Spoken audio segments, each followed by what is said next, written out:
Julai thagi ahum lisingani sukna kunithoi numaijin binki yamna yaifero kumpung masida leimaru khojai ko samna leiko haina khanaba nupi ai bising kagi oiba lupasina pangthok jagadalba thoidokna ikoi iramdam masigi ai bising manungda Tidok hidunga lagi kaya fung kraba aduga mana kaya su pungbi kraba maming lairaba ai bising hai betare mingwana panjarabda kaya oza khetringan subadani amadi oza tumramani gi lagi kani phungdo gi thormasida sargyabina gi damanta dembirali bathoi kai nazar damatik sa punnamu sinja bagi maiki degi tarang cheri non cheri loina nasi ke sungaba thong masi photok chenari tanja du cheri nasi gi mai taran da leng sini ke daba thedok hindom mi kai nazariba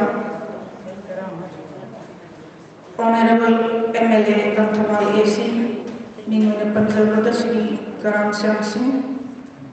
mai tamanda lengsin direktuna masigi athui lumi thungleni phungmangda lengsin bina bugile mutta non chari loina na akhana lumi thungaina lengsin biga doliba kai kunna jari oza mai them kiran kuma convenu manipuri advisory board sahitya gartani oza su mai tamanda masigi athui lumi thung endi phungmangda lengsin bina bugile mutta non chari ngasigi thoroma koina surga biga doliba Aku ini kolgi, hana di presiden yang tu birambi. Jadi orang ni kai nazari ba profesor karena jadi din School of Humanities dan kanci tu uzabus ayat tertentu yang sindirak nama naruna khusus jadi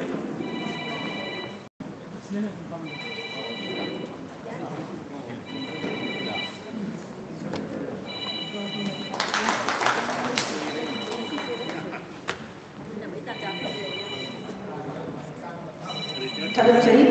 ada orang sini, lagi dari sini malamda, ngang biga tu lebar, sini orang lori masuk dari biga tu bar, kayak kena jadi bozar salam tombasing presiden court writers merang,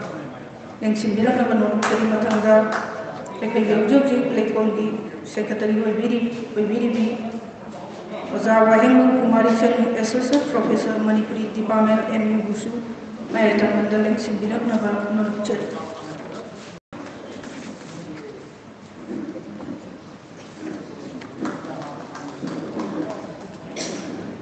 Ngasih kai pendazari bermitungan sina maya tananda yang sindikra bagi matunda asam berkodol amda dengan pia amda ꯈꯨꯗꯣꯜ ꯇꯝꯖꯗꯨꯅ ꯏꯀꯥꯏ ꯈꯨꯝꯅꯕ ꯏꯆꯟꯒꯤ ꯇꯥꯟꯖꯥꯗꯨ ꯂꯧꯖꯔꯤ꯫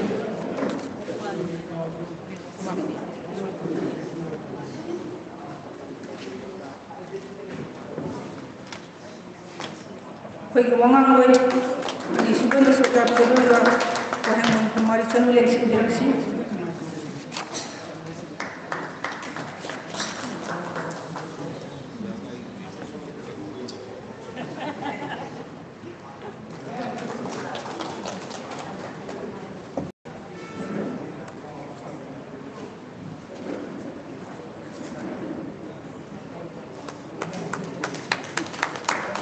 ꯏꯀꯥꯏꯈꯨꯝꯅꯖꯔꯤꯕ ꯉꯁꯤꯒꯤ ꯏꯊꯨꯂꯦꯡꯁꯤꯡꯗ ꯑꯆꯝꯕ ꯈꯨꯗꯣꯜ ꯑꯃꯃꯝꯇꯪ ꯈꯨꯗꯣꯜ ꯇꯝꯖꯈ꯭ꯔꯕꯒꯤ ꯃꯇꯨꯡꯗ ꯉꯁꯤꯒꯤ ꯊꯧꯔꯝ ꯑꯁꯤ ꯍꯦꯟꯅ ꯌꯥꯏꯐꯕ ꯃꯄꯨꯡ ꯐꯥꯕ ꯊꯧꯔꯝ ꯑꯃ ꯑꯣꯏꯅꯕꯒꯤ ꯏꯁꯣꯔꯒꯤ ꯃꯐꯝꯗ ꯅꯤꯖꯕꯒ ꯂꯣꯏꯅꯅ ꯉꯁꯤꯒꯤ ꯍꯧꯗꯣꯛꯄꯒꯤ ꯃꯩꯔꯥ ꯑꯁꯤ ꯁꯨꯈꯠꯄꯤꯅꯕ ꯏꯀꯥꯏꯈꯨꯝꯅꯖꯔꯤꯕ ꯉꯁꯤꯒꯤ ꯑꯊꯣꯏꯕ ꯃꯤꯊꯨꯡꯂꯦꯟ ꯑꯈꯟꯅꯕ ꯃꯤꯊꯨꯡꯂꯦꯟ ꯊꯧꯔꯝ ꯃꯄꯨ ꯑꯃꯗꯤ ꯋꯥꯉꯥꯡꯂꯣꯏꯁꯤꯡꯅ ꯁꯔꯨꯛ ꯌꯥꯕꯤꯅꯕ ꯅꯣꯡꯖꯔꯤ꯫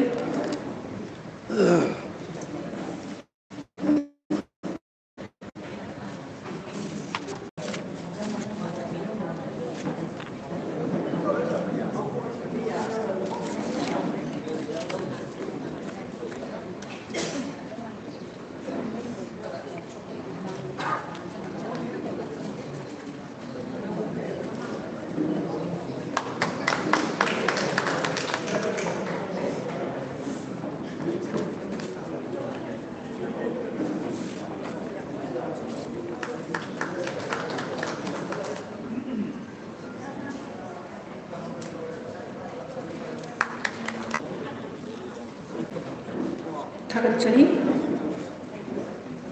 ꯉꯁꯤꯒꯤ ꯊꯧꯔꯝ ꯑꯁꯤꯒꯤ ꯇꯔꯥꯝꯅ ꯑꯣꯛꯄꯒꯤ ꯋꯥꯔꯣꯜ ꯊꯝꯕꯤꯔꯅꯕꯒꯤꯗꯃꯛꯇ ꯑꯩꯈꯣꯏꯒꯤ ꯂꯩꯀꯣꯜꯒꯤ ꯍꯥꯟꯅꯒꯤ ꯖꯦꯅꯔꯦꯜ ꯁꯦꯀ꯭ꯔꯦꯇꯔꯤ ꯑꯣꯏꯅ ꯊꯧ ꯄꯨꯕꯤꯔꯝꯕꯤ ꯑꯣꯖꯥ ꯃꯌꯥꯅꯦꯝꯕꯝ ꯌꯦꯡꯁꯤꯟꯕꯤꯔꯛꯅꯕ ꯅꯣꯡꯖꯔꯤ꯫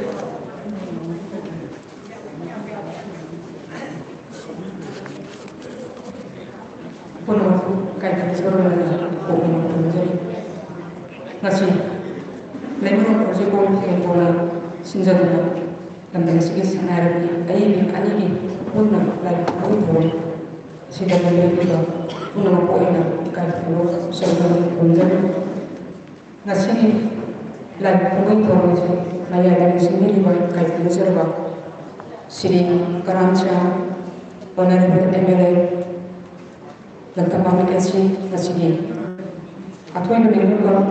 ꯑꯣꯏꯅ ꯉꯁꯤ ꯁꯔꯨꯛ ꯌꯥꯕꯤꯕ ꯃꯇꯝ ꯆꯥꯅ ꯌꯧꯕꯤꯔꯛꯄ ꯑꯣꯖꯥꯒꯤ ꯑꯆꯤꯟꯕ ꯀꯌꯥ ꯀꯥꯏꯊꯣꯛꯇꯨꯅ ꯉꯁꯤ ꯂꯥꯏꯔꯤꯛ ꯐꯣꯡꯕ ꯑꯁꯤ ꯃꯄꯨꯡ ꯐꯥꯍꯟ ꯄꯤꯕꯒꯤꯗꯃꯛꯇ ꯂꯩꯀꯣꯜꯒꯤ ꯃꯥꯏꯀꯩꯗꯒꯤ ꯇꯔꯥꯝꯅ ꯑꯣꯛꯆꯔꯤ꯫ ꯑꯗꯨꯒ ꯉꯁꯤ ꯃꯤꯊꯨꯡ ꯑꯣꯏꯅ ꯂꯧꯁꯤꯟꯕꯤꯔꯤꯕ ꯏꯀꯥꯏꯈꯨꯝꯅꯖꯔꯕ ꯑꯣꯖꯥ ꯅꯣꯡꯃꯥꯏꯊꯦꯝ ꯀꯤꯔꯟꯀꯨꯃꯥꯔ ꯀꯟꯚꯦꯅꯔ ꯃꯅꯤꯄꯨꯔ ꯃꯤꯑꯣꯏ ꯁꯦꯕꯥ ꯆꯠꯄꯕꯨ ꯑꯣꯖꯥꯁꯤꯡ ꯑꯣꯏꯅ ꯉꯁꯤꯒꯤ ꯑꯈꯟꯅꯕ ꯃꯤꯊꯨꯡ ꯑꯣꯏꯅ ꯌꯦꯡꯁꯤꯟꯕꯤꯅꯕ ꯍꯥꯏꯖꯔꯤꯕ ꯍꯔꯥꯎꯅ ꯂꯦꯡꯕꯤꯔꯛꯇꯨꯅ ꯁꯤ ꯊꯧꯔꯝ ꯑꯁꯤ ꯄꯥꯡꯊꯣꯛꯄꯤꯅꯕ ꯑꯩꯅ ꯍꯔꯥꯎ ꯇꯌꯥꯝꯅ ꯐꯣꯡꯗꯣꯛꯆꯔꯤ ꯂꯩꯀꯣꯜꯒꯤ ꯃꯥꯏꯀꯩꯗꯒꯤ ꯁꯤꯟꯖꯔꯒꯁꯨ ꯑꯃꯨꯛ ꯍꯟꯅ ꯂꯧꯖꯔꯤ꯫ ꯊꯧꯔꯝ ꯑꯃ ꯑꯣꯏꯅ ꯌꯦꯡꯁꯤꯟꯕꯤꯔꯤꯕꯤ ꯏꯀꯥꯏꯈꯨꯝꯅꯖꯔꯕꯤ ꯄ꯭ꯔꯣꯐꯦꯁꯔ ꯅꯍꯥꯄꯨꯔ ꯑꯔꯨꯅꯥ ꯍꯥꯟꯅꯒꯤ ꯂꯩꯀꯣꯜꯒꯤ ꯄ꯭ꯔꯁꯤꯗꯦꯟ ꯑꯣꯏꯅꯁꯨ ꯊꯧꯒꯠꯄꯤꯔꯝꯃꯤ ꯇꯥꯛꯄꯤ-ꯇꯝꯕꯤꯔꯤꯕꯤ ꯑꯣꯖꯥ ꯉꯁꯤꯒꯤ ꯐꯪꯁꯟ ꯑꯁꯤꯒꯤ ꯊꯧꯔꯝ ꯑꯃ ꯑꯣꯏꯅ ꯌꯦꯡꯁꯤꯟꯕꯤꯔꯤꯕꯁꯨ ꯑꯣꯖꯥꯕꯨ ꯑꯃꯨꯛ ꯍꯟꯅ ꯇꯔꯥꯝꯅ ꯑꯣꯛꯆꯔꯤ꯫ ꯑꯗꯨꯒ ꯉꯁꯤ ꯐꯣꯡꯖꯒꯗꯧꯔꯤꯕ ꯂꯥꯏꯔꯤꯛ ꯑꯅꯤꯁꯤꯒꯤ ꯃꯔꯝꯗ ꯀꯨꯞꯄ ꯋꯥꯔꯣꯜ ꯊꯝꯕꯤꯅꯕꯒꯤꯗꯃꯛꯇ ꯌꯦꯡꯁꯤꯟꯗꯨꯅ ꯂꯩꯕꯤꯔꯤꯕ ꯏꯀꯥꯏꯈꯨꯝꯅꯖꯔꯕ ꯑꯣꯖꯥ ꯁꯂꯥꯝꯇꯣꯝꯕ ꯄ꯭ꯔꯁꯤꯗꯦꯟ ꯋꯥꯔꯗ ꯔꯥꯏꯇꯔꯁ ꯃꯣꯏꯅ ꯑꯣꯖꯥꯅ ꯉꯁꯤꯒꯤ ꯂꯥꯏꯔꯤꯛ ꯑꯁꯤꯕꯨ ꯀꯨꯞꯄ ꯋꯥꯔꯣꯜ ꯊꯝꯕꯤꯅꯕꯒꯤꯗꯃꯛꯇ ꯌꯦꯡꯁꯤꯟꯕꯤꯅꯕꯒꯤꯗꯃꯛꯇꯁꯨ ꯑꯩꯅ ꯇꯔꯥꯝꯅ ꯑꯣꯛꯆꯔꯤ꯫ ꯑꯣꯖꯥꯅ ꯉꯁꯤ ꯐꯣꯡꯖꯒꯗꯧꯔꯤꯕ ꯑꯣꯖꯥꯁꯤꯡ ꯑꯗꯨꯒꯤ ꯑꯆꯨꯝꯕ ꯏꯔꯩ ꯍꯥꯏꯕꯁꯤꯒꯤ ꯃꯔꯛꯇ ꯀꯨꯞꯄ ꯋꯥꯔꯣꯜ ꯊꯝꯕꯤꯒꯅꯤ꯫ ꯑꯗꯨꯒ ꯑꯩꯈꯣꯏ ꯉꯁꯤ ꯐꯣꯡꯖꯔꯤꯕ ꯃꯇꯨꯡ ꯀꯔꯝꯅ ꯏꯕ ꯀꯅꯥꯅ ꯊꯝꯕꯤꯒꯅꯤ ꯍꯥꯏꯕ ꯁꯩꯔꯦꯡ ꯍꯥꯏꯕꯁꯤꯒꯤ ꯃꯔꯝꯗ ꯋꯥ ꯉꯥꯡꯕꯤꯒꯗꯧꯔꯤꯕꯤ ꯂꯩꯀꯣꯜꯒꯤ ꯁꯦꯀ꯭ꯔꯦꯇꯔꯤ ꯑꯣꯏꯅꯁꯨ ꯊꯧꯄꯨꯕꯤꯔꯤꯕꯤ ꯋꯥꯍꯦꯡꯕꯝ ꯀꯨꯃꯥꯔꯤ ꯆꯅꯨ ꯑꯦꯁꯣꯁꯤꯌꯦꯠ ꯄ꯭ꯔꯣꯐꯦꯁꯔ ꯃꯅꯤꯄꯨꯔ ꯗꯤꯄꯥꯔꯠꯃꯦꯟ ꯂꯩꯀꯣꯜꯒꯤ ꯃꯥꯏꯀꯩꯗꯒꯤ ꯇꯔꯥꯝꯅ ꯑꯣꯛꯆꯔꯤ꯫ ꯑꯩꯅ ꯃꯌꯥꯏꯗ ꯂꯦꯡꯁꯤꯟꯕꯤꯔꯤꯕ ꯏꯀꯥꯏꯈꯨꯝꯅꯖꯕꯁꯤꯡꯕꯨ ꯇꯔꯥꯝꯅ ꯑꯣꯛꯆꯔꯕꯒꯤ ꯃꯇꯨꯡ ꯑꯁꯤꯗ ꯑꯩꯅ ꯄꯟꯖꯗꯕ ꯉꯝꯖꯗꯕ ꯑꯃꯗꯤ ꯑꯩꯈꯣꯏꯒꯤ ꯑꯁꯤꯒꯤ ꯃꯌꯥꯏꯗ ꯂꯦꯡꯁꯤꯟꯕꯤꯔꯤꯕ ꯏꯀꯥꯏꯈꯨꯝꯅꯖꯔꯕ ꯑꯁꯤꯒꯤ ꯆꯤꯐ ꯒꯦꯁ ꯑꯣꯅꯔꯦꯕꯜ MLA ꯑꯩꯈꯣꯏꯒꯤ ꯑꯣꯅꯔꯦꯕꯜ ꯀꯔꯤꯒꯨꯝꯕ ꯁꯥꯍꯤꯇ꯭ꯌꯒꯤ ꯑꯣꯏꯕ ꯊꯧꯔꯝ ꯑꯃꯗ ꯍꯥꯏꯖꯔꯨꯕ ꯃꯇꯝꯗ ꯅꯠꯇ꯭ꯔꯒ ꯑꯇꯣꯞꯄ ꯁꯪꯁꯊꯥꯟ ꯍꯥꯏꯖꯔꯨꯕ ꯃꯇꯝꯗ ꯃꯇꯝꯁꯤ ꯌꯥꯝꯅ ꯆꯞ ꯆꯥꯅ ꯂꯦꯞꯇꯅ ꯊꯧꯔꯝ ꯈꯨꯗꯤꯡꯃꯛ ꯌꯥꯎꯕꯤꯕꯁꯤ ꯑꯣꯖꯥꯒꯤ ꯍꯩꯅꯕꯤꯅꯤ ꯃꯁꯤꯒꯤꯗꯃꯛꯇ ꯑꯣꯖꯥꯕꯨ ꯁꯝꯅ ꯇꯥꯅ ꯎꯠꯆꯔꯤ ꯑꯩꯈꯣꯏ ꯂꯝꯗꯝ ꯑꯁꯤꯒꯤ ꯂꯩꯔꯤꯕ ꯂꯩꯉꯥꯛꯂꯣꯏ ꯃꯄꯤ ꯃꯄꯥ ꯑꯣꯏꯕꯤꯔꯤꯕ MLA ꯎꯄꯨꯁꯤꯒꯤ ꯃꯅꯨꯡꯗ ꯃꯅꯤꯄꯨꯔꯤ ꯁꯥꯍꯤꯇ꯭ꯌꯕꯨ ꯈ꯭ꯋꯥꯏꯗꯒꯤ ꯅꯨꯡꯁꯤꯕꯤꯕ ꯃꯅꯤꯄꯨꯔꯤ ꯁꯥꯍꯤꯇ꯭ꯌꯕꯨ ꯑꯋꯥꯡꯕ ꯊꯥꯛꯇ ꯍꯣꯠꯅꯕꯤꯕ ꯃꯌꯥꯝꯁꯤꯡ ꯑꯁꯤ ꯃꯅꯨꯡꯗ ꯉꯁꯤꯒꯤ CBS ꯑꯣꯏꯅ ꯂꯦꯡꯁꯤꯟꯕꯤꯔꯤꯕ ꯑꯣꯅꯔꯦꯕꯜ MLA ꯁ꯭ꯔꯤ ꯀꯔꯥꯝ ꯁ꯭ꯌꯥꯝ ꯃꯊꯪꯇ ꯍꯥꯏꯕꯁꯤꯃꯗꯤ ꯑꯩꯅ ꯃꯌꯥꯝꯒꯤ ꯃꯃꯥꯡꯗ ꯐꯣꯡꯗꯣꯛꯏ ꯂꯣꯏꯅꯅ ngasi dari provasida mangling sendiriba senar belum segi aiba ibising aduga tungan-tungan da sampai ngireba presiden secretary sing pun maksud na taram maksari aduga lekoli lembir-lembir members sing ayama matam da lekoli members na lekoli tham da makung phana sangya biba masilam tisoi na pun taram maksari ngasi gi thorum masibu tungan-tungan pun kaya da lamda masigi kacang koya yohna yohn bige doriba press media lisina kuma soina taram uksere puno mukhana punja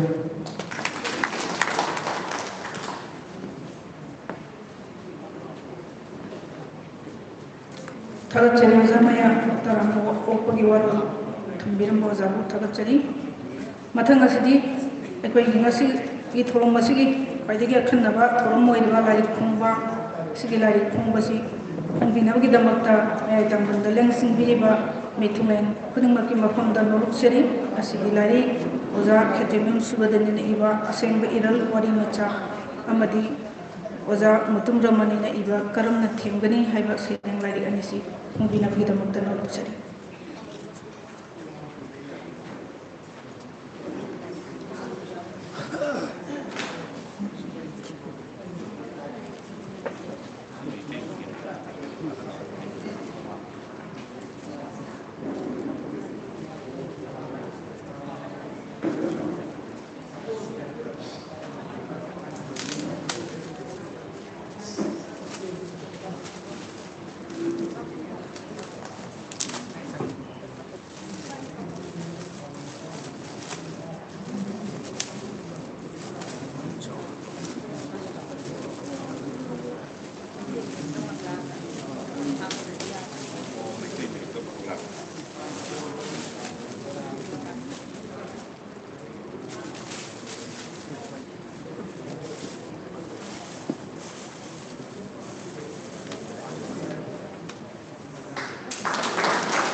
Manipurgi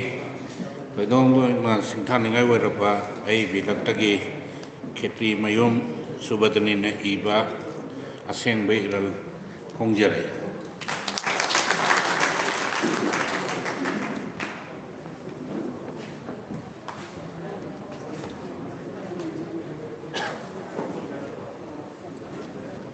ani suboina phongga doriba lari kasi ekoi yoza mutum ramani na iba karamna themgani haiba sedeng lari asibu khongbinabdi damakta kai khundajariba masigi ayai tambanda lengsing biriba ithung lengsing mafamda noruk chari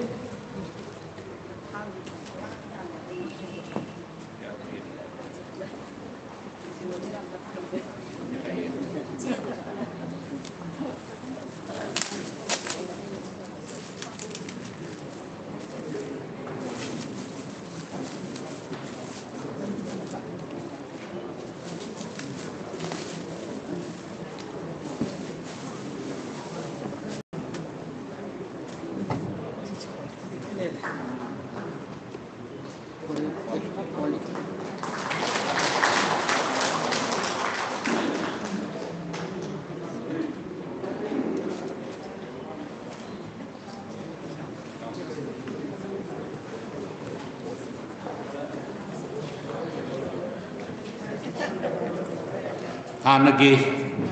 Assembly ki Secretary ꯑꯣꯏꯕꯤꯔꯝꯕ ꯑꯩꯒꯤ ꯏꯇꯩꯃ ꯃꯣꯏꯇꯣꯝ ꯑꯣꯡꯕꯤ ꯔꯃꯅꯤ ꯗꯦꯕꯤ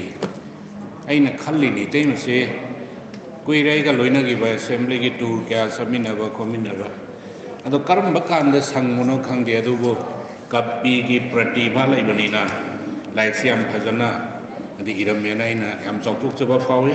ꯑꯗꯨꯅ ꯏꯇꯩꯃ ꯃꯣꯏꯇꯣꯝ ꯔꯃꯅꯤꯅ ꯏꯕ ꯀꯔꯝꯅ ꯊꯦꯝꯒꯅꯤ ꯍꯥꯏꯕ ꯂꯥꯏꯔꯤꯛꯁꯤ ꯐꯣꯡꯖꯔꯦ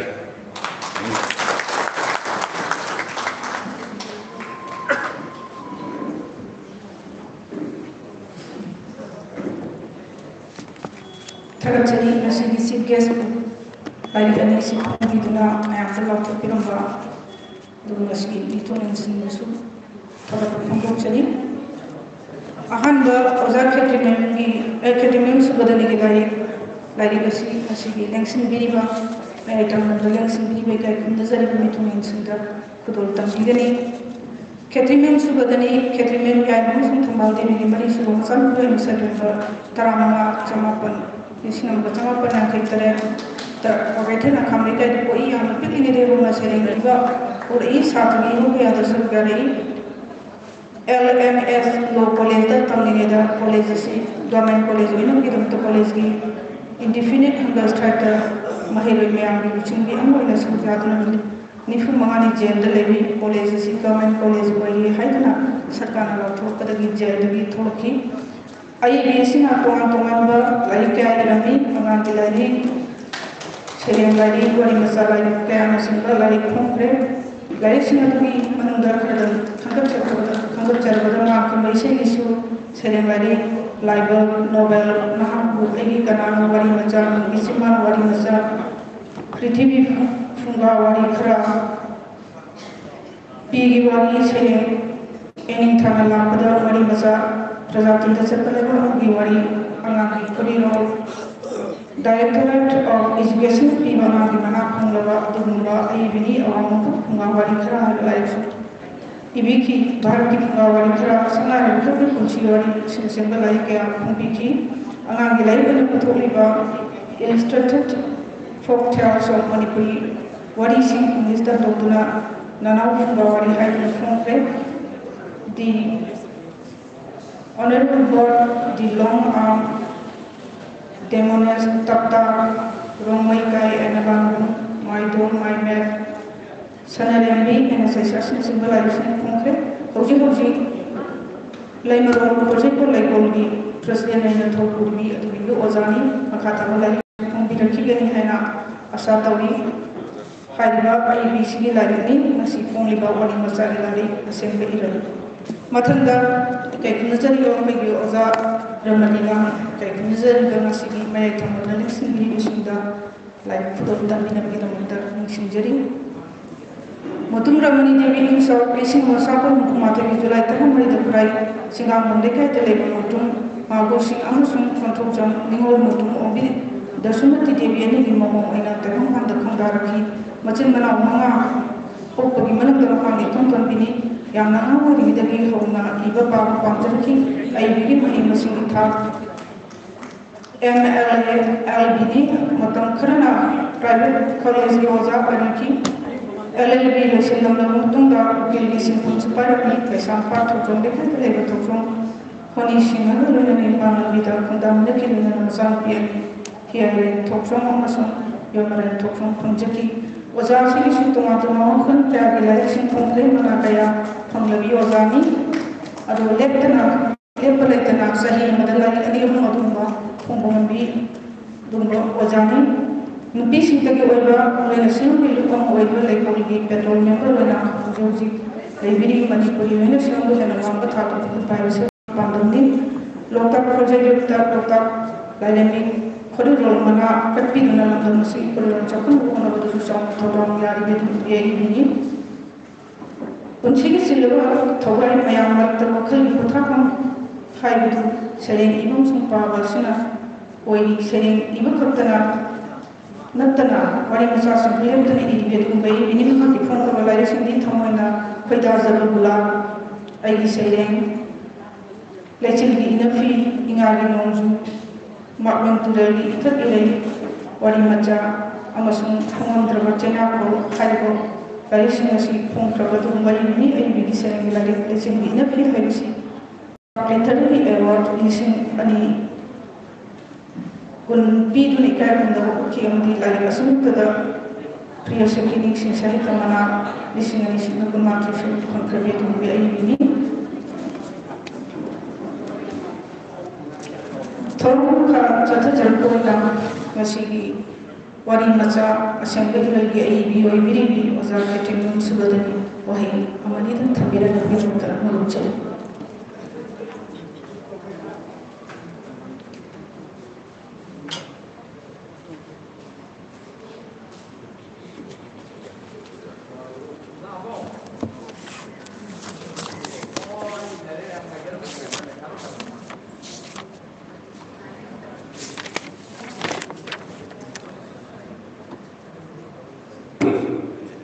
Leimaron Forjekon Lekolna Equigi Larry Ani Ivy Assembly Iral Aduga Mutumramani the Seding Larry Ama Hombagi Tauramasida May Tambanda Linksin Viriba Kak Nazariba Mimuna Panjarvada Siri Karam Syam Singh Kak Nazariba MLA Langthawal AC ahanam tada ikai kumno uchari ikon unjari aduga mathangda akhan apegi akhanna ba mitungana lengsin biriba maithang Kiran Kumar Singh convener Manipuri Advisory Board Saite Academy do masigi thoram mako na lengsin biriba ai maro Professor Nahakam Aruna Devi Dean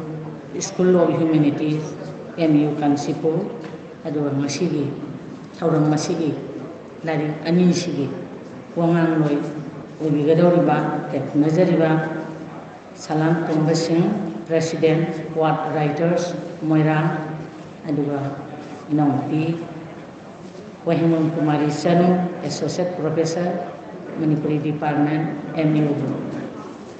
kaikun ko uchari aduga masigi asigumba lari ani fombagi thauram masida lengbiraliba ahlaman laiguru marumapam isabise punnoku ikomnonjari loinana media gi kambu punnaman nangasigi lari fombagi thauram masibu coverage tobigadoriba punnoku ahamna ikomnonjari kaikun ko uchari ai lari asembay iral wari macha kunna sabani wari macha kunna sigi maramdadi ayhamna karigumba matam manjararoi maramdi aigi wari sigi matanga ekeli oja kaikun nazariba Salam Tomuna sungang birani aduga aigi di ibaloidana mayam mamanga hangdoktana tamjarabani masigi akapata punnamak ai basingi natana ai bagi wakalon natana pabiri bapuna maki kutta aina lantuk sarabi aduga wari macha si phongna ba khotna bada aingonda matem pangbihiba aina keno ma haibada tanazabada matem logjakhiba manma pangsing aduga ojasim leijai bagi aina keno ma khangta su masih dais lengsin biriba oja Salam Tomudasi aina kaino khandabada tanajai mingtholgi matangda sayenaba chamunaba leibadasu aina aigi taktomba aini seti aina kokjaba hawam saitabati tanajai mingthonjibu chanaribra chanadribra aina aduga maitei me walakra matamda aigi lekolgi akogi hanagi ex secretary oina leiriba maya mana sumati meki matangsi rup yang sinbi aduga laiksi walaknaba phajanaba khotnabada tatutta sinega kera khana tongnakiba laiksi bu nambiriba proprietor oibiriba egi upwa emoji mabu kawung jade mana yang matem pangdi khiangunda panamaksibo ina thagachuba phungdoksari aduga yamna telaba matamda makhum sigi lai sibu kanada yehan sigi haina khanbada ꯑꯩꯈꯣꯏꯒꯤ Michael ꯃꯥꯕꯨ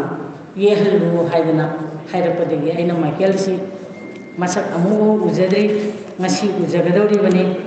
ꯃꯥꯏꯀꯦꯜꯒꯤ ꯃꯁꯛꯁꯤ ꯇꯦꯂꯤꯐꯣꯟꯗ ꯑꯩꯒꯗꯤ ꯀꯌꯥꯔꯛ ꯍꯟꯅ ꯋꯥꯔꯤ ꯁꯥꯟꯅꯈ꯭ꯔꯦ ꯂꯥꯏ ꯌꯦꯛꯄꯒꯤ ꯃꯇꯥꯡꯁꯤꯗ꯫ ꯑꯗꯨꯅ ꯃꯥꯅ ꯑꯩꯒꯤ ꯂꯥꯏꯁꯤ ꯇꯦꯜꯂꯕ ꯃꯇꯝꯁꯤꯗ ꯂꯥꯏꯁꯤ ꯃꯥꯅ ꯌꯦꯛꯄꯤꯔꯛꯄꯅꯤ꯫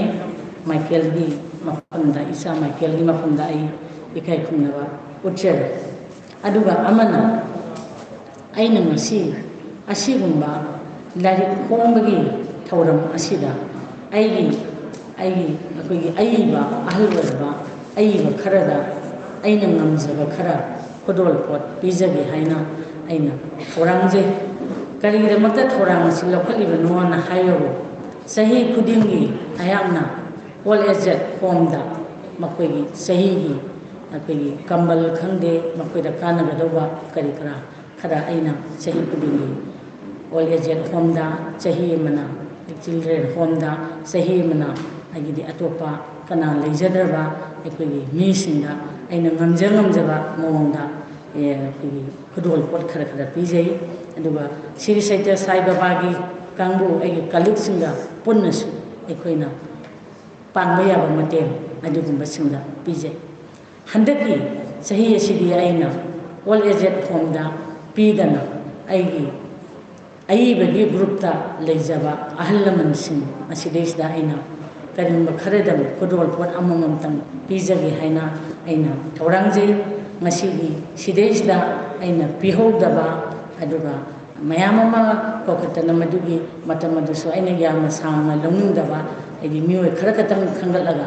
ꯑꯗꯨꯒ ꯑꯅꯤꯁꯨꯕ ꯁꯔꯨꯛ ꯂꯦꯝꯍꯧꯔꯤꯕꯁꯤꯡ ꯑꯗꯨꯅ ꯑꯩꯒꯤ ꯑꯣꯒꯁꯇ ꯐꯣꯡꯒꯗꯧꯕ ꯂꯥꯏꯔꯤꯛ ꯑꯃꯗ ꯃꯈꯥ ꯇꯥꯕꯗꯨ ꯑꯩꯅ ꯄꯤꯖꯒꯦ ꯍꯥꯏꯅ ꯑꯩꯅ ꯊꯧꯔꯥꯡꯖꯩ꯫ ꯑꯗꯨꯅ ꯄꯨꯝꯅꯃꯛꯁꯤ ꯈꯤꯇꯪ ꯑꯩꯅ ꯉꯝꯖꯕ ꯈꯔꯗꯪ ꯑꯩꯅ ꯀꯠꯆꯕ ꯑꯁꯤꯗ ꯍꯔꯥꯎ ꯍꯔꯥꯎ ꯑꯩꯈꯣꯏꯒꯤ ꯑꯏꯕꯁꯤꯡꯅ ꯂꯧꯕꯤꯒꯅꯤ, ꯌꯥꯝꯕ ꯌꯥꯝꯗꯕ ꯊꯤꯗꯅ ꯂꯧꯕꯤꯒꯅꯤ ꯍꯥꯏꯕꯒꯤ ꯋꯥꯈꯜꯂꯣꯟꯗꯨ ꯑꯩꯅ ꯊꯝꯖꯔꯤ꯫ ꯉꯁꯤꯗꯤ ꯊꯣꯏꯗꯣꯛꯅ ꯑꯩ ꯁꯥꯡꯅ ꯂꯥꯏꯔꯤꯛꯀꯤ ꯃꯇꯥꯡꯗ ꯄꯟꯖꯔꯔꯣꯏ, ꯋꯥꯍꯩ ꯈꯔꯁꯤꯗꯪ ꯍꯥꯏꯔꯒ ꯑꯩꯍꯥꯛ ꯇꯦꯟꯁꯤꯟꯖꯒꯦ꯫ ꯄꯨꯝꯅꯃꯛꯄꯨ ꯈꯨꯔꯨꯝꯖꯔꯤ꯫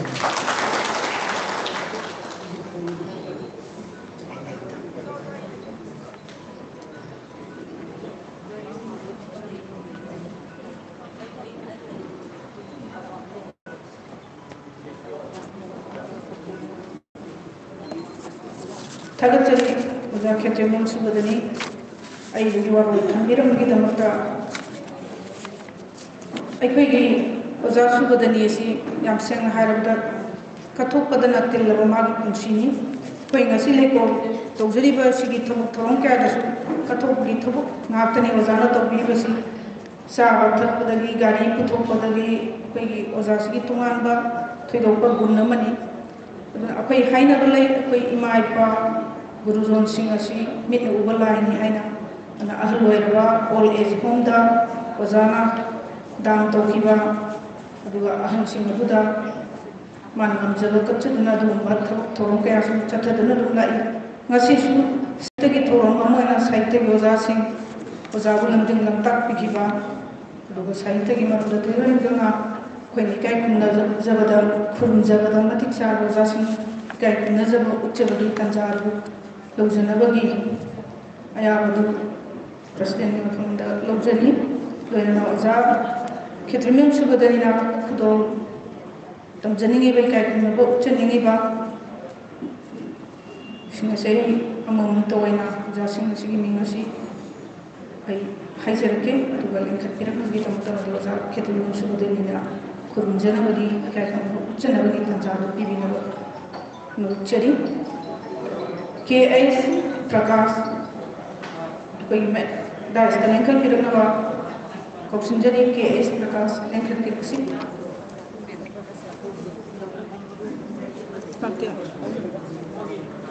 ꯑꯗꯨꯒ ꯃꯊꯪꯗ ꯑꯣꯖꯥ ꯊꯣꯏꯗꯤꯡꯖꯝ ꯇꯣꯝꯕꯤ ꯑꯃꯨꯛꯇꯪ ꯂꯦꯡꯈꯠꯄꯤꯔꯛꯇꯨꯅ ꯑꯩꯈꯣꯏꯅꯁꯨ ꯏꯀꯥꯏ ꯈꯨꯝꯅꯕꯁꯤꯗ ꯑꯣꯖꯥꯒꯤ ꯁꯛ ꯎꯖꯕꯒꯤ ꯏꯀꯥꯏ ꯈꯨꯝꯅꯕ ꯎꯠꯆꯅꯕꯒꯤ ꯇꯥꯟꯖꯥꯗꯨ ꯂꯧꯖꯒꯦ꯫ ꯑꯣꯖꯥ ꯊꯣꯏꯗꯤꯡꯖꯝ ꯇꯣꯝꯕꯤ ꯂꯦꯡꯈꯠꯄꯤꯔꯛꯅꯕ ꯅꯣꯛꯆꯔꯤ꯫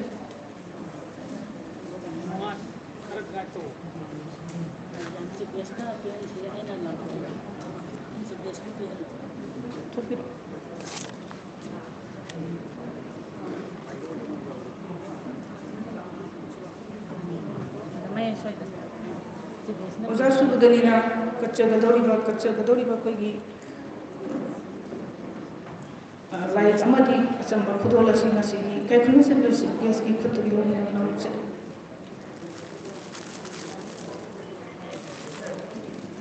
Matanga, Oxygen.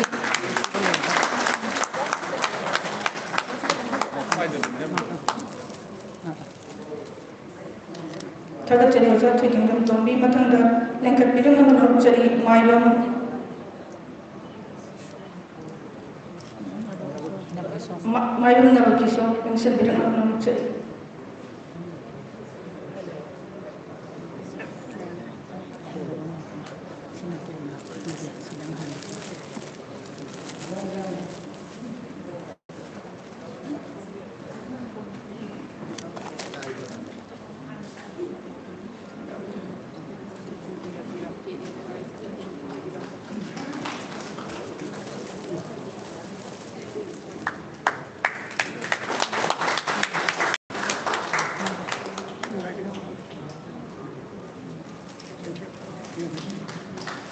Tagachari was a Mylum, Keswa Matanga, Ketri Bira was a Ketri Bira, Lanksi Birana, Chari.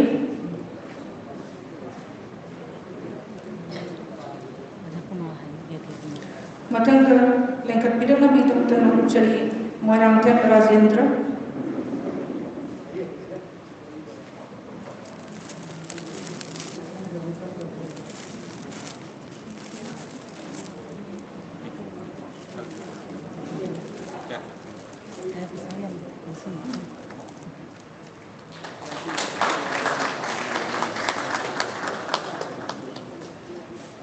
Tagachari, Morantam Rajendra. Matanga, Lanka Pidana Bitam Chari, IS Kanjam, was a IS Kanjam, Lanka Pidana Chari.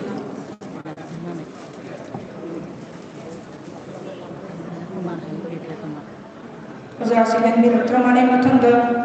Nobuna, Kosinjari, and Kapirana Vidamata, was Arima Kumar Sharma.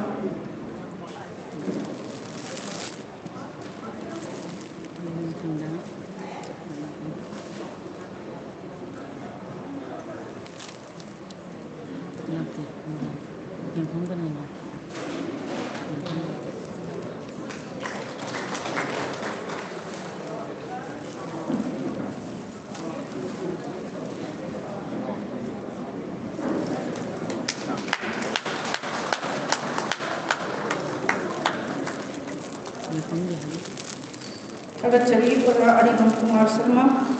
Matanga Lanka Pidana Vidamata Chari was Yankum Bihari. Was a Yankum Bihari Lanka Pidana Chari.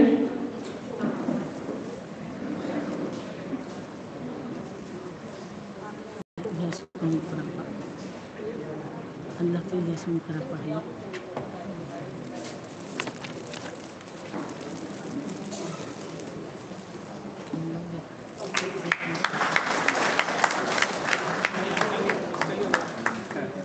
Tagachari was a Yankum Bihari. Matanga Kokachari Norna. Yes, good kerapah. Was a yes, good Kerapa, Lanka Pidana Chari, was a yes, good Korapa, Lanka Pixi.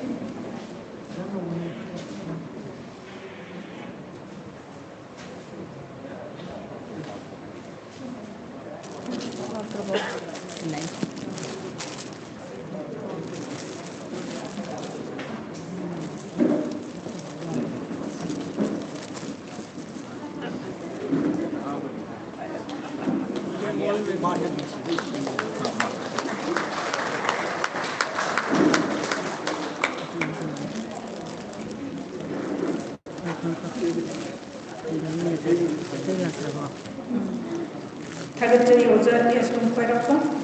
Matanga Kokachari and Kapirana Vidamata, Togam Netraji.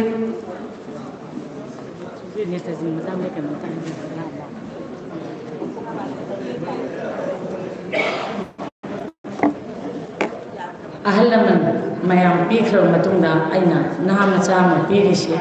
karigino hayabo thodam netraji ayakna khangakpada satpam namdana masi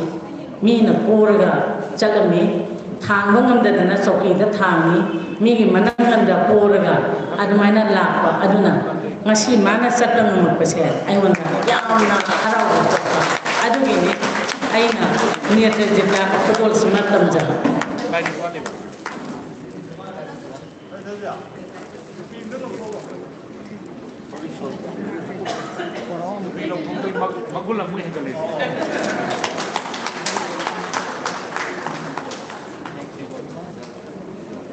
Michael Loydrick. Kalau jadi jah thudang jadi matangga lengkap bilang apa kau sendiri Michael.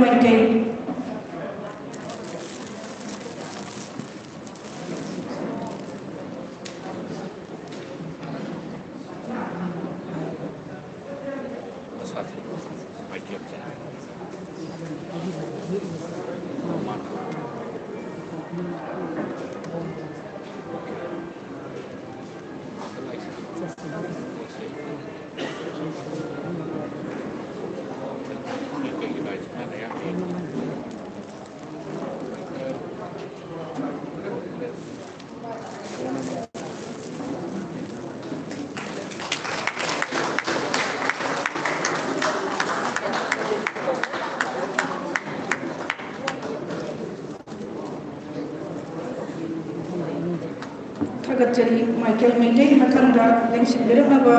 kau sendiri emoji ningopa.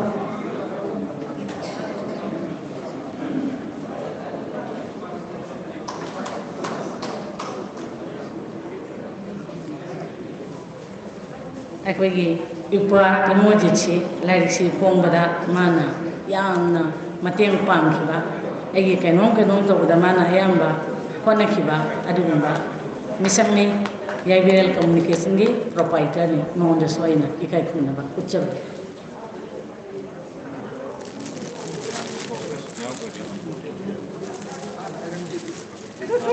dia sarkan na surprise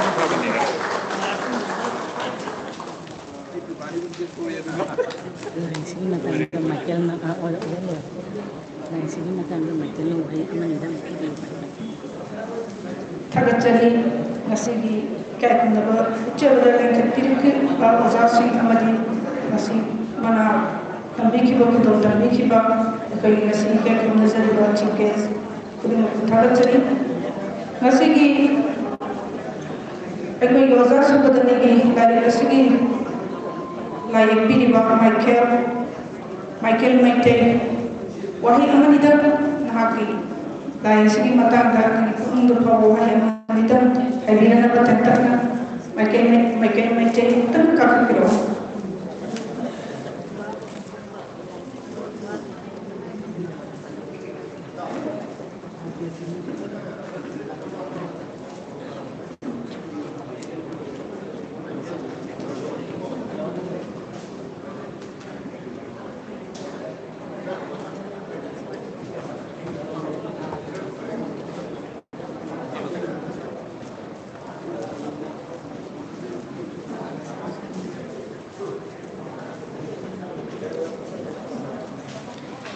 Ahanda Buktada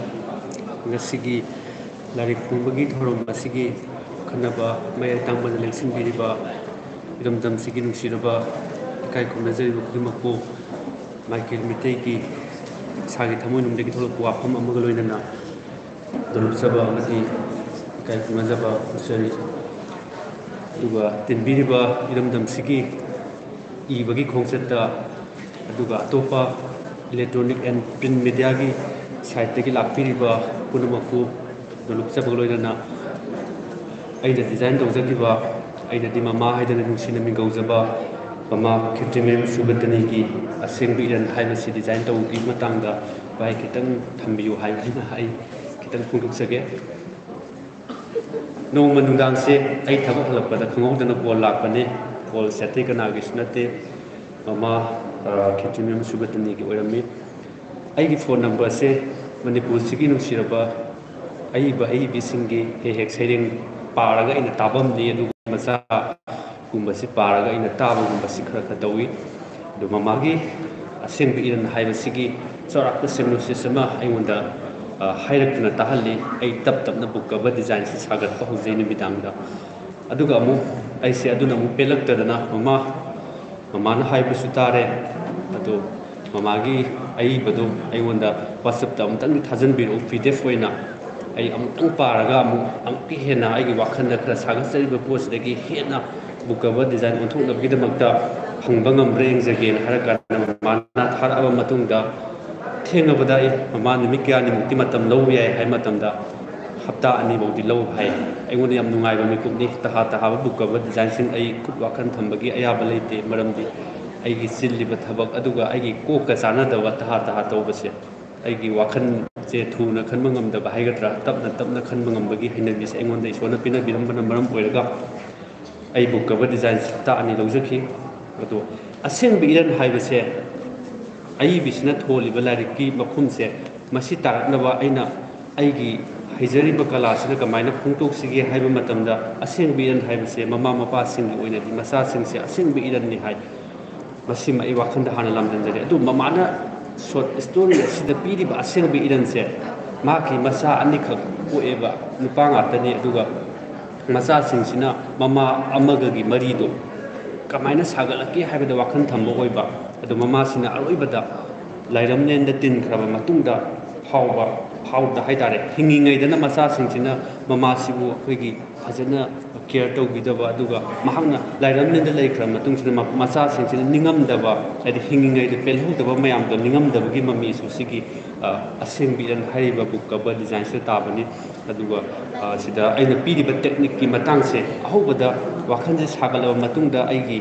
phamungi akoibasingda leibase ahama khada sketch hojai du sketch se loiraba matungda ai acrylic on canvas se ai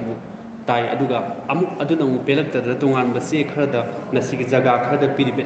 alcoholic in haidana masi sigi trial oina khara sigi book cover design concept sagadam phoni aduga aroi bada ai fazana nungdin chupa se ai khara kuina pung ama ani se masigi photo capture dawi ai ni iba lai sigi hadi clarity oiba mami ma phangda phona aduga photoshop ta thajan jarakanda ai gi photoshop ki tools na mafam chana thamba jaga khara su yawi aduga amu aseng bi ilan haiba sigi title piriba se calligraphy ni ai sam ke khutni exaba computer da phangda ba hena nungai gatra khanbagi aduga ye iba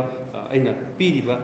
book cover design se aigi contemporary art ki saruk amasu oiba aduga realistic work ta ki kitang haidoga koi semi creative yumpham tham oiraga masigi book cover design ji exabani aina mamangda aina design tawjakhiba aigi yumdam sigoja moirang thimna jinrogi chapter mi singpun Sahiत्य Academy Award phongiba sumai sum lakpa art ki kainogi aigi book cover design ki khongchat se masina maram oraga aigi phomung mapan sing se Manipuri ai singi larik na dum koi raga laire ba ai gi mon maya kai ka computer lai ba jaga se adu yam nungai ba mari am ka sagal le aduga sigi book cover design se ai gi oina di 100% oina phajare haina ai gi wakhanda di kasu thajaba ngamde maram di layak ba mana ai ba amagi larik tu book cover design to madam ta 100% success oi ba di kana sungam moi hen ai khale aduna tawu ba 98% bodi yong na chanchal labra hai ba phum se ai sa dagi self confidence thamjaraga wa second sinjari Thagachari Michael yang memang leher layak pemani man hayam ni basi asul mengatani aigi nungsi pungul haybar layak terus mana mana ni layak sida layak tu dia orang wari kita mungkin pengapa adu number layak pani Thagachari Michael bu matangnya adu ini nasina jasu bodan dengan kai kena ucap gada ngawa lamai dong thonam jong ngawa jangan boleh kerana kita hendak mengsijari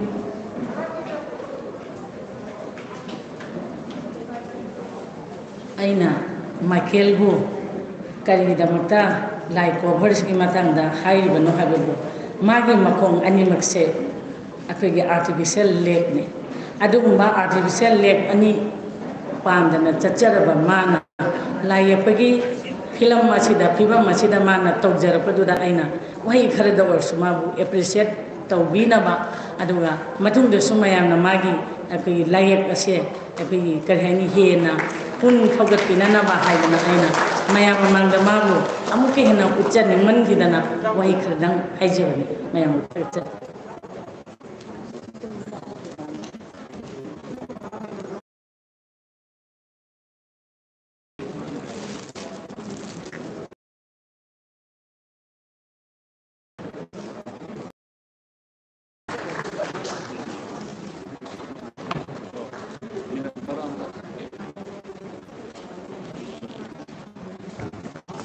ꯑꯩꯈꯣꯏꯒꯤ ꯐꯪꯁꯟꯒꯤꯗꯤ ꯈꯔ informal ꯑꯣꯏꯕ ꯑꯗꯨꯕꯨ ꯑꯩꯅ ꯉꯁꯤꯒꯤ ꯂꯥꯏꯔꯤꯛ ꯐꯣꯡꯕꯒꯤ ꯂꯥꯛꯏꯕ ꯊꯧꯔꯝꯁꯤꯗ ꯉꯥꯛꯇꯪ ꯁꯤꯗ ꯐꯝꯕ ꯀꯥꯟꯗ ꯑꯍꯜ ꯑꯣꯏꯔꯕ ꯑꯩꯒꯤ ꯑꯪꯀꯜ ꯍꯥꯏꯇꯥꯔꯦ ꯌꯥꯝ ꯁꯣꯟꯅ ꯑꯩꯒꯤ ꯅꯥꯛꯇ ꯐꯝꯃꯒ ꯑꯗꯩ ꯃꯤꯡ ꯑꯣꯏꯅ ꯄꯟꯖꯔꯦ ꯊꯅꯥꯎꯖꯝ ꯉꯧꯕ ꯑꯩ ꯗ꯭ꯔꯃꯥꯒꯤ ꯂꯥꯏꯔꯤꯛ ꯑꯃꯈꯛ ꯐꯣꯡꯖꯒꯦ ꯄꯩꯁꯥ ꯂꯨꯄꯥ 200 ꯈꯛꯇ ꯑꯣꯏꯔꯁꯨ 300 ꯈꯛꯇ ꯑꯣꯏꯔꯁꯨ ꯃꯇꯦꯡ ꯄꯥꯡꯕꯤꯌꯨ 500 ꯑꯣꯏꯔꯁꯨ ꯌꯥꯏ ꯑꯉꯝꯕ ꯈꯔ ꯄꯨꯛꯅꯤꯡ ꯊꯧꯒꯠꯄꯤꯌꯣꯅ ꯍꯥꯏꯕ ꯑꯗ ꯀꯀꯥꯅ ꯂꯥꯏꯔꯤꯛꯁꯤ ꯐꯣꯡꯉꯅꯤ ꯍꯥꯏꯔꯕꯅꯤꯅ ꯂꯥꯏꯔꯤꯛꯇꯨꯒꯤ ꯅꯨꯡꯒꯤ ꯑꯣꯏꯕ ꯋꯥꯐꯝꯗꯤ ꯑꯩ ꯈꯪꯗꯦ ꯑꯗꯣ ꯑꯩ ꯂꯨꯄꯥ 5,000 ꯗꯥꯟ ꯇꯧꯖꯒꯦ ꯍꯧꯖꯤꯛ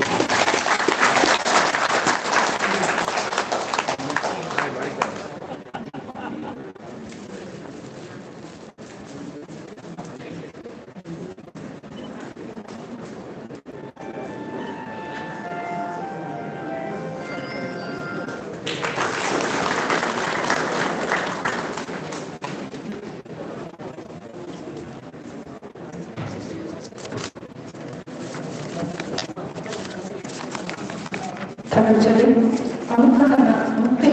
terjadi dengan CPS yang sendiri honorable MLA Sri Garam Singh. Sumba, aku adum hadap sekali. Ini function pada suatu scientific function kayak gitu sudah. Nggak mau penting sih pun panggung lain ngasih su orang lagi kayak pembantu tim panggung berikut mana ngasih CPS itu hanya terjadi. Madu makata dari suatu betul-betul kayak apa Tuh mungkin menghadapi besar kita tahu besok untuk berlagak di mungkin dari itu kita sesuatu lebih faham tentang biasa terjadi terjadi bukan. Maka saya bagi saya lari ke ini koibiri ba untuk orang ini masih fungsi ba saya lari ke sini karena tembani harus ke ibu ini pasal untuk orang yang itu lagi di luar tempat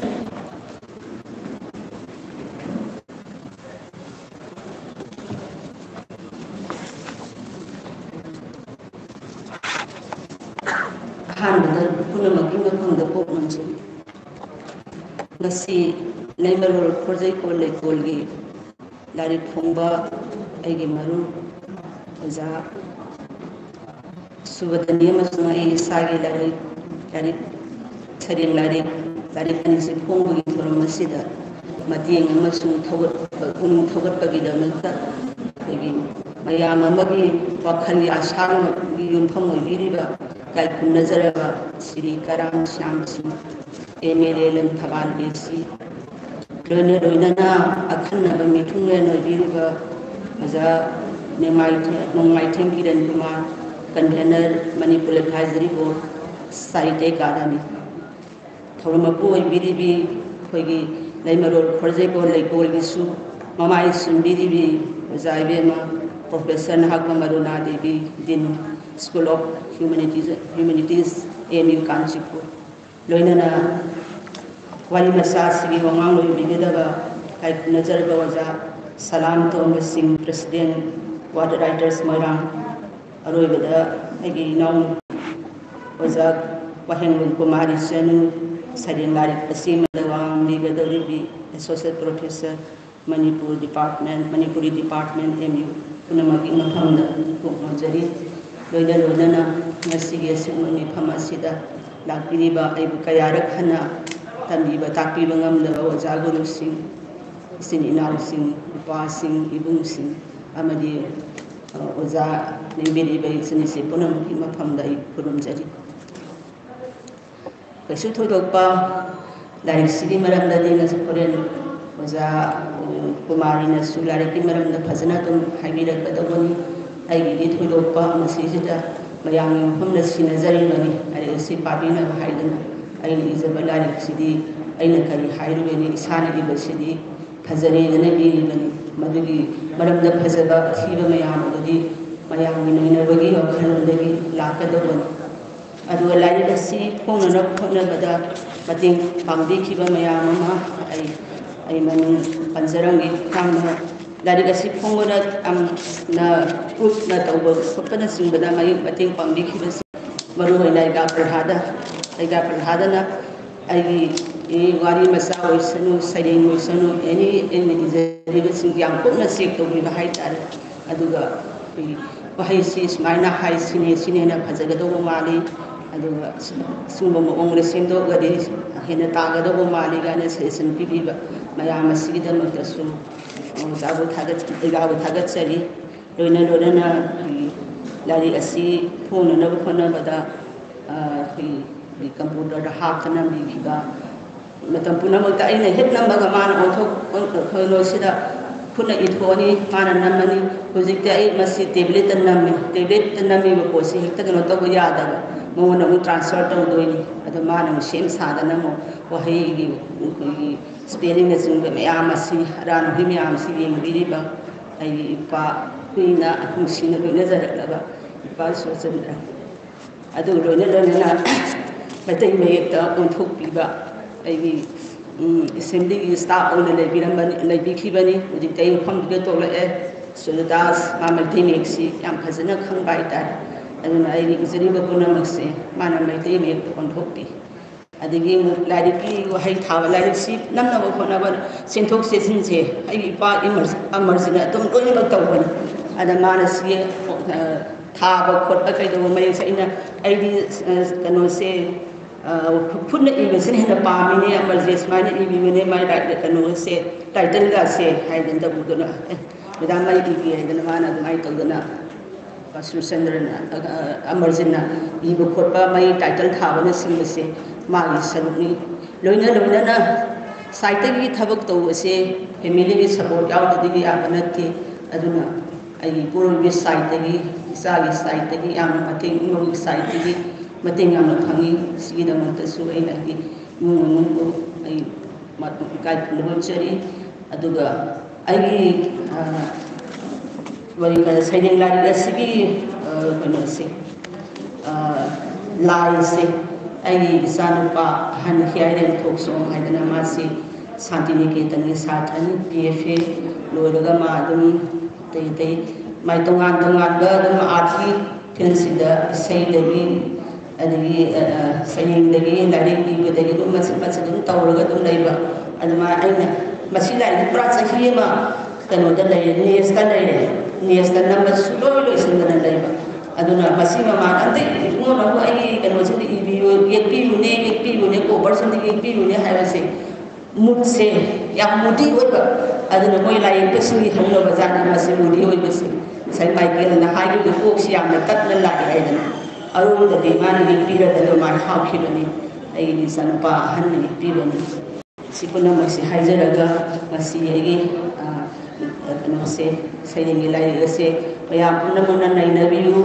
ꯑꯗꯨꯒ ꯄꯥꯕꯤꯌꯨ ꯍꯥꯏꯗꯅ ꯃꯌꯥꯝ ꯃꯐꯝꯗ ꯑꯩ ꯁꯤꯟꯅꯖꯔꯤ ꯁꯤ ꯍꯥꯏꯔꯒ ꯊꯝꯖꯔꯤ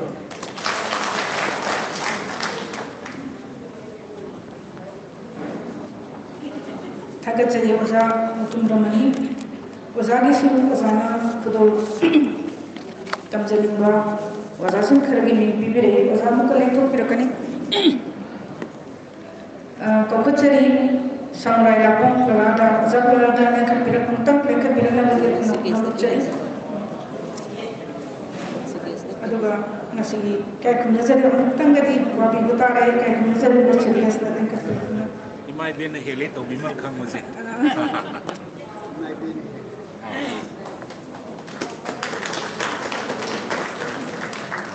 ꯊꯥꯒꯠꯆꯔꯤ ꯑꯣꯖꯥ ꯄ꯭ꯔꯚꯥꯗ ꯃꯊꯪꯗ L. ꯁꯤꯔꯣꯆꯟꯗ꯭ꯔ ꯂꯦꯡꯈꯠꯄꯤꯔꯛꯅꯕ ꯅꯤꯡꯁꯤꯡꯖꯔꯤꯊꯥꯒꯠꯆꯔꯤ ꯑꯣꯖꯥ L. ꯁꯤꯔꯣꯆꯟꯗ꯭ꯔ ꯃꯊꯪ ꯑꯁꯤꯗꯤ ꯑꯣꯖꯥ ꯇꯣꯡꯕ꯭ꯔꯝ ꯑꯃꯔꯖꯤꯠ ꯂꯦꯡꯈꯠꯄꯤꯔꯛꯅꯕ ꯅꯣꯡꯖꯔꯤ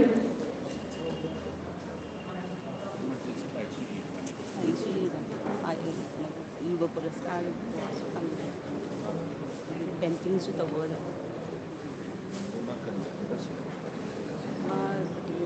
ꯇ꯭ꯔꯥꯟꯁꯂꯦꯇꯔ ꯑꯣꯏꯅ ꯂꯩꯕꯅꯦ ꯑꯗꯣ ꯃꯣꯏ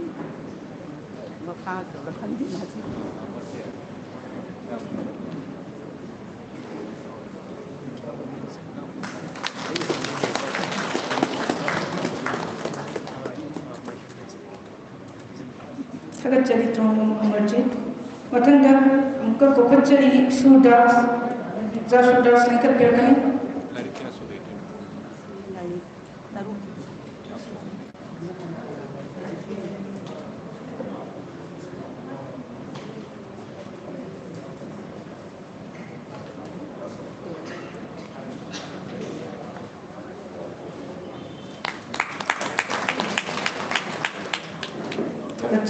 Tagat jadi nasi gisi biasa madi nasi kudolo wiki bawa jasum kelima. Tolongi maka setejar poena nasi di ketemu subadanya ibi di balari wali macam lari asing beriral segi merata wangan wina sing merata nang bigadul ko wangan wina leksin bidi ba oza salam tom posing presiden coauthorities mera ozana nasi di lari segi matanda nang bidan kita untuk oza kita balik.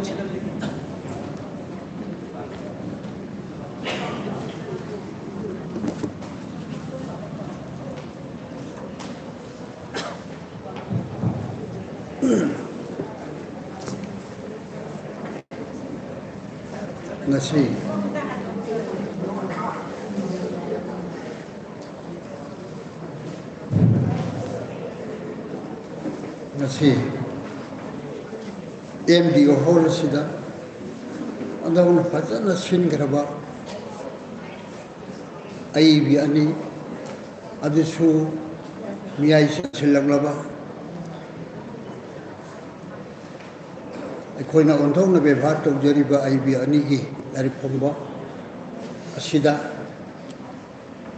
athoibati thioina lengsen biriba sak mayong nadra unadragasu akoina di yamne admire tawjariba langthaban gi mihu biriba honorable MLA ming pan baba hangoi jai ondong na phajana tajai akoina ka gani di sukari aduga preside bata biriba manipur gi khorironda akoina ondong na luna thamjariba ondong le emai tawjariba wajaibe ma aruna aruna gumbagi mangda akoina karium bakara haibe si dos lamsin bani ne khanjari bani jabu aina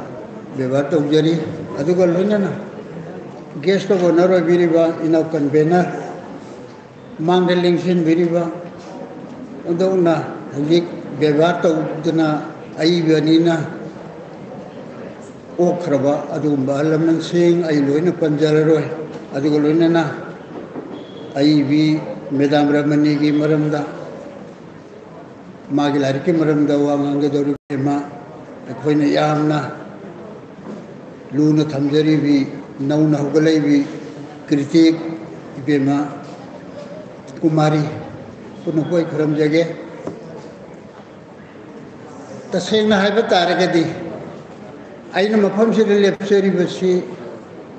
ondhong nam aina yamna kijaba maramdi khorironda aidi kaisuna sadaba aduga iriba aibi ani sigidi akoina ondhong na mayamna emaya tawduna yamna masa khangaba aibi oiba adubu isan subadani gisi magi script oina leringaida aibu kaigumba kharadam ibi oidana harakoda ai ijagarabane aduna su lariksi paibi bamatamda adum ubigani aina karigumba khara ijagarabane aduna su yarabane adubu mahangna lariksigi maramda su ojana khara haidaba yade haibasi hitngamdadana lipsaribane maramdi isan subadani si aina huji pujariba quad writers moirang sigi ondongna kainomoni yengjariba personality ni aikoina khambathabi literary award edana kumsi dagi piba hogadaba mana ma thamjari kumsi December da soidana akhoi lauthokseragani kumsi saireng piba hogani lising kun manga pigani masigi manase aikhoina mahadol amana kanagumba ina khundamna lang manga tarukalaga oirasedi akhoi yajaroi doba khabathebi ipik punungsibiba ipik lovers maya adagi manipurda leriba writers maya thogot piba akhoi lenghin biriba honorable MLA hogum khargadam thada birakuduna sagalaga bank ta akhoi account lejare register tawjare ado la ahum thamu sahi khudingi kun manga logi di haire ado la ahum du sagalapada isen subadinina yamna phajaba thimne adana magi lising tara katpai mathakta another member tara hamju thibirakpa akoina kawba lairoi doba mana piba nubita isen bu karamai oxygen je khanaba haujaraba adugumba mi oiba ado mahaki larikse maramda kaino khara highway si aina hitokko ngamjada taseng harada subadani di akoina mu masakta udrasu akoi dagi wa hana saita tawrmagana ma sairi moina lising amaga samapal humdra mangada sairi lari ma phongaga magi mangkhra bisai sureji phongaga sairi ibi mon masakta khraba adugumba aibini nupi sairi ibi dari mase second warmale anandini na 68 sairi no phongra adumana maming laiba adu masagi lari tara mariju phongaba wari masagi lari chu handaki siga manga sudoriba asigumba personality mugi khuida aina soisam onadana thoidongna haijania lejede aigi sidi only aina hana pajeruba ai maga khare na nakshin najarubagi khudong sabda aina hana parubu pawdam bani na logi betare lekhin biri upuna mangna wari macha haiba simuktabu fiction ne fiction haiba simuktabu khusiem yaudra phana phajaba pusi wari wayu phana nungsiba mama kaina bigi wayu macha kaina bigi pusi wari ama heta wari tha yadaba khusiem haiba si yaudra suya yadaba adugumba genre amani masi fiction leire fiction haiba simuktabu khusiem yaurabadina art ki pot oiba bungo hoji makhum yakpa maming ka hore Michael Haber ma haramido kar mana yekhi khaliba masi art ne mana magi makok te thoraga sekhum da tari jo don phajagar hai si art amane camera na photo na mi si art nate mana namai bo photo du kana man mana ye art ole ador bo de subadini ne irbo hoi masa jingse wari masa kunji mahang art amma sizinari wari masagi art sizinari aduga mahangna fiction si karmain igeri yamba masida aina mayam da pawdam janingina Tolstoy hariba Russia gi power of novelist na wam hairi art haiba se phajaba thibani adugune masu record of beauty di natte phajaba gai punje laga kilom khilage ta taro kaino dudi art haiba taradi some expression of one emotion di oigadong ne kana gi artist gi yiba mi gi emotional ma si da thada bangamdraba emotion ma su samma ngamdraba madu art nate beauty ni art theory je adubu it is not a collection of beauties it is not the record of the beauties higher ai gi masi ondong ya jening ram adul subadini na kari magi emotional hapchili wari budi thimje pura kamanne manipur da leiba thimpuna mangman lokshili wari msa kunda adugo mana pairiba thimpuna makse mana karmaina koi da pautami masi akhoni yemba tari aduna subani gi wari msa kunji da mahangna manipur gi nukshiba haiba nukshiba da base toba wari msa yauri manipur gi khunai gi problem yauri राजनीति की problem यावरी नुपी की मरुना problem यावरी माना नुपी की character नुपी की शक्तम कुल ये महात्मा ngasi akhoni subadani da uri basi mahak se activist ne aduga mahak se female writer ne leiramme aduga ngasi degi di subadani female writer da oide feminist writer oire nupi ai puna mak female writer puna feminist natte nupana kaur bawa namana pana kundo pareng siandana laaban di kamthon paidra khangu hai ba theory do dum yari ba nupi do madus feminist oidri ebo mapani pamra samunu napamda hai ba gum basugum ba anda bisas na yo nupi khuri do ado female writer do madu feminist oidri ebo feminist writer oige hardi khara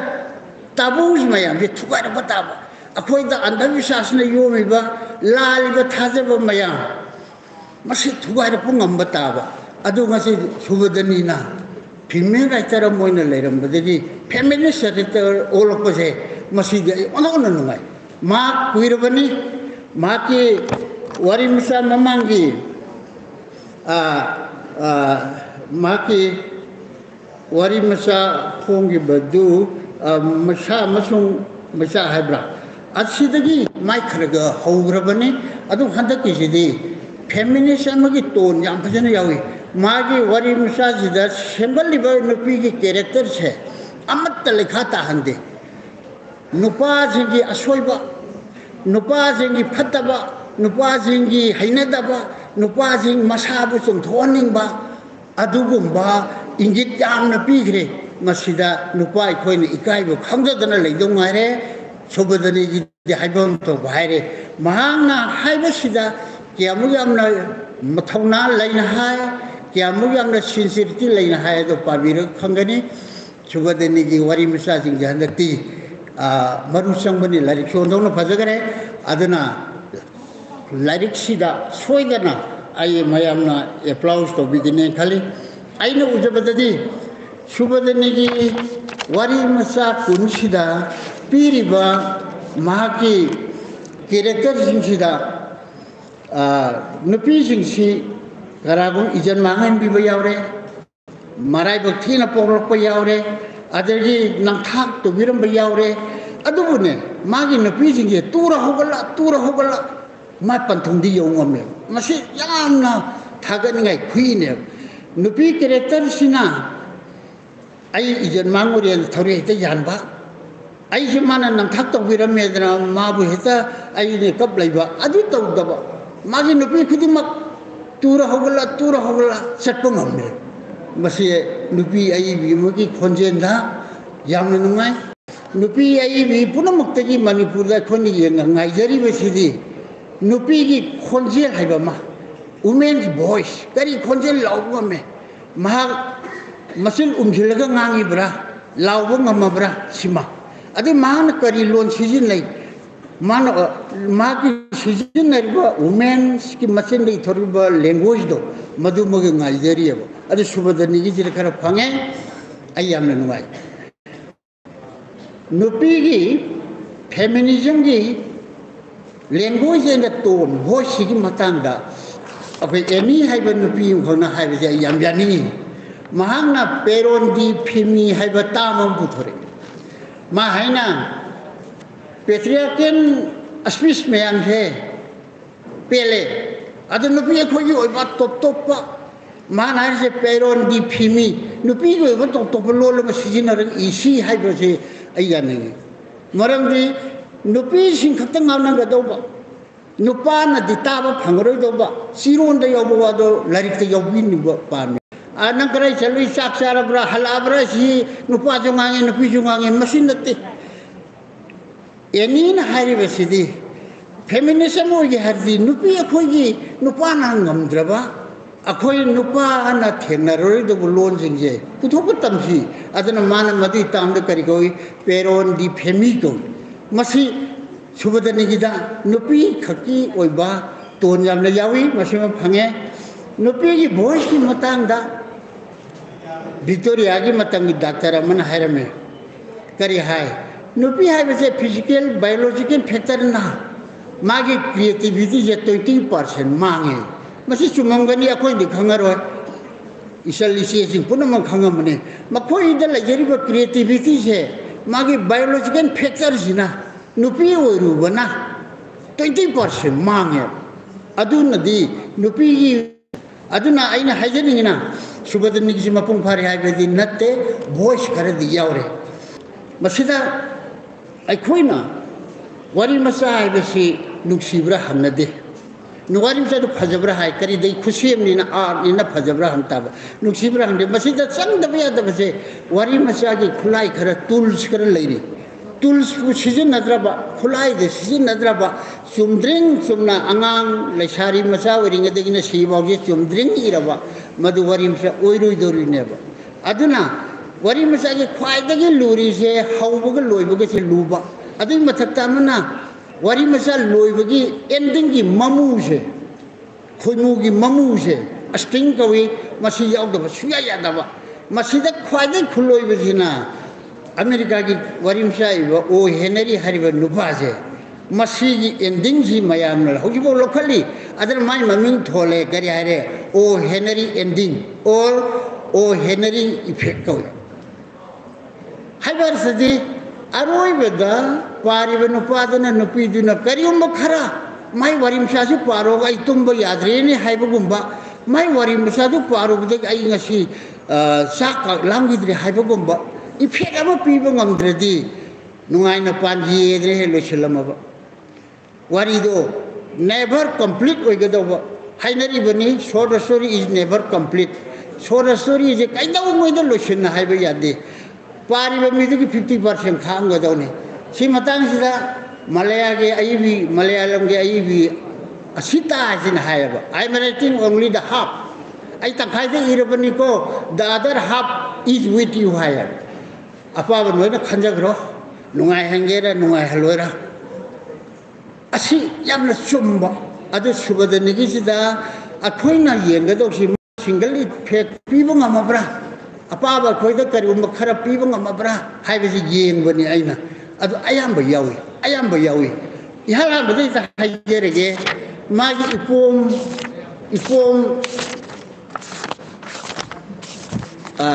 ipom hodra ba ipa ise yamna chigre yamna mo hadana satpa wari masani lawai gi nupi masa amana karai babu khudong thiba nang bage do as yam phajana utkre tamjin gi do pim sa waina setting tawi tamjin dagi dana thamai ban masi gi de laibani maduda thoiban imban gi manung gi nana prakar oida pada ba pakhang gi lamda thubani mange adubu amuk nupi selurba nupaduda laiba tare selurabanina irai bakini na laiye tabudasu hana seluba nupi dana hung laksindana lohong bakaire hayeng lohoni dra onput jonthoe ado harba nupi masaje ai dabu sijagra ge haide ai dabu karai dana lolore ge haide ai matik sabatai haiba wakhanda chalaga ma dilli de emetam sala masi subadani ge creation se lai dana pukhalakwa ada da lordo boini loide ada bhag ml loithoi ml lorgo mayum da halaroi si mai wakhani ai lamdam da oti pati maratrai lairaroi si mai wakhani adubu mat thamoi sengba adugumba wadada laba nupido subadani gi khutna tapna nambi karmaina Avinash ko Himachal degi Tamil Nadu nan Manipuri amana khutting thore e as yam phajagar jana masida intermediate gi ju laire subadani gi khutna hariba tangjengi nupi masa mayunda hanindraba ai ml orga karino ma taulare saida lere khanba do laibam laihi adun odong na phaj khali aduga ai chamjin jege ingone matam ke iruno ju khamdre honorable ml gi matam angab de silangani adigi masakta isa kumari nanganga do ju tangkhai me leri adu ojaru na degi taning mu kaya leri adubu warimsa kunbu minit tarada kunda marathon da usien badi ngamoidori aduga aina haining badi pung ahum ngangurage laksarabani maramdi phajabadadi ai thagakani subadani na aibu luna tawedna ai ma thaga tawnate magi asoiba awatpasu haidoribani aduna mahangna amuk yakhlai hoji hariba asemba iran tagam panda ngasing lainariba khoi punamung larise sadraju sara helaju isa semaga loire isana aslendra marani mi masado aina yu hairuba yaro isana asemba iranene leiramba matai manawdo isana asemba iran oiramdaba dunia ai yam phajaren khali adum subadinina another step chamjille karar bok chamjille o isagi shanti ai thamogi shanti ai puningi shanti ai thamoi tenjo tharaga khangba ishorgi nam chonba ai thamoi atma jibu inghanba isagi khandraba karidagi khandaba matik sare Delhi da mayum pandra laigraba Delhi da posting tadran laigraba sahi muda lakwa waraba adugo masa jingduna imanang karisari ipanang karisari hangadraba matai manau duda laigraba kanda amukse paralysis oidana phamungda taraba mama sina khalaye se khanbam thokpani aduna asemba iranje lengsin be punamna yabigani subadani na hariba asemba iranje isa oiramdre iwa oiramdre ipa oiramdre ima oiramdre ai thammo shanti piba ai meditate tawjaba ai je apok lokpani ko sidobani ko ai matam laitre ko haidre ingna leijabo ngambado ishorgi nakta naksin bo ngambado maduna asemba irane hairi odomu phajana semi engineer amaga mai nupi jiga semi oja oiba nupi duga engineer ja hamda yam khengali hata paibaga lambaga sabaga thakbaga ngawhalli adubu asemba iran thirakpada masu mamaidadi sanga boksagi de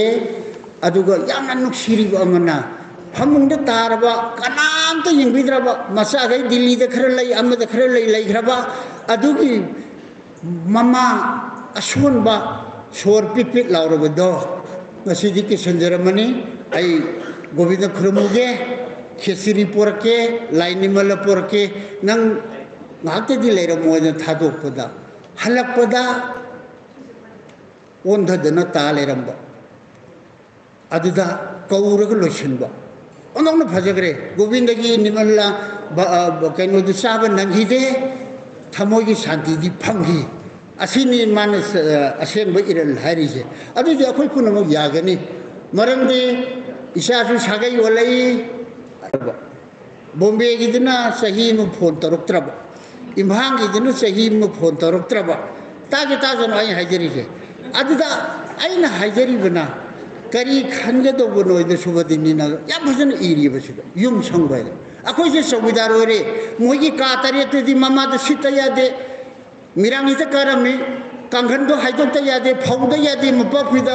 ka tare chena bada sawidar oiri tolokti hende subadini jo adu umale yum sangba haiba tare adumdi lengsin me punamu yabigani ima isha punamu shemi bese kaisu nalamdre lana de lobi gadra isanu papoi imaugi isanu iyagi du tagre adundi akhoi de yum changba dong le hore makoina matam gi modernity de tawgi dana chakot khare aduga akhoi na khunung da ta le hobodo yamna wana yam phajana igre masida ada subadinina adugumba mama maga mapa maga gi yam phajana gi ase yam phajena khali adragi subadani gi phajama jabada khanga chege kunma ai haibo ngamjeroi masida sida yum sangba sida yam phajarwa pramalam piri masanapi Delhi da ongbi masanapa Delhi da ligiba adu laga mapagi sorati lo shunba sida dairi im thengna bane dairi sida mahagna shiramdai da laikai gi wamin pai ka tare atun bi ma lauraga leirambase nahangai di hanu thangda nupi thiedana baji kari sar gi bo hambirak tar bane adu mapa aduna dari de iramne ba aina nupi thibai maram haila kaina thamdadi masa nupi si dari do paru bada wandhagai kapi akhoina lale babana sumi aina nupi thiri se aina karamaina itomda laidorino noi puna mangna mapaleraga aigi seba hebam sangi adu masu tolabat nupi ni tarabat nupi ni magi mateng aina angam pangambani laitaba magi atonba magi mateng pangba jibu noi da kyam kairage haibase aton bi afaba oirabadi yare aduna tasena harabda siramda da nupi thibeji chumakadori basubadani thiori aina hajari se yam phajagrabani subadani na nupa jingji da phajana iriyaba masa masuduna mi maniega ayukina nang senau nungdangina nang senau babado adugumba hinabani imado adugumba hinabani adna tolob la anihum charabadina silak taraga mapa aduna pension sari marai chajarangani hare mau singduna so imai pi matolo pension lising kun kuntra sari bodna sangandre inavidre sarana bida dari dudi thengnare dari dra tarik tha thadana irami ta tha thadana irami adura hairam neba aina nupi ma thirami se manasu ai teng pangba aina su lai kidraba tolaba mina usit pidraba do kangkhat pirambani adu karikai adu masa nupi se mapagi dari sida ondhong na nusirakna baba de kawura kapako matam sida atonbi mama to sina mareng banda tungdei pairak pone ai leiri supajaba warin sajibo subadani na payana makul amun ma thingari haire adugidi masa nupi aphawi Dili do ongbidu nangai napan karambado mapagi wari dan ingdrei aduga aton bidu gi thamoi do bada iman konjenai yam baje sidni nasa aina hajerwa o henry ending do o henry effect se adai da pire karai dagi aton bi phabalai habesu ulle adagi mapana nupi thi besul sume bo ulle adagi mama mapada lan khalam do masa na sume eba that means masa singina tasena London da lagi lai world singa sidi khudum bi de loi lai rapone no magi baba sarabra imatuma bra kari hare kari piroge kari bogi khamde noina chato kera khoto kera tha khudinga ina lising tara tharakani hai bai aidana ado masidi masa aidagi wanate sida phambiri le khar pan ba yawmirangani hadok tabai wani sida lairiba mi jingi wari masa ama loi puri ba mi ngatane haidok da baywani ida baywani ona re MLA su warin shalere aduna aina hajari subadinina nupagi feltis nupagi pols tasena otpading amdraba hetel lawbading amdraba khangjo nupa no ya so hairi aduna masida yamna nuksiba yamna amaga lairi madini karino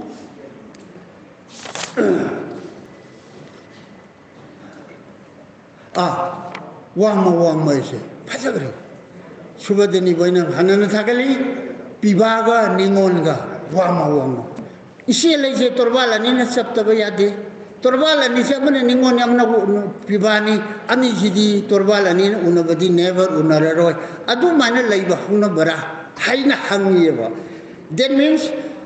marai bu thirabi polopodagi su khitang soinai rabi makho mayum palu su ngatan mai nupado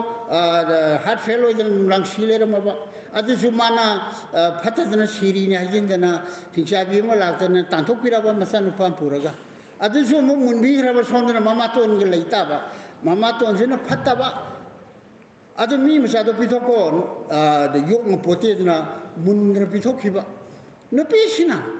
massage gi tamta massage aina yoksegi haibasi Kot kuding set pane, masida ukin patabam thengna bane, ukin gana nang nasa suidana nangi yohan gani haibadi ngame haidok payada wam de yaure. Se akhoi ikai ningai ne ukin baba mole haibado subadani na ole ingitna aduga memi hariba nupi se masadi mana yokpa phangi kaina thangda aduga thamoi di kaina yu adubu subadani ki phajari sina magi nupi se thamoi kaiba ijat mangan birabani ukinduna ijan mangni da sirodana natraga kaidorudono haidana taurodana nate ishagi da muktadi ai hakchangji di sire logani ai thawai di hingi aduna ai thawai di oiba ishagi da muktadi mana logri ijato kashu nate nura no thokumne kashu khandida she anova mentality ne nupida ija sodi ai sirani thauri alani haigam thai mana chalaga okta bachalu nate force na chalai bajidi kanano ne thingdo bojibo hoje lebak sin ningai jana military captain ka siri jibo wakalu yabra se force ne ba in da ba yada ba maha ukindu ka khayata taba min phajana semam loduna thugi bedo ma madu da sinta taw le thokti ai isana yana pigi ba ijanate mani je logre adu ba ai isa sem da ba yade le rakpa adu sonda subadani ki phajara isina mama tonna lampiroi nasaju mi masani pithoko kaidana mu ambaduna siram dai dadi ne ta dharaktana nasi gi saru khara thungodana haram bane mana pukseba pibadida pibadu jo hamba de pige tarumi mauduna lekha thibadagi di pibam thokte haire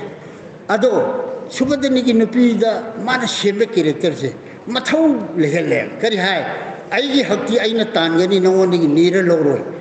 adre lo shile adu makhada hoi khallo haire se phajayaba se khuloi sini o henry effect harise o henry effect yawda bawarim sa di pabiru no madu chumna gi wari kawi plot yawda bani preconceived desire ma wari masa je sorte shurut chalo haire aigi effect yawna ba sorte shurut chalo haire aduga iri ba aigi preconceived desire aigi iba nang masidi unaningre da haina iba hobasida arobu do aidi urabani aina uriba arobu se pariba min he uraba loire uhatba yadiaba man khanbana mo hendo ini apa baduna khanbadu ona tainene he tangama ba adu o henari phe oire aduna subadani na kari daurei memi harba nupi se ondho na mathona lehelai ije sumangrabani masadi sembelai mama atombi mabu thina chegi bede siramdai iru zabirei aduna kari dawi ai hak aina tani hari hoji machin moba court emna dori wama lamuna dori aduna aina masi matang ja aina panjani mamala yaba ngasi manipur gi ai bising de lupani iradi pa oi ai bok kumba himalay kumba lanton kumba thugai bangam da ithos thimani khak lai riya masi nu pising isok sok te ba ki braba thaina mamangai da manipur gi mi am dringai da nupi na nupa na nupi mangal wan ba yarame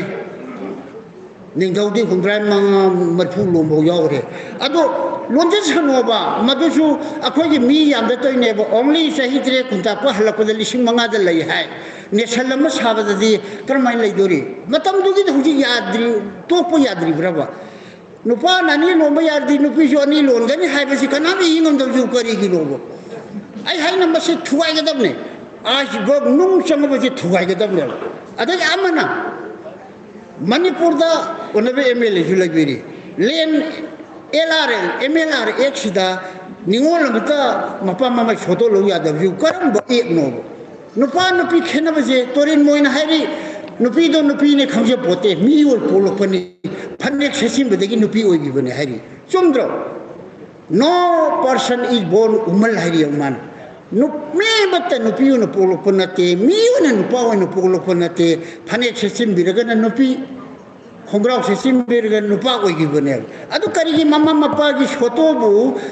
macha nupi piba yadiba ayu ngasi bok thugai bangam driba ase yang khuchamang gani onabe MLA hore habirakani adubu nupi ai bisindi iba hobiroba mama mapa gi soto pasenda oigera ningon soidra phangada bani ai asani sima ani subadana nupana ani lon base tosi masi ain sembada bani karigi talak ahum lok hairaga kainara bab muslim silinau singi talak ahum kaina bada talak ahum phone da hairaga kaina ba nupa du jien jawre fain tare karigi akhoi gi manipur je ikai jai mapan chalaga ani lole su mo ta di haiba aduna ai sigum je thuga haninga थुगाइहन्निङेब अदु सुबदनिना हौराबनि सुबदनिना हुजी वामो वामैजिदा ओंदोंना फजना आइगी हक्ति आइना तांगनी नंगोदे नीगेदोबो नत्ती हारे लोसिं आई नुपी से meme से नुपी थोन लेपखियो यामना फजाई अदगा पादबा यादबा सुपा पादबा यादबा वरिम सम जौरी लेंसिन बिरो पुन मन खरे जौगो पाबियो वरिम साइ कांगलोन सुमे वरिम सागी संजाब तो था येंबदा पोप ताई वरिम सागी इफेक्ट यावरे वरिम सागी संजाब तो चले अदुना वही लिगो जुलिए मागी वॉक्सिंगी नोंग हाइबसिदी फजगरे मसीदी सिनेमा नमजु फजगने सामना हारबदा आई वरीद संपली जगे नुपीसी नुपाना मिनमबिरेगा कनागुंबना मखोइनी यामना क्लोज ओइनु कांदा नुपा नुपी जुंबा बाई मरी लेथोखीदना नुपादन एसआई की ट्रेनिंग चक्रिङैदा छिप तौरे असे कनागुंबा मोरदि डाक्टर तानर यैजगनेब इकाई की फोन हारबदा असिगी नुपीसिना यैजबा यादेब आइना मसी चाइनागी वरी मसाम पायो मदुराई पीएनजीब अदु माइ तौदना लाइब्रेरी दा खरगा उनबदगी चाइनागी नुपीसे कन्सेप्ट तौरब नुपादो चेंग्रब अदुगा ममा मपाना लोना इज्जत कनिंगदना मसाजे पुरगा क्लिनिक अमदा ऑपरेशन हाइतारे यैदबा हाइबरा अदु तौगदो सिदा नुपीसे फमुंग हिपबनी ममा पागी प्रेशर ना मसीदा माना सेकेंड मत करी खंगिबनो आई इशाजिबु करी दम जे दोनो हाइबला ए अदुना डॉक्टर दुना खुलाई चांब चंग्रिङैदा अखोई ऑपरेशन टेबल दगी सीएनगी बयवाने याम फजकरे मदु वरिम च ममा दुना कराई ग पुरगा आइगी इशाजे पोप याबा जगह दी मालियम की रमदि लेरंगने हाय अदुमक तायब सिगे वॉक्सिंग इन नोंग अदों फजगरे नुपीसे मागी बिलक ट्रेनिंग सकिंग एज कंसेप्ट तौरे असोमदगी न पाव लात्रे सही मतने हरमी हलक्तरे सोमददी मादी मिमांग थोप यारत्रे लोलगा डॉक्टर से कनाम जगदना डिलीवरी लापने मसिदा बहादुर को बा नेपाली एटेंडेल मना इज्जत कनबी बने अदना महान आईगी इज्जत कनबी नंदी आईगी वॉक्सिंग नोनी फजगर प्रमाण से सुबदनी पुछले बहादुर दुबनी इसादो लौनिंग लौजगर हाइदे मा आई इसादो मपा मसक खंगर जो आइना पोनी लेरिङैदा बहादुरना ममाजु मपसाजु आइना योनी हाइ लुक्सिनगी अदुगा अंदोंना फजगरे बहादुरना वॉक्सिंग नो अदुबु वरी मसा से कन्फ्लिक्ट यावददी यादबनिना निंथेम हारिबा बसोर तो सही मतुंग हले हलागा मागी नुपी लिली जे थिरे एब नो ओ वॉक्सिंग नो जे हौजकी कैनो जे थिरपसिदा मबिंगदो कैनो याम नुक्सिबनी अदुना सिदा सुबदनी की डायलॉग के फजब से दुल्हन सुबदनी की फजब याम लाई डायलॉग याम स्ट्राइकिंग होय डिस्क्रिप्शन पीबसु मई होबिनी आई खरगा पंजरम गे अदुना नुपी सिना बहादुर की इमुंगदा बहादुर की मसा अवोय नुपी इंग पोए हानगी नुपा मसा दुम पोए अनि दु पो लेरिङै सिदा निंगे माइबा बैस्टोक तो दिल्ली दे लाए ट्रेनिंग हले मागी एक्सक्यूज माय अमा हाइजिलरे आई एक्सीडेंट थोरे आई वांगांग मुद्रे काजना सी नुपागी फोर्स मैम दो सुबदनी ने खोंगोइन रइनी असि माना करिनोम दि लालुरेबा अदुना हसिदा नुपी सिदा खुमी बजे मसिदे सिदा अमति यंबियो कैदोबो लागलिबा नंबु लोबो लागलिबने अयहाग जुम पाले इसानी ले पुनम दु खंगलगा अयहाग लागलबने आइबु हिंगनी न मई थाबो पामलिब्रा नाति साने नाति अपाम पुनम फंगनब तालगा सा ओनखिबने फजबी कौब नुपी से फजबी आइबु अदुलाने लौगनु आइगो वारी सि ताखो मसिदा मखोइनी डायलॉग की अवाय कुम जो ओंदोन फजगरे ai yam nungai sida phajari bana mu ada da phajabadu nupi duna nang labra ai da to bani ne shut kapchen naradi ita kauming adu tawdi adu phajana lo shile do bani gi subadani na mathanga mo hapile bahadur lo na tato khare doctor gi atende lo ibaduna lo na halakada mai nupi gi nupa du ngano do tato khare hash masidi magi oibidu la ena masidi karam tawni aina sacrifice to buna pharena haire eba adu karma tawni mana memi thobi phajabi sibudu onono nuksi maramdi kari degi mahak si kajade mong hade ade ngangnari badusu aidi nupa lerebani hairi eba nangla adi chalasi haidri eba aduna nepali orusu mahana jatar basu aibu ijekani bigi bani waxing inonge lejari bani na mahana ondhom na bonli tai hai madu lumna tariba bahadur pelem adun phajabi nungai halamba aigi isa nupi mu yauri basu nungai halamba mat bilab and love moini thungnaje bana phaina haje khalle bahadur na ela simu yawi magin mamingda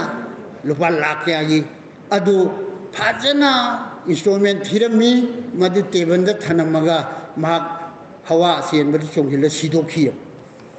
aina masida pendrina siri bedo ai oijaninge haiba thadi sacrifice to nepali dida phangre adu subadani namasi maitai masam tanga natraga singi tribe am tanga ohen biramadi adu pengda bani adu bahadur na ije logre mahaki LIC thaname mama masa thambirame mahana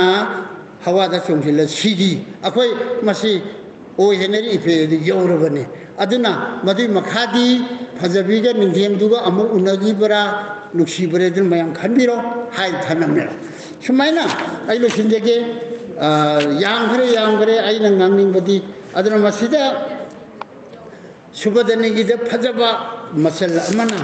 my description je da kyamu yamna phajage bu si matek simatang di pajage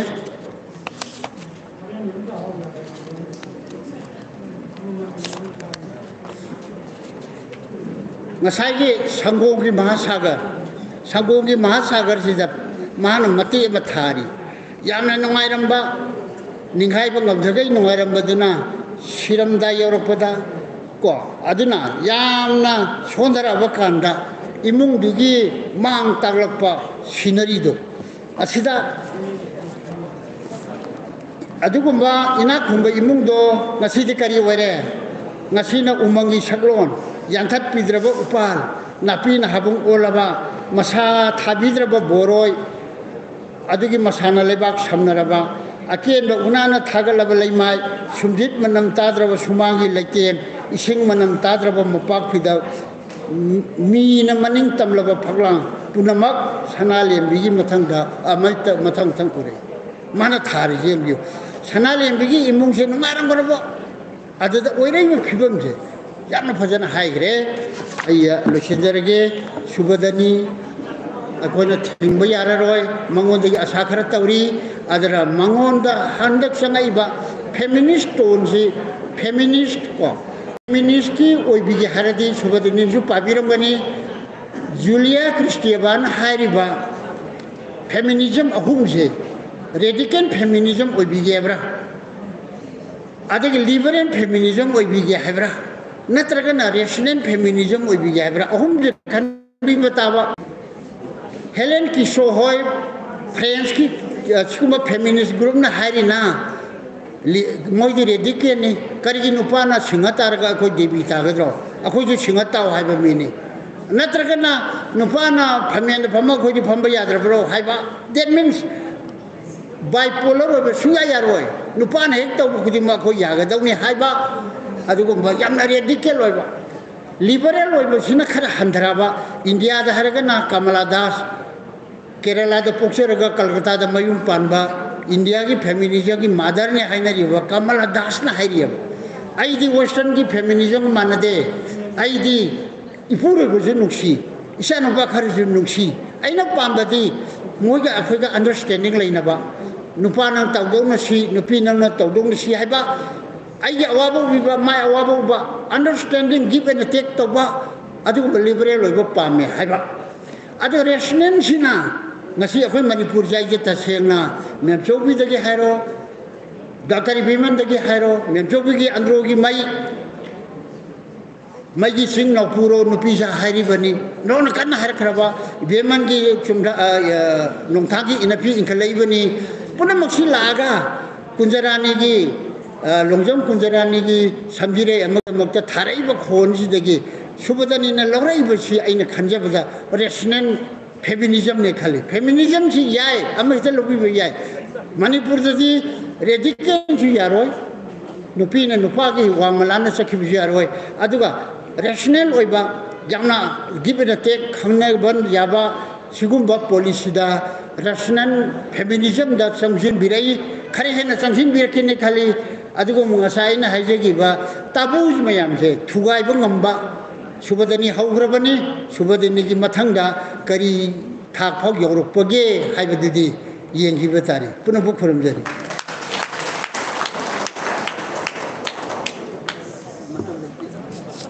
Thadachari oza salam tomba jamna numai sangaba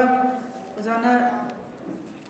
ngangbiram ba wasi taw da koi khanghode matam se ho gi byam numai je adugo bahadur gumba nupa oi budimam na bahadur du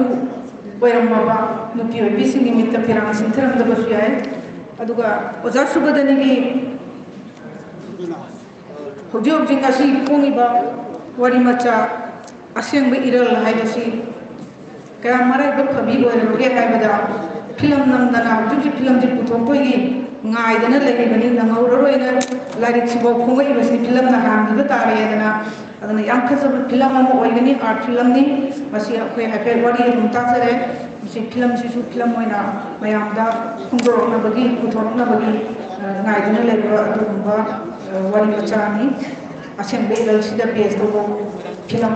mathang ngasidi thongni makha chatha jarpo ina ngasigi oza mutum ramani gi sereng lairik sigi maramda wangan binawa wangan loina lengsin biribi wahenbam kumari chenu associate professor manipuri department mu lengsin direktuna lai sigi matanga wahong khat khambirana ba oza ko sinta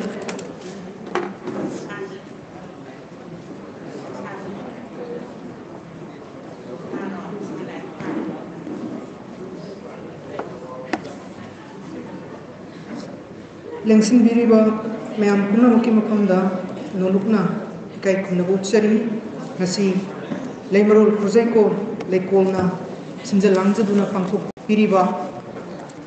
leikol gi huji president oiribi oza khetrimeum subadani na iba asengba iralu haiba wari macha gi lairik amaga leikol gi huji patron member oina lebiribi kai khumna jari bi oza mutum ramani na iba karamna thiamgani haina nungba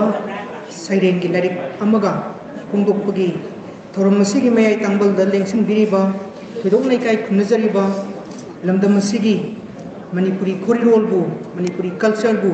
yokat pigani haidana thawai haksang yauna pambum tingbiriba adugumba lamdamasi gi lenga koi singi maraktagi thidok nei kai khunajari ba langthabal assembly constituency gi le boina lobi lebiriba kai khumjari ba MLA loinana Manipuri Language Advisory Board ki huji convener oina leibiduna Manipuri Sahitya bu Manipuri culture bu khajitang thak henna wangkhatna mangnum da kamdongna khat sige khat kadagi haina khanbada thokna matam pamu balaitana sangsan biriba koi kwaigi tingna tana jafam ujariba nomaitemgi tamo loinana Manipuri literature si nainabagi lamda thudokna mayon sumbiriba koi kwaigi tingna tana jafam su ujariba leikol gisu hanagi president oina tho ubirambi adugumlaba kai khunajaribi Manipur University gi Dean School of Humanities oina leibiribi oza loinana masi pungdokriba karamna asengba iral hariba warim chage oza subudani ni iba warim chage lariba sigi maramda yamna akuppa review to biramba koi khwaina थोइदोकना तानाजफम तिंगना तानाजफम मतु तमजनफम ओइरिबा दुगुम्बा लंदम सिगी सकनाइरबा अइबा translator critic ओजा सलाम तोम्बा मरी मक्की मफमदा अहान मक्तदे को मंजरी काय खुनगुत्सरी लोनना मांगदा लेंसिन बिरिबा आइबु ताकपी तंबिरप्पा नुसिजरबा ओजासिंग Manipuri culture बु Manipuri literature बु नुसिबिबा इबगी lambda थोइदोकना मचिन तुमना मसक नाइना खुद थाबिरिबा अदुगुम्बा अहलमनसिंग अइबा अइबिसिंग लोइनना नौना लमसिदा संसलइबा अदुगुम्बा रिसर्च स्कॉलरसिंग अइबा अइबिसिंग पुनमुकी मफमदा इकाय खुनगुत्सरी ngasi asi onthokna laibak phaba adugumba pungpham amani haidana ingonda phaujai loinana phambak thaksida karigumba wapam ani maridang hangatnabagi tanja phangjaba sigidi onthokna laibak phabani haina lawjabaga loinana aingonda onthokna kijaba hangoiba phambak thaksida phamjabada onthokna maring chatpa haijaba tai adugumba kharamasu thamoisida phaujai madudi ngasi sinjariba thoromsi लेमरोल खुजैको लेकोल हारिबा लमदम सिगी नुपी आई बिसिंग तगी ओइबा कोरिरोल की loop असिगी असिना सिंबीबनी मसिगी सु आई से हुजिक हुजिक secretary ओइना सु लेजबनी secretary ओइना लेजरगा अमुकसु लारिककी अफोंबगी वारोल सु लारिक खुदिंगमकी थमजरिबनी ngasi पुथुइबा लारिकसी ओजा सुबदनी गे लारिकसना लेकोल पुथुकसबा कुन सुबा लारिकनी अदुगा अखोइगी ओजा रमनी गे लारिकसना तरागा तरेट सुबा लारिकनी ओजा रमनी गे लारिकसी 2021 दा पुथुकनबगी खुदों साबा लेख्रबनी ओजाना अफोंबगी वारोलसी खरगा ngana लौबिख्रबनी अदुगो ओजागी ममांग दा फोंखिबा वारी मचागी लारिक अमगा पुन्ना फोंननबा थोरांग तोरंबदगी खजितंग खुदों साखिदबदगी हाइजबा ताइ ngasi si nimit suraduna puthorapani maramaduna ओजा रमनी की लारिक सिगा ओजा सुबदनी की लारिक सिगा लारिक अनि सिगी मरक्ता लारिक चौराकना अनि अहुमगुम्बा गैप लेग्रे मसे पुनमक पुथुक पिख्रबनी अदुना लेकोलना सिंजब थोरम अमदा लेकोल की सेक्रेटरी ना मुक लारिक की मरुमदा रिव्यू खरा तौजब हाइ सोंथों नातै हुक्ता बाइजब ताइ अरांगखुम सोइजबा युंदु सोइजबा मांदोक मपु सोइजबा हाइबगी फिबम दुदा लेबदुनी लेजन बिरिबा पुनमकना ngakpigani करिगुम्बदा अहाक ngasi ओजार मनी की मतंग थमजगदोरिबो वफम अनि मरिदंग ngasi ngasagi लेकोल की सेक्रेटरी अमा ओइना थमजबदु नते अखोइगी ओजागी लारिकसिबु हाना पाजरुरबा आई अदुम्बा पाननबगी खुदोंचाबा फंगबा अमा ओइना आइंगोंदा फौरकतो वफम अनि मरिदंग दु पाइतरागी थगल तौजगदोरि लोइना मुकसु अखोइगी ओजा रमनी की लारिकसिगी फॉरवर्ड हाइजबा ताइ अमसोइ तेंतकना इननबगी खुदोंचाबम सु फंगजकी मरमदुन ओजागे लारिकसे हेक फाको मतमदा अफोंबगी वारोल हाइरसु सेक्रेटरी ओइना लेजरुरबनिना ननायगी मिन मयाम थेंगनाबिरनी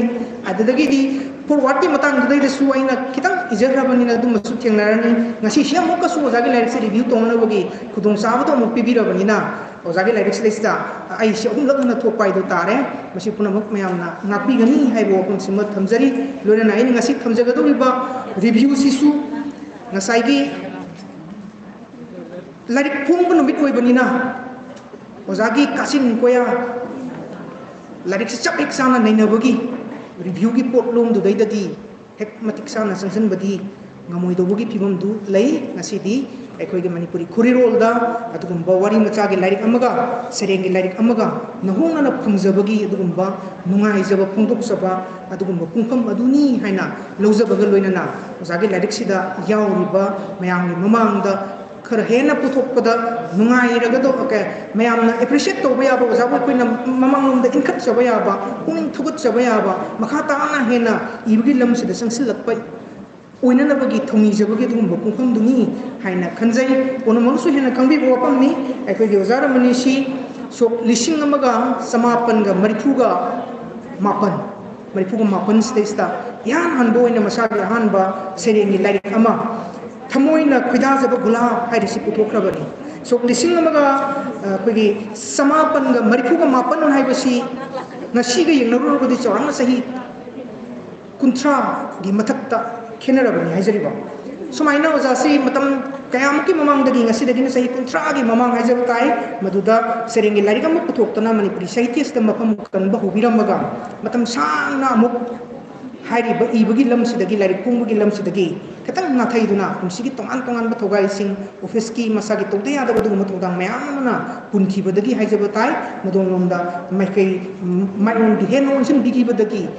ibagi lamsi kitang lapthok narurabani adu so lising ani ga taraga mapan sidagi di ekoi ojasi tapna larik se sunglet leptana sahi kudingi amamam dagi tadana haijabatai ani puthok sahi ju yawi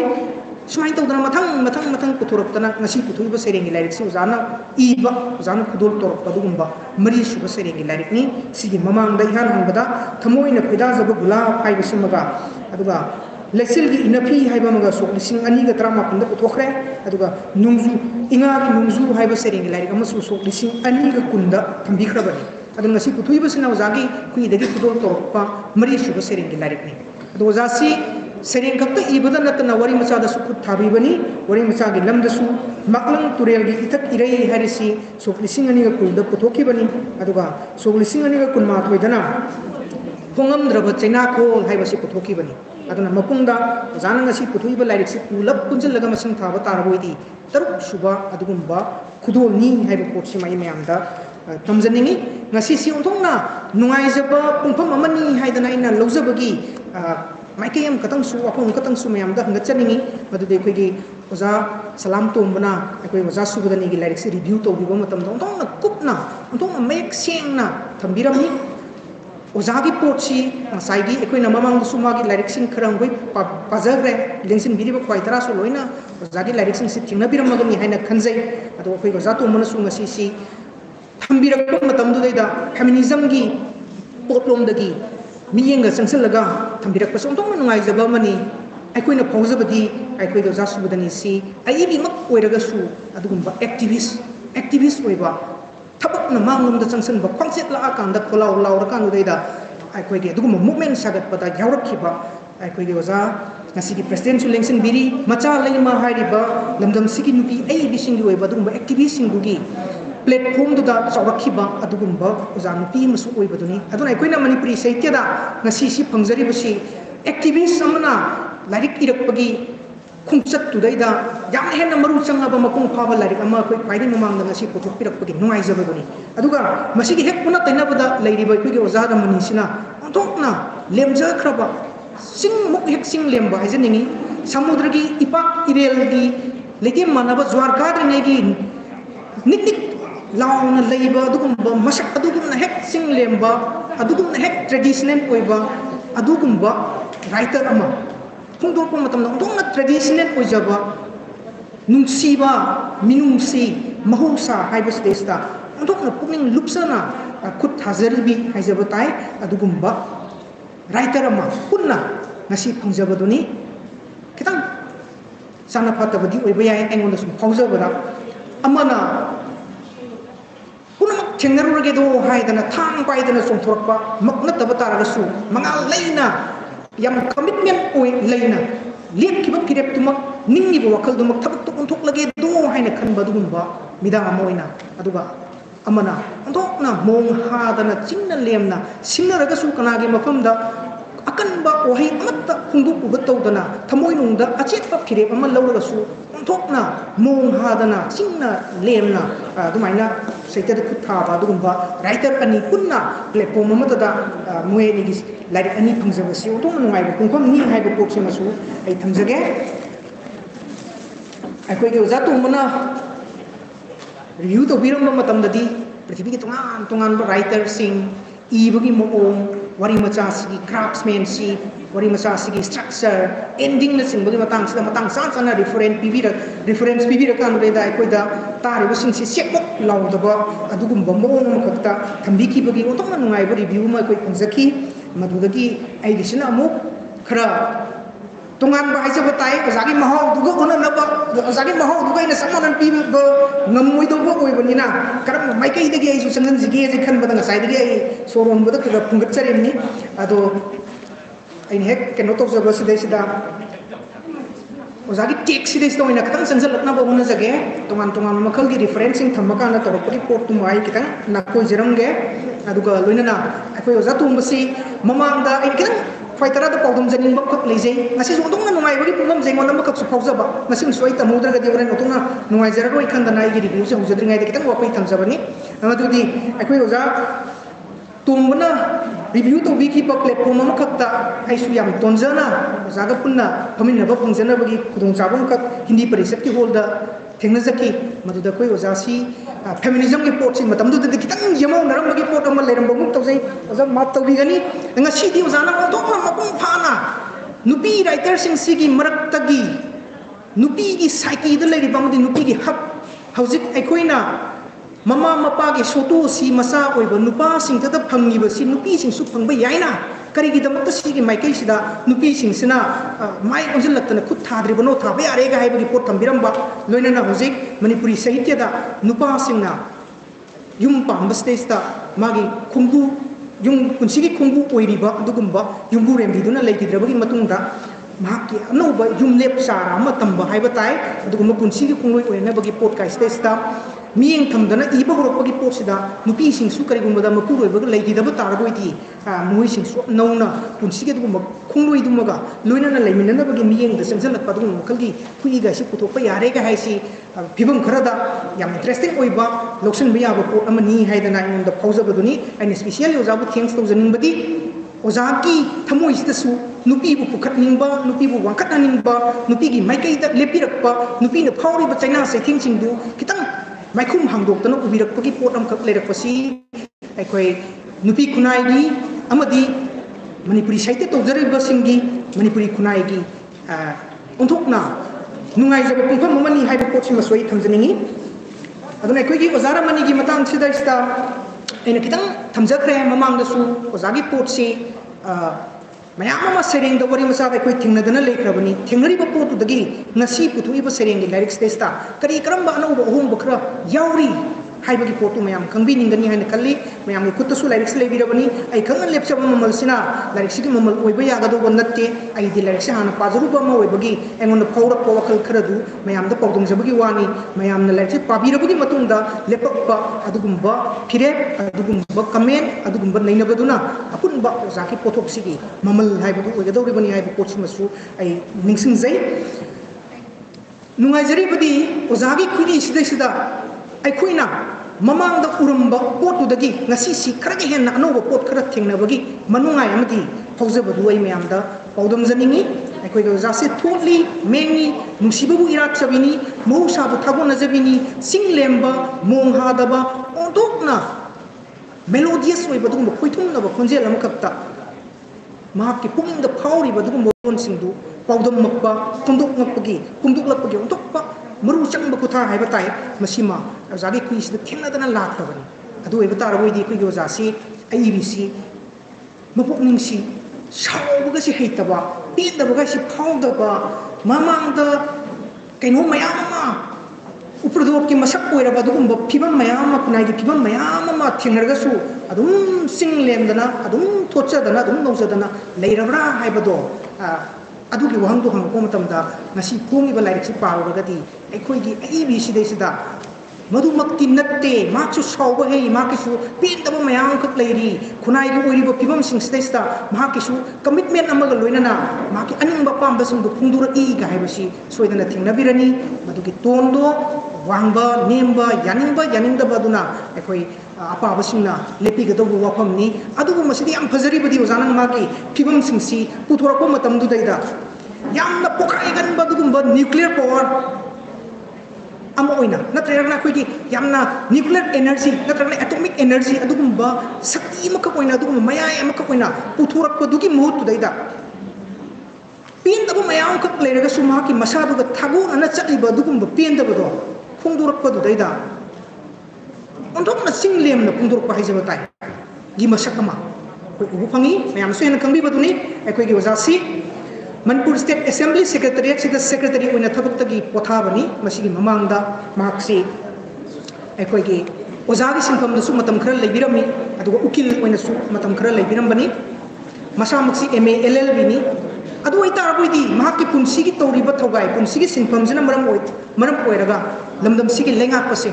lamdam sigi bureaucrat officer sing lengsin biriba ekoigi ikai kunazariba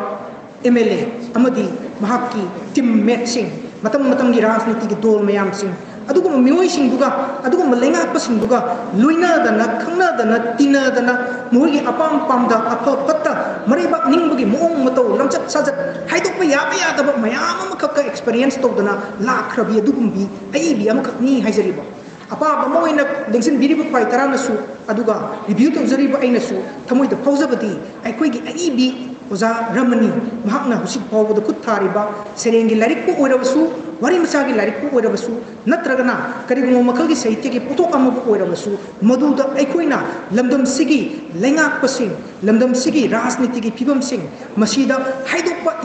yadaba kibam mayam ma leiba taragasu maduga mari leinabam makalgi khudi khupongdo adugum makalgi timda yumpham oiba sahitya gi putok khara putorakadra haibagi thajaba leibaduni madugumba maidudadi ekoi oza se husik fawbadi pangsang sangsil lakidri nongmadi sangsil lapasu yari madugi Pandora box haijabatai apa basumna khawrang ngaijari basi madugi Pandora box tu hangdurakpa oigani haidana fawjaba wafam jima swai thamdaba ngamjadadana mayamda panjari bani adugo ekoi oza sina madugi maikai du sangsil lattaba taragasu mahaki masada matam kuina dagi tusinadana sagonadana laaba mapongdu amkhakta masat amkhakta sangsil akamna magi serengi lyrics testa sereng kharada madugi maikai amadagi putorappa makhalgi maida khut tharapagi potsi mate koi thengnare madudi karinu haiba matamda mahakna tawriba thabak mahakna nizariba wakhal mahakna uzariba midyeng mahakna hinzaribagi mongna singbasi yam dedicated oiba adugumba sarkargi lusangda thabak karibi adugumba miyo yamaka oina mahakna masasi magi persona si aikoigi yitlakpa matam sidai yamna lengaki handaba thaki thabak haijabatai khwaidagi anemba thaki thabak haijabatai piwonam kakki masak stage yitla kan daida puthorappa kan stage aikoina toina hainariba simple living yam chamna hingba aduga karamba high thinking haijabado Mahatma Gandhi gi philosophy da adugumba pot kai du pusalaka na thamak pagi ontong na changkhon na phajaba sereng sing mayam dum thengnabi gani mapung oina maslaista adugumba piwonduna mahaki office de le le badum officer mayam sing even chief minister bawba madugi sa pani thorang to dana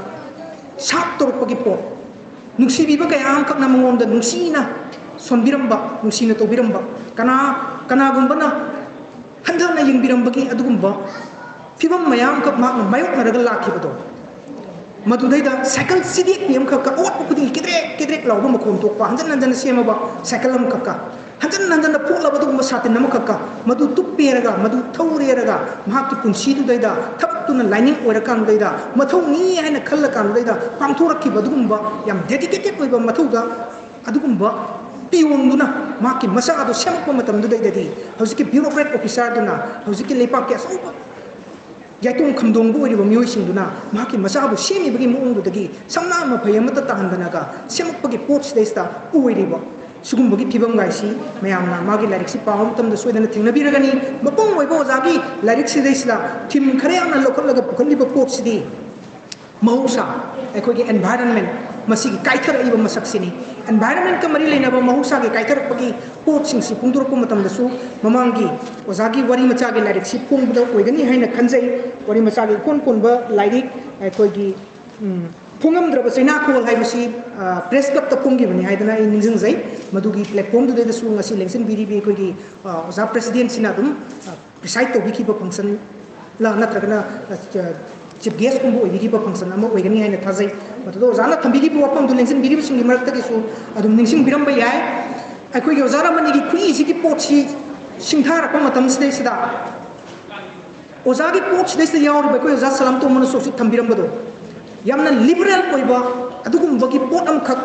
thamakpa yamna melodious oiba pot amkhak khoithumnaba khonjel amkhak puthorpagi pot desta sinabagi pot se mangoni yawba taraga su nongthangi inapi oina angakpa mangal angakpa khonjel angakpa khonthang angakpa machu akiba pangba adugumba saktam oina puthorpa nataba lesingi inapi oina ontokna sinlem khraba mong ha ki draba adugumba tanau ba taing ba puning da santi pi ba haija batai adugumba masak amoina puthorke bagi masak aduga makasu akoi hojik manipuri saitya da kwaitaran itta dum ningjing birani inga gi no haidana ingagi nong hai patu de yauriba khunai sidis leriba achumba aranba afaba fattaba punamak chap manana temthokki bangamba isang tohanba punamak tawtahan bangamba laira bagi ina kun bagi bora bora mayo matum loina tawtahan bangamba dugumba ingagi nong du nataba akoi jaramani na tharko matamdana ingagi nungzu taing ba anouba yening hulan bangamba anouba mayon chungkalan bangamba anouba thawai hap bangamba adugumagi masak amadaga puthorakpa sigi masaksi ubaduni aduna ozana handaki lyrics testa sereng mayama ma punna sereng yankai ni toini yaursi yauriba sereng yankai ni toisi gi manung stage da mapum oibat kimdi mahausa akoi bagi kibam loktak pat ki ningthi jaba akoi gi kaibul lamjau gi adugumba sangai sing mukoi gi punsi loktak ka sabon nariba akoi gi moirang gi saiwol wari sing gi niti jakraba masak sing akoi gi sing akoi gi pat akoi gi turel akoi gi mahausa akoi gi upal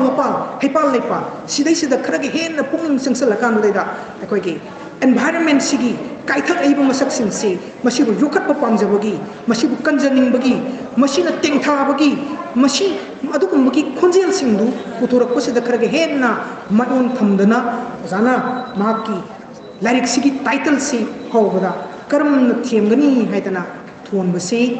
akoi upa amarjit ozagi yam assist to bibani ai personally khangna jabasu leijai habadi oza amadi amarjit anigi writing gi matang stage da amana amagi support tongna ba habadi namthok namsinda lai yekpada makum cover design to bada lariki maming thon mana singbada handaki matang sima su upa amarjit ki ngasai karam na thiemgani si thona na bohona bada mana toina sus to biki ba masu leibani ozaki wamang yan bada su lariki wamang yan bada su ai bina panbi baduni karam na thiemgani adana thamni ba pot stage akoi ki mahausa se akoi ki manipur sana le pakni hainari base masigi sing ni kok tarakpa hauri ba upal sing sina loina maru koklakpa laimai si khak kangakpa lehau se laktaba adugum ba phibam ma oirakpa du daida mahausa lairem bi siki masak maral mayam si masa ori ba koina kotok tan season na thokra ka daida ima dugi mafam da lairem bi ka pangkhok ori ba ima sigi mafam da koina kari kalgi madugu preserve tong na bagi kanjab tong na bagi yokhat na bagi hobal na bagi pot di koina wakan khan ngam da bagi pot amada la ko stage da mausa lairem bi ma sina teng tharak ko duni ai gi pambom ori ba du upal wapal sing ai gi samla ga pangkhok ori ba du upal wapal sing ai gi kunsa ga pangkhok ori ba du ai gi singmai sing lemai sing noina loina khotok pire yantak pire temthak pire sidabu kari mo ina hinga duri se hai ba kumagi khujelam kan ta pukal laga ma ke title si thambani masimuk se aina lyrics forward ibus de thamjabani sukchinna masigi fotsima mahausa da yengiba ai bisigi chumlap serengi masaksina mapung oibani haina thamjaraga ai ge mawdo to kitang thambiri busi khwaitarana yingbi na ba ai thamjaraga ai wasi swai da tension sake adu another aspect amana ai gi ai business da lagi bo se nostalgia of past size of tai melancholy oibam ka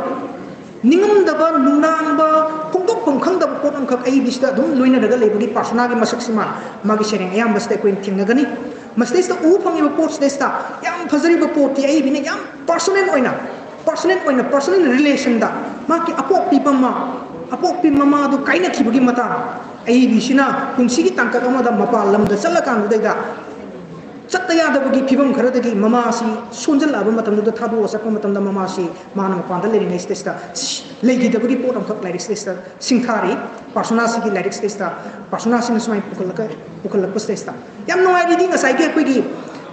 persona sina angang oiding ai gi matam dagi mapung mari phara kam le da punsi gi singtha pang bo ina miram da duaina mathu pang chat padu da mama la kaina ki badugi ningam da china kholama lerpagi pochi sagalak testa ai koigi tradition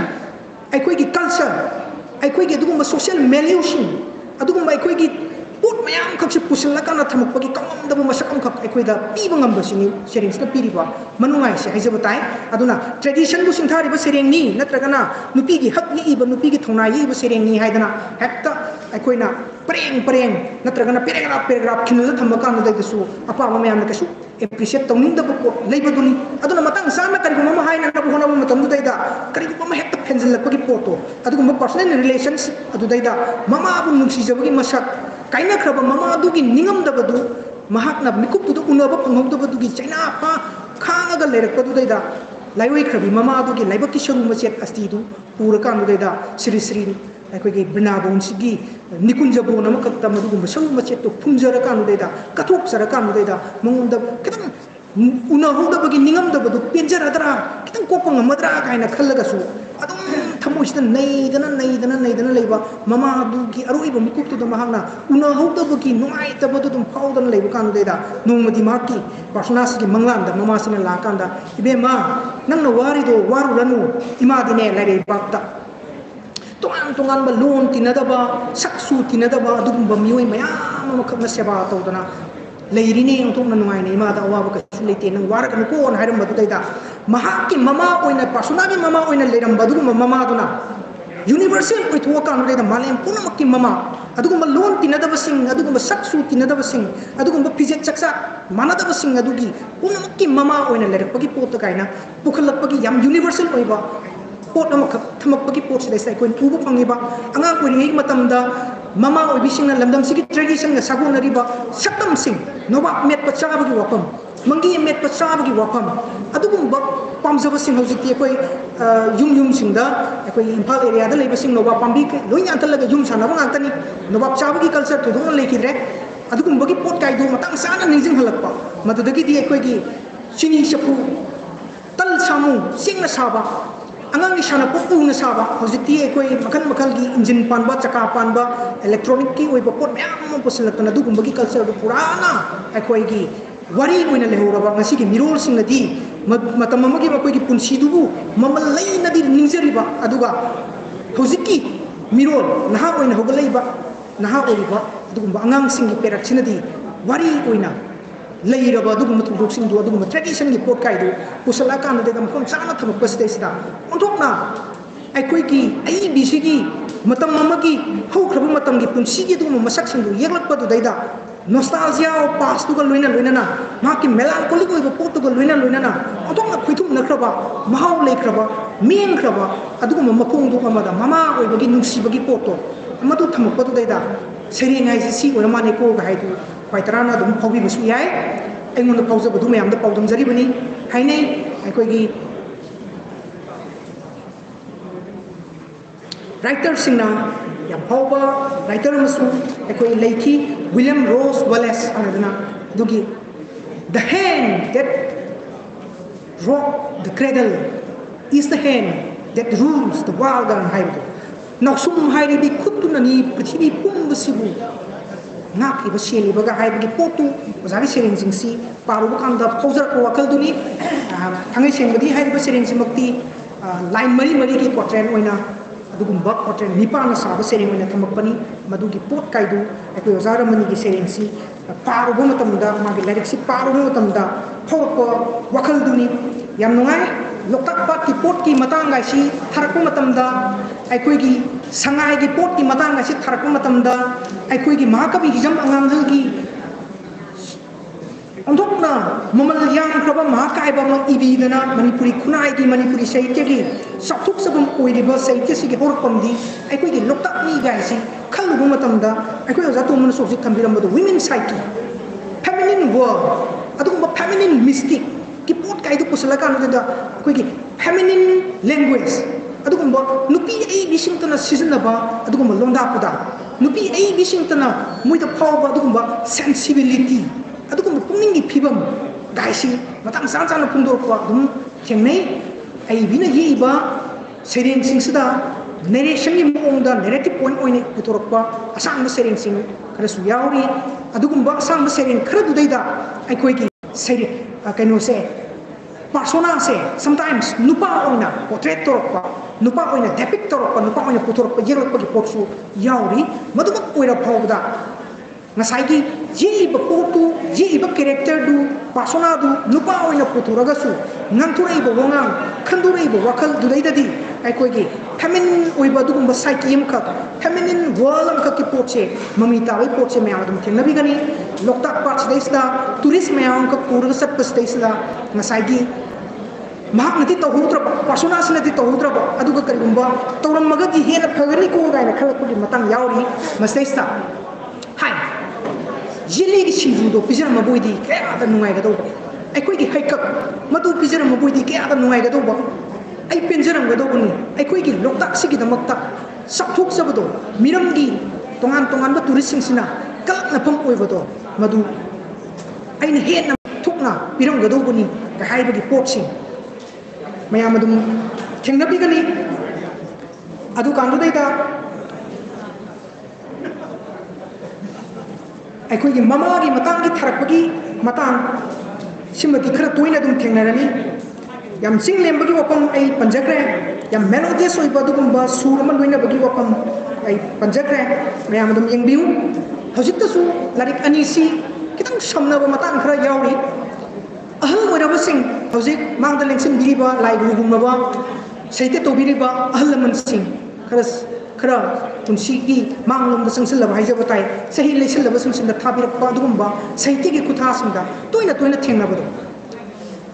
karma makal gi kutha no hai kan da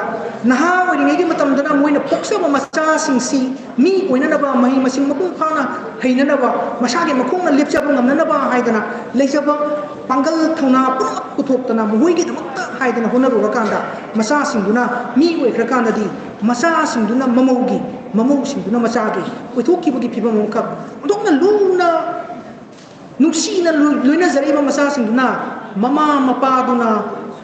asa ke aga loina na sagat charu ba hingi sa singduna lehobada nungai rabu yumpam mamu oja horasanu masida hunjau leichauna sada nauda sandoktana nungai yai bhana yai bimarang kaina panduna kuya to sina leibu horasanu ga haidana sagat charu ba yumjau do masa singduna heng mi oira bagi matung dadi thabak ingang ga tora bagi matung dadi mapan gi chakot pa yam luxurious oiba life amada len khidana magi life ki partner oiba singduga magi punsi ki khoi oiba singduga masa poktana nungaina leiba dugumba punsi marela amada leithoki badagi mama mapa duna hojik kari phibam da leiri sari bra thai bra kamai towi haibana singma bawa thangbi raktaba yengsin biraktaba gi potsi ai koi gi ozaramani gi sereng sidasu yamna marik sumna Sethari, Masesta, narrative point in Mons Testa, what he leave in Mon to the Putor Pasarian Company, Lamai Kuntraga, Maridagina Kuntrama and Hopes Testa Yauriva, Shahosanu Wari, Meragi, Tanil Siga, Haidana. Masesta Su, would live a Portia Queen, Nostalgia, past him Masatuni, Hariba, Yum Sigi, Makada, Meragi Tabals, the Wari, Shanariba Mate, Manau Anisi, Kunsigi Kun, Minariba Makoi Anisi. Na punsi an ba sakang narakhiba adugumba meragi thanin numit amakapta aikogi maharashtra katpagi adugumba jagoi katpagi nuairaba numit amakapta adugumba meragi thabal da thokhiba moyeni ki nuksi wari chiluk nakhibagi adugumba thongdo amakak maduda mama aduna nupi dugi mama aduna ga kawakpa matam da nupa duga wari shanari ge matam da hijang pambi gi amakak ta pan ba ko tingang sesta inapi du pallakanda yalobo da nupi masa du nati maki musijari bu nupa du maki inapi du phari boy da ningdana ningjaru ba du gati asai gi champra du pan bo ko nambagi pot adu mai tawdana horaki ba moyeni gi apam musi gi konsep da sen ba song gi tabak tu toroko matam du da asai gi mama mapa na pam da badagi matam khara phadu adana ga thambada moyeni oiri ba du gumba sina khaina bagi awaba adu gi marat dagi kona thangda moyeni si apam nusi waitung da human pusi da khungda minaba madudagi di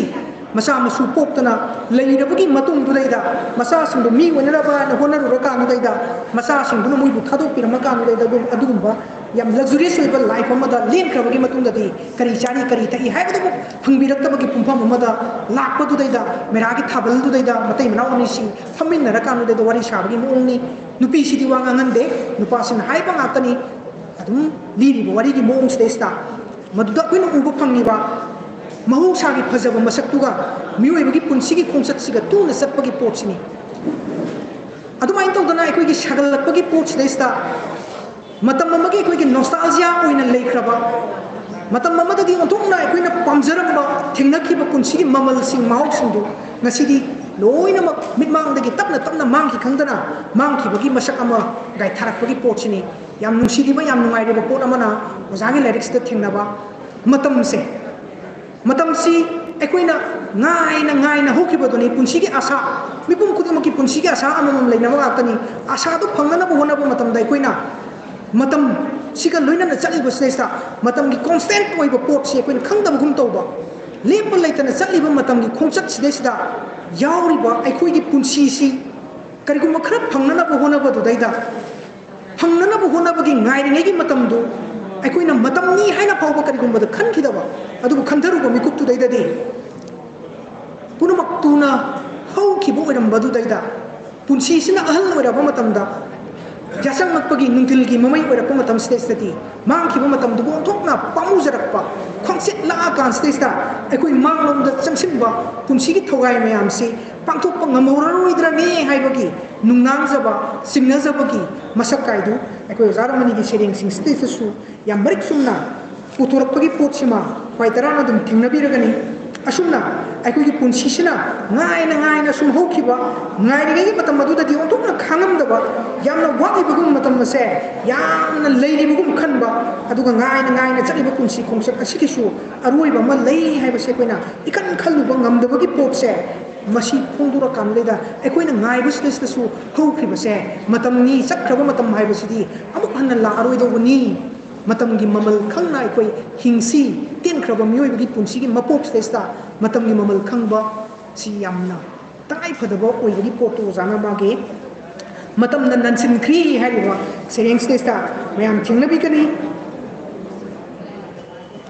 larik si ngasi si ama khatang phongam madi he na nungai ga do ne koi lekol gi thangna na larik si ani punna phongjala banina reviewer ani na mamung da phor wakal du hana pazaru bugi wakal du mayam su loine hek pawdum janingum to matam gi fibam se su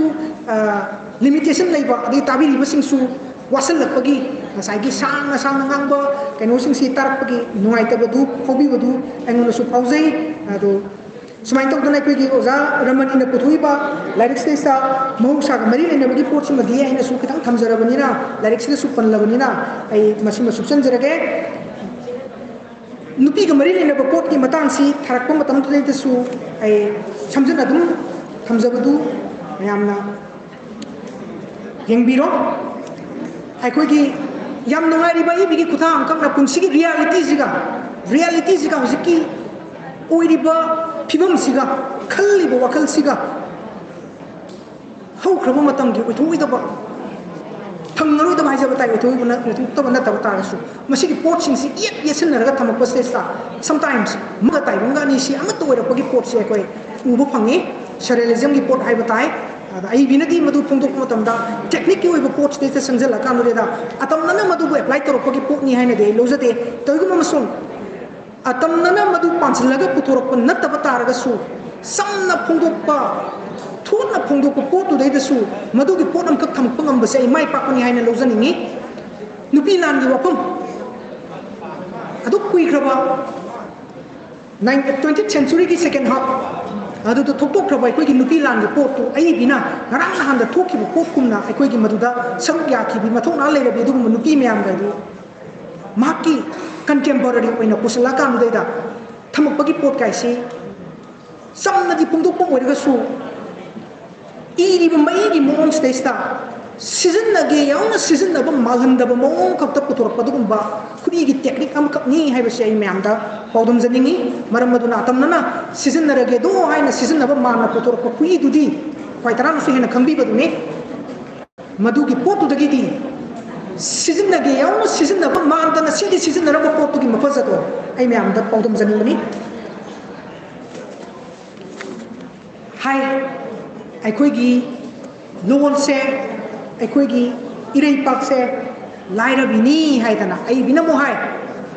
ai khoi gi himalay bak ti laira binate laira ri budi katan suraba suling da ba macha ai khoi ni hai dana no sum ro ba pam ne thamak pas de sta yamna marik sum na thamak pagi pot sima u phangi loina na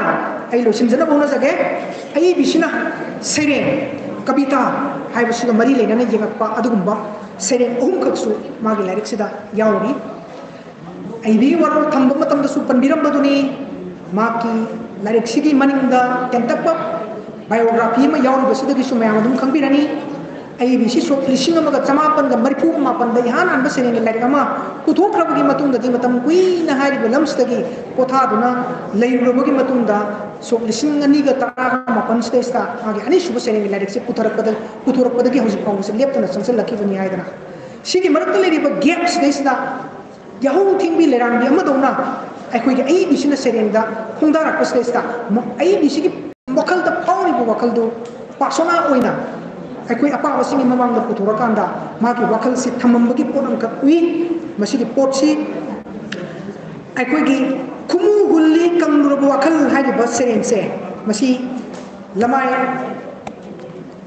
ꯉꯜꯂꯤꯉꯩꯗ ꯌꯥꯎꯕ ꯌꯥꯝ ꯉꯜꯂꯤꯉꯩꯗ ꯌꯥꯎꯕ ꯁꯩꯔꯦꯡ ꯑꯃꯈꯛꯅꯤ ꯂꯩꯃꯥꯏ ꯃꯔꯤ ꯃꯉꯥꯗ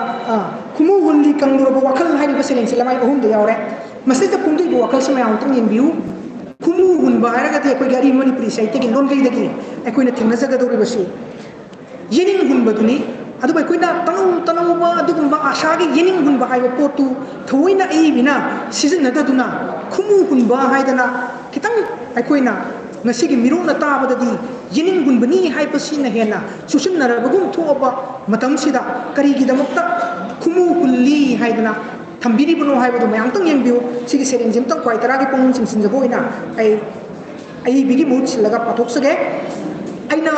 ꯃꯌꯥꯝꯒꯤ ꯊꯧꯒꯜ ꯇꯧꯖꯕꯁꯤꯗꯩꯗꯗꯤ ꯑꯩꯒꯤ ꯈꯔ ꯃꯦꯟꯂꯤ ꯑꯣꯏꯕ ꯚꯣꯏꯁꯁꯤꯅ ꯃꯔꯝ ꯑꯣꯏꯔꯒ ꯃꯌꯥꯝꯒꯤ ꯑꯄꯦꯟꯕꯗꯨ ꯊꯨꯡꯗꯕ ꯌꯥꯏ ꯑꯩꯈꯣꯏ ꯑꯣꯖꯥ ꯔꯃꯅꯤꯗꯤ ꯌꯥꯝ ꯁꯣꯐ ꯑꯣꯏꯕꯅꯤ ꯃꯍꯥꯛꯅ ꯄꯥꯕꯤꯔꯒꯗꯤ ꯌꯥꯝ ꯃꯄꯨꯡ ꯐꯥꯒꯗꯧꯕꯅꯤ ꯃꯌꯥꯝ ꯄꯨꯛꯅꯤꯡ ꯆꯤꯡꯁꯤꯟꯖꯔꯤ ꯌꯥꯝꯅ ꯊꯦꯡꯃꯜꯂ ꯃꯥꯜꯂꯦ ꯄꯥꯈꯠꯂꯨꯔꯕꯅꯤ ꯄꯨꯟꯁꯤ ꯅꯨꯡꯊꯤꯜ ꯋꯥꯏ ꯅꯨꯃꯤꯠ ꯇꯥꯈꯤꯗꯧꯔꯦ ꯋꯥꯔꯨꯔꯕꯅꯤ ꯄꯨꯟꯁꯤꯒꯤ ꯅꯨꯃꯤꯗꯥꯡ ꯋꯥꯏꯔꯝ ꯃꯈꯣꯜ ꯄꯨꯝꯕ ꯃꯥꯡꯂꯨꯔꯕꯅꯤ ꯊꯃꯣꯏ ꯕꯤꯅꯥꯒꯤ ꯇꯥꯔꯁꯨ ꯃꯌꯦꯛ ꯆꯥꯏꯔꯨꯔꯕꯅꯤ ꯑꯩꯒꯤ ꯁꯩꯔꯦꯡꯒꯤ ꯋꯥꯍꯩꯒꯤ ꯃꯔꯣꯜ ꯀꯔꯝꯅꯕꯨ ꯈꯨꯃꯨ ꯍꯨꯜꯂꯛꯂꯤꯕ ꯋꯥꯈꯜꯒꯤ ꯀꯪꯂꯨꯔꯕ ꯎꯄꯥꯜ ꯑꯍꯥꯟꯕ ꯁ꯭ꯇꯦꯟꯖꯥꯅꯤ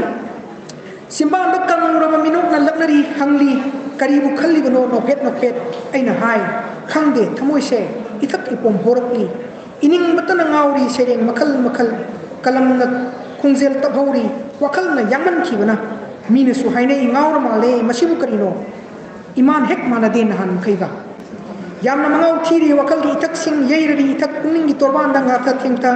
ꯊꯃꯣꯏ ꯍꯤꯅꯥꯎꯅ ꯁꯥꯟꯅꯔꯤ ꯃꯅꯤꯡ ꯇꯝꯅ ꯅꯣꯝ ꯅꯣꯝ ꯃꯇꯨꯡ ꯏꯟꯅꯔꯤ ꯋꯥꯈꯜ ꯏꯄꯥꯛ ꯏꯊꯛꯁꯤꯗ ꯇꯥꯔꯝꯗꯥꯏ ꯅꯨꯃꯤꯠꯀꯤ ꯃꯁꯦꯛꯅ ꯏꯄꯥꯛ ꯊꯛꯁꯤꯗ ꯃꯆꯨ ꯁꯪꯂꯔꯤ ꯎꯔꯩꯔꯣꯝ ꯃꯆꯨꯒꯤ ꯏꯅꯞꯄꯤꯒꯨꯝ ꯌꯥꯝꯅ ꯔꯤꯃꯥꯔꯛ ꯇꯧꯕ ꯌꯥꯕ ꯑꯗꯨꯒꯨꯝꯕ ꯁꯤꯝꯕꯣꯜ ꯑꯃꯈꯛꯅꯤ ꯃꯆꯨ ꯁꯪꯂꯔꯤ ꯎꯔꯩꯔꯣꯝ ꯃꯆꯨꯒꯤ ꯏꯅꯞꯄꯤꯒꯨꯝ ꯑꯩꯅ ꯌꯥꯅꯔꯨꯔꯤ ꯎꯔꯩꯔꯣꯝ ꯃꯆꯨꯒꯤ ꯏꯅꯞꯄꯤꯗꯨꯗ ꯍꯥꯏꯈꯤ ꯉꯥꯏꯈꯣ ꯆꯠꯈꯤꯒꯅꯨ ꯐꯖꯕꯁꯦ ꯃꯥꯡꯈ꯭ꯔꯒꯅꯤ ꯑꯩꯍꯥꯛ ꯏꯟꯈꯤꯒꯦ ꯉꯥꯏꯍꯥꯛ ꯅꯍꯥꯛꯀꯤ ꯐꯖꯔꯕ ꯏꯅꯞꯄꯤ ꯃꯆꯨ 8ꯀꯤ ꯅꯣꯡꯖꯥꯕꯤꯅ ꯅꯥꯔꯣꯟꯗ ꯍꯣꯠꯅꯔꯤ ꯂꯣꯠꯄ ꯃꯅꯤ ꯃꯨꯛꯇꯥꯁꯤꯡ ꯁꯨꯝꯊꯥꯡ ꯃꯈꯣꯡꯗ ꯂꯩꯊꯔꯛꯈ꯭ꯔꯤꯕ ꯉꯥꯡꯂꯩꯅꯔꯕ ꯀꯣꯔꯧꯅ ꯅꯥꯟꯊꯔꯤ ꯅꯨꯡꯁꯤꯅ ꯑꯩꯕꯨ ꯍꯥꯏꯔꯤ ꯏꯟꯈꯣ ꯎꯔꯩꯔꯣꯝ ꯃꯆꯨꯒꯤ ꯏꯅꯞꯄꯤ ꯐꯖꯔꯕ ꯁꯥꯟꯅꯈꯣ ꯄꯦꯟꯅ ꯋꯥꯈꯜꯒꯤ ꯍꯤꯅꯥꯎꯗ ꯏꯄꯥꯛ ꯊꯛꯁꯤꯗ ꯉꯥꯎꯈꯣ ꯉꯥꯏꯍꯥꯛꯁꯨ ꯁꯨꯝꯊꯥꯡ ꯃꯈꯣꯡꯗ ꯊꯤꯗꯨꯅ ꯃꯅꯤ ꯃꯨꯛꯇꯥꯁꯤꯡ ꯂꯩꯈꯤꯅꯤ ꯑꯩꯍꯥꯛ ꯉꯥꯏꯗꯨꯅ ꯅꯪꯕꯨ ꯉꯥꯏꯍꯥꯛ ꯄꯨꯡꯒꯣꯏ ꯑꯏꯕꯤꯅ ꯀꯜꯄꯅꯥ ꯇꯧꯖꯔꯤꯕꯁꯤ ꯎꯔꯩꯔꯣꯝ ꯃꯆꯨꯅꯤ ꯄꯨꯟꯁꯤꯒꯤ ꯑꯊꯦꯡꯕ ꯆꯍꯤꯅ ꯋꯥꯏꯁꯤꯜꯂꯛꯑꯕ ꯃꯇꯝꯗ ꯈꯔꯒ ꯍꯦꯟꯅ ꯄꯛꯆꯕ ꯑꯗꯨꯒꯨꯝꯕ ꯃꯆꯨ ꯑꯏꯕꯤꯅ ꯑꯁꯥ ꯇꯧꯖꯔꯤꯕꯁꯤ ꯌꯦꯅꯤꯡ ꯍꯨꯟꯕꯗꯨꯅꯤ ꯀꯔꯝꯕ ꯌꯦꯅꯤꯡ ꯈꯨꯃꯨ ꯍꯨꯟꯕ ꯁꯤꯅꯤ ꯀꯌꯥꯒꯤ ꯃꯇꯤꯛ ꯃꯔꯤꯛ ꯁꯨꯝꯅ ꯑꯍꯜ ꯑꯣꯏꯔꯕ ꯄꯨꯟꯁꯤꯒꯤ ꯃꯁꯛꯁꯤꯗꯩꯁꯤꯗ ꯁꯩꯔꯦꯡꯕꯨ ꯏꯖꯅꯤꯡꯕ ꯌahꯧ ꯊꯦꯡꯕꯤ ꯂꯩꯔꯥꯡꯕꯤꯒꯨꯝ ꯄꯨꯟꯁꯤꯒꯤ ꯑꯊꯦꯡꯕ ꯃꯇꯝꯁꯤꯗ ꯁꯩꯔꯦꯡ ꯏꯅꯤꯡꯕꯒꯤ ꯋꯥꯈꯜꯒꯤ ꯃꯌꯥꯏꯗꯨꯗ ꯂꯨꯞꯆꯕ ꯃꯇꯝꯗ ꯄꯣꯛꯂꯛꯄ ꯋꯥꯈꯜꯗꯨ ꯀꯌꯥꯃꯨꯛ ꯃꯇꯥ ꯆꯥꯕ ꯋꯥꯍꯩ ꯁꯤꯖꯤꯟꯅꯔꯒ ꯐꯣꯡꯗꯣꯛꯄꯤꯕꯒꯦ ꯍꯥꯏꯕꯗꯨ ꯑꯩ ꯈ꯭ꯋꯥꯏ ꯇꯔꯥꯗ ꯄꯥꯎꯗꯝꯖꯅꯤꯡꯗꯨꯅ ꯍꯥꯏꯔꯤꯕ ꯁꯩꯔꯦꯡꯁꯦ ꯑꯩ ꯂꯧꯈꯠꯆꯕꯅꯤ ꯁꯩꯔꯦꯡꯒꯤ ꯅꯤꯁꯥ ꯏꯅꯤꯡꯕꯒꯤ ꯄꯥꯅꯤꯡꯕꯒꯤ ꯑꯀꯟꯕ ꯃꯌꯥꯏ ꯎꯠꯂꯤꯕ ꯑꯗꯨꯒꯨꯝꯕ ꯁꯩꯔꯦꯡ ꯑꯃꯅ ꯂꯥꯛꯈꯤꯅꯤ ꯏꯅꯥꯛꯇ ꯍꯥꯏꯔꯤꯕ ꯂꯃꯥꯏ 94-95ꯗ ꯌꯥꯎꯔꯤꯕ ꯁꯩꯔꯦꯡꯁꯤꯅꯤ ꯃꯁꯤꯗꯩꯁꯤꯗꯁꯨ ꯌꯥꯎꯔꯤꯕ ꯁꯩꯔꯦꯡꯁꯤꯒꯤ ꯏꯍꯥꯟ ꯍꯥꯟꯕ ꯄꯦꯔꯥꯒ꯭ꯔꯥꯐꯇꯪ ꯌꯥꯝ ꯇꯦꯟꯇꯛꯄ ꯄꯦꯔꯥꯒ꯭ꯔꯥꯐꯅꯤ ꯑꯩ ꯂꯧꯈꯠꯆꯒꯦ ꯂꯥꯛꯈꯤꯅꯤ ꯏꯅꯥꯛꯇ ꯀꯞꯂꯤ ꯑꯩꯅ ꯍꯦꯛ ꯍꯦꯛ ꯑꯩꯒꯤ ꯁꯩꯔꯦꯡꯒꯤꯗꯃꯛꯇ ꯄꯥꯕꯤꯅꯕ ꯂꯩꯇꯦ ꯇꯥꯕꯤꯅꯕꯁꯨ ꯂꯩꯇꯦ ꯏꯅꯤꯡꯉꯤ ꯑꯩꯅꯗꯤ ꯈꯣꯔꯤ ꯇꯈꯣꯛꯂꯐꯥꯎ ꯄꯥꯊꯣꯛꯅꯤꯡꯉꯤ ꯊꯋꯥꯏ ꯇꯥꯅ ꯇꯥꯍꯟꯅꯤꯡꯉꯤ ꯃꯤꯄꯨꯝ ꯈꯨꯗꯤꯡꯁꯨ ꯁꯤꯅꯤ ꯀꯕꯤꯒꯤ ꯄꯥꯝꯖꯕ ꯃꯥꯒꯤ ꯁꯩꯔꯦꯡꯗ ꯉꯥꯎꯖꯔꯤꯕ ꯍꯧꯖꯤꯛꯀꯤ ꯄꯨꯟꯁꯤꯗ ꯊꯦꯡꯅꯔꯤꯕ ꯑꯗꯨꯒꯨꯝꯕ ꯔꯤꯌꯥꯂꯤꯇꯤꯗꯣ ꯀꯌꯥꯃꯨꯛ ꯈꯣꯏꯊꯨꯡꯅ ꯈ꯭ꯋꯥꯏ ꯇꯔꯥꯒꯤ ꯃꯐꯝꯗ ꯄꯥꯎꯗꯝꯕꯤꯕꯒꯦ ꯍꯥꯏꯕꯗꯨ ꯑꯩ ꯇꯝꯖꯅꯤꯡꯕꯅꯤ ꯑꯗꯨꯒ ꯁꯩꯔꯦꯡꯁꯤꯒ ꯃꯔꯤ ꯂꯩꯅꯅ ꯁꯩꯔꯦꯡꯒꯤ ꯃꯥꯒꯤ ꯐꯤꯂꯣꯁꯣꯐꯤ ꯄꯣꯏꯇꯤꯛ ꯖꯔꯅꯤ ꯍꯥꯏꯕ ꯇꯥꯏ ꯃꯁꯤꯒꯤ ꯃꯥꯒꯤ ꯈꯧꯔꯥꯡꯕꯗꯨ ꯐꯣꯡꯗꯣꯛꯄꯗꯨꯗꯩꯗ ꯌꯥꯎꯔꯤꯕ ꯑꯇꯣꯞꯄ ꯁꯩꯔꯦꯡ ꯑꯃꯅ ꯃꯣꯃꯣꯅꯔꯤ ꯍꯥꯏꯔꯤꯕ ꯂꯃꯥꯏ 64 ꯍꯥꯏꯕꯁꯤꯗꯩꯁꯤꯗ ꯌꯥꯎꯔꯤꯕ ꯁꯩꯔꯦꯡꯁꯤꯗꯁꯨ ꯑꯣꯟꯊꯣꯛꯅ ꯈꯣꯏꯊꯨꯡꯅꯕ ꯑꯗꯨꯒꯨꯝꯕ ꯁꯩꯔꯦꯡ ꯏꯅꯤꯡꯕꯒꯤ ꯂꯥꯡꯇꯛꯅꯕ ꯐꯥꯖꯤꯟ ꯄꯨꯟꯁꯤꯟꯕ ꯉꯝꯗꯕ ꯑꯗꯨꯒꯨꯝꯕ ꯃꯁꯛ ꯑꯃ ꯃꯔꯤꯛ ꯆꯨꯝꯅ ꯐꯣꯡꯗꯣꯛꯄꯒꯤ ꯄꯣꯠꯁꯤ ꯃꯌꯥꯝꯅ ꯊꯦꯡꯅꯕꯤꯒꯅꯤ ꯃꯌꯥꯝ ꯑꯃꯨꯛꯇꯪ ꯄꯥꯕꯤꯔꯀꯥꯟꯗꯨꯗꯩꯗ ꯑꯣꯖꯥꯒꯤ ꯁꯩꯔꯦꯡꯒꯤ ꯃꯍꯥꯎꯁꯤ ꯑꯗꯨꯝ ꯃꯌꯥꯝ ꯐꯥꯎꯕꯤꯒꯅꯤ ꯁꯩꯔꯦꯡꯕꯨ ꯑꯋꯥꯡꯕ ꯊꯥꯛꯇ ꯄꯨꯈꯠꯆꯕ ꯄꯥꯝꯖꯕ ꯑꯗꯨꯒꯨꯝꯕ ꯃꯁꯥꯒꯤ ꯂꯩꯖꯕ ꯄꯥꯡꯒꯜ ꯊꯧꯅꯥ ꯑꯃꯗꯤ lan thum phawba pamuba leitana manipuri serengi damakta manipuri kurinol gi damakta kathuk sariba adugumba aibigi pungning wakhal madugi poto madu mahakki serengsi pabu matam dasu kwaitarana dum thingnabi gani haiba poto mai puksel singna thamjanini ibagi lamdadi ekoi ka ibc khut chatlabi aibini aibi ramani kanano asai bi ramani kanano ma ki kui gi mo kram to wi haibadu ozagi larik si pabi raba mang dale sim bi raba kwaitarana hena khangnabi baduni handak ki post desa su ozagi dum khoitum na ba mahau tanu tanu na phungdukpa inna mengna yamna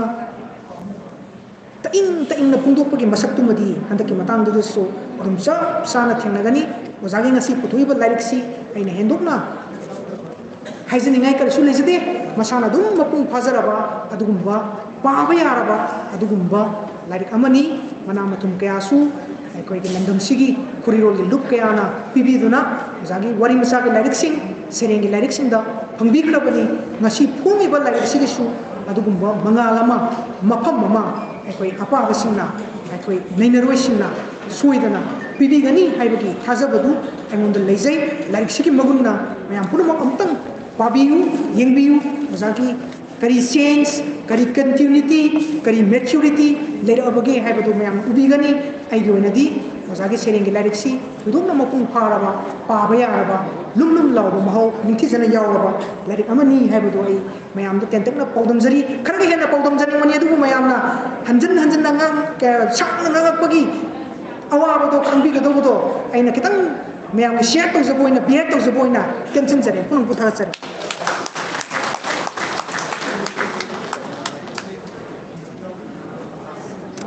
Kalat jadi Wahingam Kumari Singh, Associate Professor Manipuri Department, MU, yang nama Sumba, Wahong ke alai ki matang dan también puji damakka. Nada kalat jadi matang asli ikhwan torungi maka caca jara koina kanawa mitungan di kumpan mangdal yang sin biriba. Kaya kunazari ba wazar Mumbai Kem Kiran Kumar, Convener Manipuri Advisory Board Site Academy, wazarna yang sin biraptana asli. Akan mitungan berwa también nama jadi.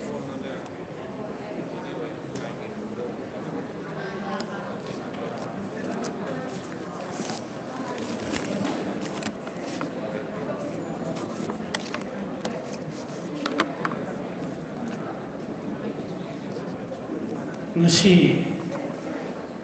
Julai ahum singani kuni choi namajing nubit lemerol project ol lekolna lupasigi masukna arabiani ibiani oza khatim subadari devi yoza mutumram ani ki larik ani wari masag yema sari yema ani sibu yam dalan topagi sigumba koiki manipuri khorigol gi laibuk faraba yai faraba nimit asida lengsin biriba mamalyam laba manipuri khorigol gi mamalyam laba eiba ibi sing egi marup sing no bin khal liba eiba ibi sing ei pun makpu noloko cher aduga ngasigi thauram sigi thauram mapu lengsin biribi ja Professor Nahapam Aruna Devi, Dean School of Humanities, Manipur University, Kanchipur. Aduga Larik Anigi Marabda Matham Sidna Wapam Tambikiba, Salam to Masing Uza, President Quatritis, Moirang, Aduga Wahingam Kumari Senu, Associate Professor, Manipur Department, Manipur University. Aduga Khwaidagi maru oina masigi thauram masibo masek mangal ama pibiriba horen loisulapgi matangda mahagna manipuri khori rolgi mafamda khori rolgi aiba bising mafamda karamba paujel pining dibage kariya sha thambiribage haibagi mamal yamla wafam khara thambirangani haidana ikona sa tujriba masigi athoiba mithum Sri Karam Sham Singh, Kai Kumjir MLA Langtawal, Assembly Constituency, I Han Roko Chari, Kai Kumbo Chari. Nasi like अनी की मरमदा कोई scholar अनी ना हजर गया ओजा तुम्बा मदी ओजा अखोगी कुमारी चनु सन अनी ने याम कुथब वाफम कया याम नुंगाई नुंगाई रबा एलिमेंट्स लिटरेरी एलिमेंट्स पुथोक्तना खन्नदना याम साइड के ताबीरी नेनबीरी अइना थमोइदा फाउजे मदुदे ngasi ke function ase Manipur Dramatic Union ke hall sida pangthokhiba thorum singi manuda yamna maru eba mamal leiraba dumba thorum mama oigani Manipur Dramatic Union Manipuri Powari ke sumari leirana askumatik maru eba hall lama oigani aduga ngasi tele miyam se asugyamna sahitya ke thorum singda I asugyamna Manipur Dramatic Union ki saruk मरी थोपगे अहम थन्ना फंबाई ngasi sina an badu judge kari no koine ngasai ge tawrise we are discussing about books lariki maram dani koine nari se tanari se ngasai ge ngasi pangto iba thawur masi mak amuk discussing about books have seen not by it's more than launching a book lyric ama lyric ani phongdopagi thorumba adudagi henna wangba hen mamleba aduba thorum amoy nei bujari tasina lyric habisi ai ngasagi ngasigi short story wari masa aduga silence ki maram sanction jararoi akoina khanner jeng sagi lyric ki maram dani adunadi lyric habisi akoi gi punsida kyamu kyamna maru hoiba macha kama oiribano habisi matang sidai khara panjege lyric habisi mi bagat punsi se ka thatu na ba ya ga dum machak amu oina dum le larik yaw da ba mi be ki punsi larik yaw da male mama ai bhap na sajan ba suki matik lu na thoi larik ha be se mi be gi matam ahumbu past present and the future hok khaba manglam sat ngasi oiriba machat aru tungda lakadaba tunglam sat ahum asigi wari liriba ahum asigi puari itihas amna oiriba adumba machak amane larikos aduna ni kun me baga aduga malam siga larika thadu ba ya do machak amane hai naina thamjari se tasina larik se leram draba adu ita da mu ta khallaga yembiyo akhoi gi Manipur ki chacharol ko baba leram ki gedra Manipur ki puari ga mari leine riba puri ton phongthokpa adu mutongan tongan ba nat ki maram ni riba sakok lamlen nongpok laikai rol singoi rol ningthorol lambu ba anthoi bi khongul numit ka pa tu tep simayam sla leram riba larik amsle marani akhoi na se khoi gi puari gi masak kangbang jati bis asidana te prithvi gi wani yengachu afao ba khoi novel sing upanyas sing leiriba adugi afao ba lila sing leiriba wari sing ai basing khoi Shakespeare bo hairasu Wordsworth bo hairasu John Keats adugi Edgar Allan Poe Stephen King Rabindranath Tagore Sharat Chandra Bankim Chandra Michael Madhusudan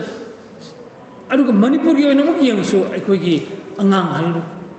lamabang kamal Kharakun Chauba was I go beside. Let me answer this is the dark world.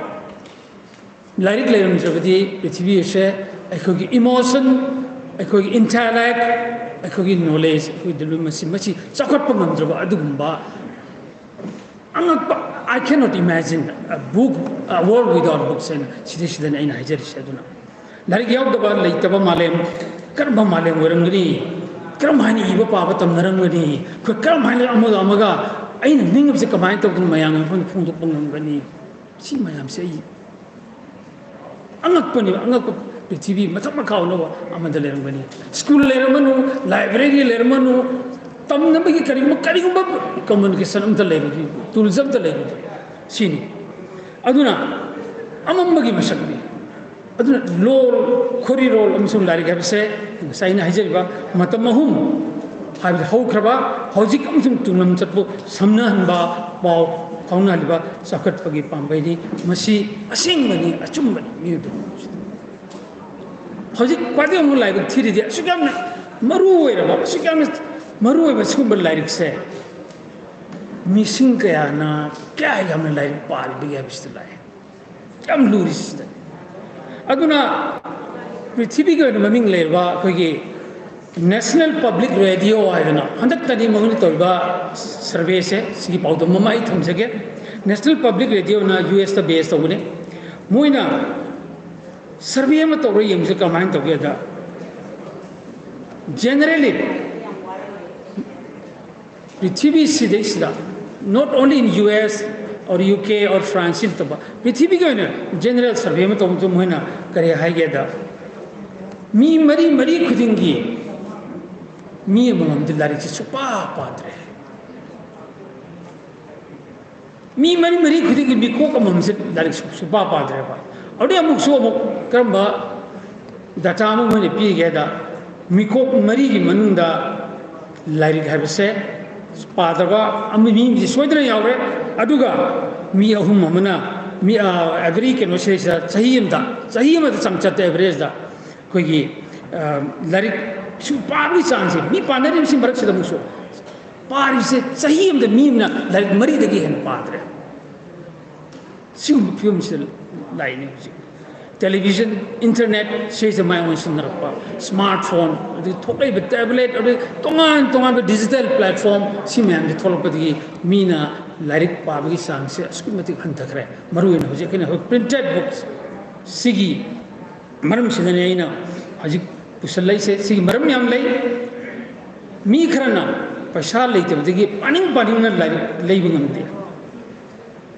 अदगी मुक लारिक पाब थवाय यावदबदगी नत्रग मतम भंगदबदगी सिगुम मरम मोजन लारिक पाबगी चांग से हंथरा ई है मोन अदु मरम मसु सुमाइन तन पीरी अदुना मसी मंगना सुम चथरा मिरोन मैम सिना चथरा तारबदी लारिक पानिंगदब मी मसिंग सुम हेंगलक तादी अखोगी मालेम से नोंबदी करी उइरगदगे हाबिस खनमदा कोई परमन साथी ने अकीबगी मसक अइना तसेंगना हंदक शिमलादा आई खुद पाइजे बुकलेट सी चलुबा अदुगुंबा इंटरनेशनल लिटरेचर फेस्टिवल है ministry of culture in government of India अदुगा साहित्य अकादमी सिना अनि सिलगा पांथोखिबा कोई जून 13 तक नतरानी पांथोब सिलचरदा पांथोखिबा अदुगुंबा इंटरनेशनल लिटरेचर फेस्टिवल की बुक लेना इन सही खुद पर थमजरिस मसिदैसदा निमित फुमनी सिगी मनु सिदैसदा तोंपे मालेंगे तोंगान बे भारत यावना तोंगान लेबाक तरा मादगी स्कॉलर्स सिंग राइटर्स सिंग यंग राइटर्स सिंग क्रिटिक्स सिंग अदुगा कल्चरल एक्टिविस्ट सिंग आर्टिस्ट सिंग लाग मफम दुलैदा निमित फुमनी चुकना मयामदा मालेंगे ओइबा साहित्य अमदी नाट के पाउदम से थमके अईबा अईबी अरगा आर्टिस्ट पुन्ना सामरी यांखै हेमन सरुया निमित फुमनी सिदैसा मतम द फौरे लारिक से असुमतिक इंपोर्टेंट ओय हबसे अखोइना टेलीफोन नत्रगा करिब कंप्यूटर पारिबा ई बुक से यस ई बुक्स की कानब लई मागी मेरे लई ई बुक्स टू द पाबगी इलेक्ट्रॉनिक फॉर्म द पाबदगी खुचिदा सीएम पायर लारिक टू पायर पाब सिगी एस्थेटिक वैल्यू अदु एस्थेटिक इंप्रेशन से ई बुक से कदम जो सुबंग फुंदे से मतम द सिगी पाखम थम थनग्रबन अदुना पाबगी हैबिट से अखोइना अखोइगी इमु मनुदगी हौरगा आइगी कैरोइ लेकाय अमदी आइगी खुंगंग अदुगा आइगी सिटी आइगी स्टेट सिदैस तमसी योखट पदरकार ले हबसे अमतोइने याने मसगी दमक्ता आई मणिपुर की अमखकै साथुक सनियाय होय मदुदी हजिक स्टेट सेंट्रल लाइब्रेरी लेरी अदे अतोपा गवर्नमेंट की स्टेट सेंट्रल लाइब्रेरी खादी मरु बिनी अदगी चिल्ड्रंस लाइब्रेरी लेरमी पब्लिक लाइब्रेरी लेरमा सोइनो जान फंक्शन तोदरे सिगी मरसे मरुइना आई मणिपुर ट्रेन अमख हंदक्ता Sahi ama ani si mandu ofang. Library lingkat laga angang singda ai irei kai gi mi singda lai pahanning bagi itil se pik na pok na ba hodok na ba ai library ani kham ui handa amana mai Imphal gi public library ko Ajit Kumar Sarmana mayam gi sing tor kan mayam se lai jik amai to no pahan ga ge ai mayam Imphal gi de lai mai kungam ji to si mayam chi thagani ga ada amana yam nongna ikui dana tha khagi mamangda wangjing da ningkhat kiba loyalam larik sang loyalam library haidana ko salam sarun to magi kungang sta magi maim da magi sangoi da torga larik si mayam sin lai pan na badu kudon sab si fu ai mayam si ko wari sane nungdang man khuding da alla man si la larik pare hai masi mayam na fa khudum mamani smain to ada amuna ai larik pa bagi habit si maram sida musu atopa ma thamjage madudi karino da Arunachal da Itanagada ai thengnajar khibani masimak akhoi Imphal sourcing sidasu club sin karisin library thamnari ko aduna club to laga parba nattaba club to gi mi simura chatlaga mafam amadage amada atopam da chalaga si larik si khar purga dum parga mafam da ekta street corner amda larik pahan street corner library hai sigi movement se Arunachal ya kan honde ko idam patana kenu tori masi ai ko gi dosun apply to boya ni nongmani ni mi masing khangdabana like se param da yai adu khangaba kandadi soidana ai si like se paning ne si lebra si lekabra si mokoi ge bain tongdana sigi reading gi habit se mayam da sinari ba bain tongdana akoi su sile to ba hodo pe street corner library se school matik ai yam kunu thogat ani mayam punang mata lekai club sing lady social activities lady activists mayam lady mokoi su masi si darka tangai phar bom oire haina ai si mathang jeding project ai si kitang nathai na thamga to ya maru go wafam amtaga ai gi pun si si da ai uri ba wafam amtaga ai thangjage madudi Manipur gi Singhi district le le bai koi gi sini nausi tamde le bai koi si ai koi si amatto ba ya ri ba amatto uri ba si ma ko darkar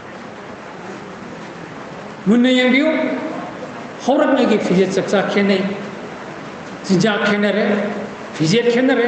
naib lagi mom kene re, kari noi kau itu mana risi, magi loan tuan lejar,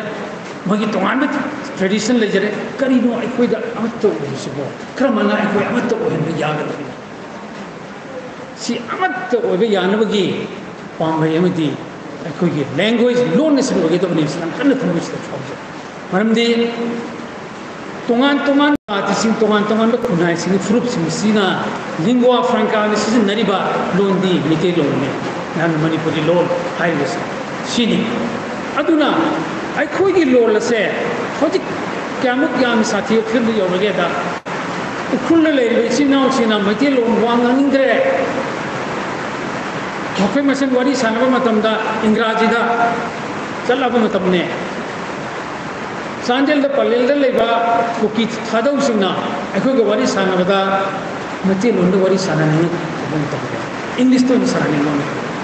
aduna da akhoi kari to budai masidai sida masi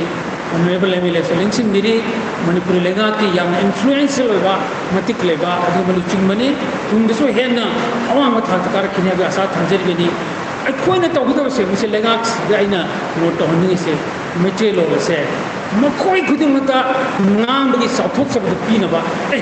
Manipuri lo macam lo tamu di aku si fangine si adu fangine na just like mesti kena jadi lain ada makoi da Christianity ada laga Christianity ni teman bukan aku yang pangaga semain tu aku semain makoi tu so mesti lo si ngang bagi mesti lo si tam bagi kan apa adu fangine dah kala lagi mesti masih sulit tu menteri. Aduna, sini kami jaga macam nam sim tengah itu kan, ay nasi bagi honorable MLA na nasi sabasel lengsel itu, amat tengah kami jaga. Kunci sida Kalam Shyam, sahitya ke level book sini sega, anak bayar aduna, adum tu kami yang tercendera, amat ꯈꯛꯇꯪꯅ ꯇꯧꯕꯤꯅꯕ ꯉꯁꯤꯒꯤ ꯂꯩꯉꯥꯛꯁꯤꯗ ꯄꯥꯎ ꯄꯤꯕꯤꯌꯨ ꯁꯥꯔꯅꯁꯨ ꯍꯣꯠꯅꯕꯤꯌꯨ ꯃꯗꯨꯗꯤ ꯑꯗꯣꯝꯒꯤ ꯃꯤꯡꯁꯦ ꯑꯃꯣꯔ ꯑꯣꯏꯅ ꯃꯨꯠꯇꯅ ꯃꯅꯤꯄꯨꯔꯁꯦ ꯖꯨꯛ ꯀꯌꯥꯒꯤ ꯃꯇꯨꯡꯗ ꯖꯦꯅꯦꯔꯦꯁꯟ ꯀꯌꯥꯒꯤ ꯃꯇꯨꯡꯗꯁꯨ ꯂꯩꯍꯧꯅꯕ ꯁꯥꯍꯤꯇ꯭ꯌꯒꯤ ꯊꯕꯛ ꯑꯃꯠꯇꯗꯤ ꯇꯧꯕꯤꯔꯝꯃꯨ ꯃꯗꯨ ꯀꯔꯤꯅꯣꯗ ꯑꯩꯈꯣꯏꯒꯤ ꯑꯏꯕꯁꯤꯡꯁꯤꯒꯤ ꯔꯥꯏꯇꯔꯁ ꯕꯤꯜꯗꯤꯡ ꯑꯃꯈꯛꯇꯪ ꯁꯥꯕꯤꯅꯕ ꯑꯃꯇꯪ ꯁꯤꯟꯕꯤꯔꯝꯃꯨ ꯁꯤꯝꯇꯪ ꯑꯩ ꯍꯥꯏꯒꯦ ꯃꯁꯤꯃ ꯁꯣꯏꯗꯅ ꯌꯧꯍꯟꯕꯤꯌꯨ ꯃꯁꯤꯒꯤ ꯄꯥꯎꯖꯦꯜꯁꯦ ꯑꯩ ꯍꯟꯅ ꯍꯟꯅ ꯑꯩ ꯃꯁꯤ ꯑꯩꯈꯣꯏꯗ ꯐꯥꯎꯅ ꯂꯩꯗ ꯉꯝꯗꯅ ꯐꯣꯡꯗꯣꯛꯄ ꯀꯔꯝ ꯀꯥꯟꯗ ꯐꯣꯡꯗꯣꯛꯀꯗꯒꯦꯅ ꯉꯥꯏ ꯂꯩꯔꯒꯅꯤ ꯑꯇꯣꯞꯄ ꯇꯟꯖꯥ ꯑꯃꯗꯁꯨ ꯑꯩꯅ ꯃꯁꯤ ꯀꯅꯥꯅꯣꯝꯗꯁꯨ ꯍꯥꯏꯈ꯭ꯔꯕꯅꯤ ꯃꯁꯤ ꯁꯤꯝꯇꯪꯒ ꯌꯦꯡꯕꯤꯌꯨ ꯏꯝꯐꯥꯜꯒꯤ ꯃꯐꯝ ꯆꯥꯕ ꯃꯐꯝꯗ ꯁꯣꯏꯗꯅ ꯂꯩꯒꯅꯤ ꯑꯥꯎꯠꯁꯀꯔꯠꯁꯇ ꯑꯣꯏꯔꯁꯨ ꯃꯌꯥꯝꯁꯤꯅ ꯆꯠꯊꯣꯛ ꯆꯠꯁꯤꯟꯗ ꯂꯝꯕꯤ ꯊꯣꯡꯗ ꯈꯨꯗꯣꯡ ꯆꯥꯒꯗꯕ ꯑꯗꯨꯒꯨꯝꯕ ꯃꯐꯝ ꯑꯃ ꯌꯦꯡꯉꯒ ꯔꯥꯏꯇꯔꯁ ꯕꯤꯜꯗꯤꯡ ꯑꯃ ꯇꯣꯉꯥꯟꯅ ꯃꯅꯤꯄꯨꯔꯒꯤ ꯂꯩꯔꯤꯕ ꯔꯥꯏꯇꯔꯁ ꯃꯌꯥꯝꯁꯤꯒꯤ ꯄꯨꯟꯐꯝ ꯃꯌꯥꯝ ꯈꯟꯅꯐꯝ ꯃꯁꯤ ꯄꯥꯡꯊꯣꯛꯏꯕ ꯊꯧꯔꯝ ꯑꯁꯤꯃꯛ ꯃꯐꯝꯗꯨꯗ ꯂꯩꯕ ꯍꯣꯜ ꯃꯆꯥ ꯑꯃꯗ ꯄꯥꯡꯊꯣꯛꯄ ꯌꯥꯅꯕ ꯑꯗꯨꯕꯨ ꯀꯩꯅꯣ ꯇꯧꯕ ꯍꯣꯜ ꯌꯥꯎꯕ ꯀꯥ ꯌꯥꯎꯕ ꯑꯗꯨ ꯃꯅꯤꯄꯨꯔꯒꯤ ꯇꯣꯉꯥꯟ ꯇꯣꯉꯥꯟꯕ ꯁꯪꯁꯊꯥꯟꯁꯤꯡ ꯁꯥꯍꯤꯇ꯭ꯌ ꯑꯀꯥꯗꯦꯃꯤꯅ ꯔꯤꯀꯒꯅꯥꯏꯖ ꯇꯧꯗꯕ ꯊꯤꯗꯅ ꯈꯔ ꯂꯧꯈꯠꯂꯒ ꯃꯈꯣꯏꯁꯤꯡꯗꯨꯒꯤ ꯑꯣꯐꯤꯁ ꯃꯆꯥ ꯑꯃꯃꯝꯇ ꯑꯣꯏꯔꯁꯨ ꯀꯔꯤꯒꯨꯝꯕ ꯑꯗꯩ ꯑꯇꯣꯞꯄ ꯃꯄꯥꯟꯗꯒꯤ ꯔꯥꯏꯇꯔꯁ ꯂꯥꯛꯑꯁꯨ ꯃꯐꯝꯗꯨꯗ ꯒꯦꯁ ꯍꯥꯎꯁ ꯑꯣꯏꯅ ꯑꯗꯨꯃꯛꯇ ꯄꯨꯟꯅ ꯂꯩꯍꯟꯕ ꯌꯥꯕ ꯑꯗ ꯄꯩꯁా ꯇꯤꯡꯅ ꯍꯣꯇꯦꯜꯗ ꯊꯝꯃꯨꯗ꯭ꯔꯁꯨ ꯑꯗꯨꯝꯕ ꯌꯥꯕ ꯃꯐꯝꯗ ꯌꯦꯡꯕꯤꯌꯨ ꯍꯥꯏꯕꯁꯤꯃ ꯑꯩ ꯊꯝꯖꯒꯦ ꯁꯤꯃꯇꯪ ꯁꯥꯔꯅ ꯃꯥꯡꯖꯤꯟ ꯊꯥꯔꯒ ꯍꯣꯠꯅꯕꯗꯤ ꯁꯣꯏꯗꯅꯁꯨ ꯑꯣꯏꯒꯅꯤ ꯍꯥꯏꯅ ꯑꯩ ꯊꯥꯖꯕ ꯊꯝꯖꯩ ꯑꯗꯨꯅ ꯑꯩꯈꯣꯏꯅ ꯉꯁꯥꯏꯗꯤ ꯑꯩꯅ ꯉꯁꯥꯏꯗ ꯉꯥꯡꯉꯤꯁꯤ ꯂꯥꯏꯔꯤꯛꯀꯤ ꯃꯔꯝꯗ ꯂꯥꯏꯔꯤꯛꯅ ꯃꯤꯑꯣꯏꯕꯒꯤ ꯄꯨꯟꯁꯤꯗ ꯀꯔꯤ ꯇꯧꯔꯤ ꯀꯔꯤ ꯇꯧꯗꯦ ꯀꯅꯥ ꯇꯧꯗꯦ ꯁꯤ ꯃꯌꯥꯝꯁꯤꯅꯤ ꯑꯗꯨꯅ ꯑꯩꯈꯣꯏꯅ ꯑꯩ ꯂꯣꯏꯁꯤꯟꯖꯒꯦ ꯁꯥꯔꯗꯤ ꯉꯁꯥꯏꯗꯒꯤ ꯄꯨꯡ 1 ꯃꯈꯥꯏꯗꯒꯤ ꯄꯨꯡ 3 ꯍꯦꯟꯖꯜꯂꯕꯅꯤ ꯃꯇꯝꯁꯦ ꯑꯗꯨꯅ ꯁꯣꯏꯗꯅ ꯋꯥꯕꯤꯔꯝꯃꯅꯤ ꯑꯩꯅ ꯍꯥꯏꯖꯅꯤꯡꯉꯤ ꯂꯣꯏꯁꯤꯜꯂꯛꯄꯗ ꯃꯗꯨꯗꯤ ꯂꯥꯏꯔꯤꯛ ꯍꯥꯏꯕꯁꯤꯅ ꯃꯤꯑꯣꯏꯕꯒꯤ ꯁभ्यताꯕꯨ पुरखबनी सभ्यता वो अहोंब सुपुरखबनी सभ्यता पुरखबनी सभ्यता जैसे अहोंब चेंजेस इन सिविलाइजेशन सी पुरखबनी पॉलिटिकल सिस्टम द अहोंब लेंगा लोन द अहोंब पुरखब अदुंबा लाइरिक की मगुन से अदुगा समाज द लेरिबा खुनाय द लेरिबा अमोट पकया दुगु फुंदोक अदुंबा लाइरिक साइड मगुन लाइरिक की मगुन से books have changed civilizations, books have brought changes in political systems,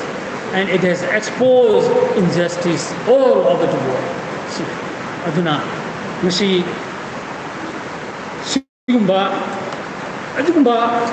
powerful oiraba adugumba mamal tangaba lyric sinda manipuri khori rolda lyric ani ma hapsin biduna ja satyavati khatrime subdani amadi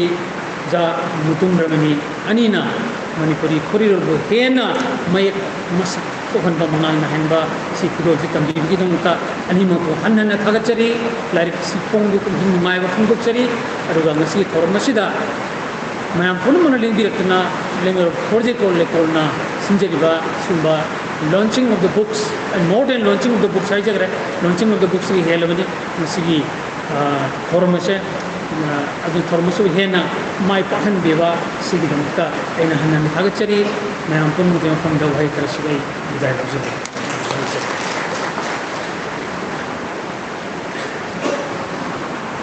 थागचरी ओजा माइथन किरण कुमार कंगन मणिपुर राज्य बहुत साहित्य नरनी लाना बरिक Sumba बिरमगी Dumka Manipuri language Manipuri लारिक सिंगो और कापना वगना बिरवा बीबा ओजान कोना में से पहले मुझे तरह भेजेंद्रवा परिवार बुद्धि पांचवा कोई बुबा कया बाबा मणिपुरी वा अगर खाबी ना कोई सी है ना साइनी सकपा है ना पुकिंग तुकत बा बुबा कया और पुकिंग ओजानी ओजानो ना थागचरी मथंदा अथवा मिथुन ना लेंसिंग बिरिवा तेदोर गनि काय नजरवा परिवार की थबक theorem kaya thawai yawana lengbirakuna matam sana lengbirakuna akoi thonga piriba kai nazariba honorable MLA Antwale Sini ni Banjarada Sri Karan Singh ate labi thune diwa wani thamir ni damakta nonche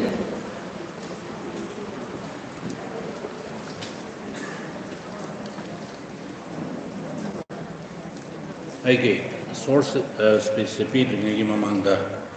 anta none amadi topul ge area da mausa amukta thokriba mongda metre 500 की मथक्ता कोई सिंगडोल लगे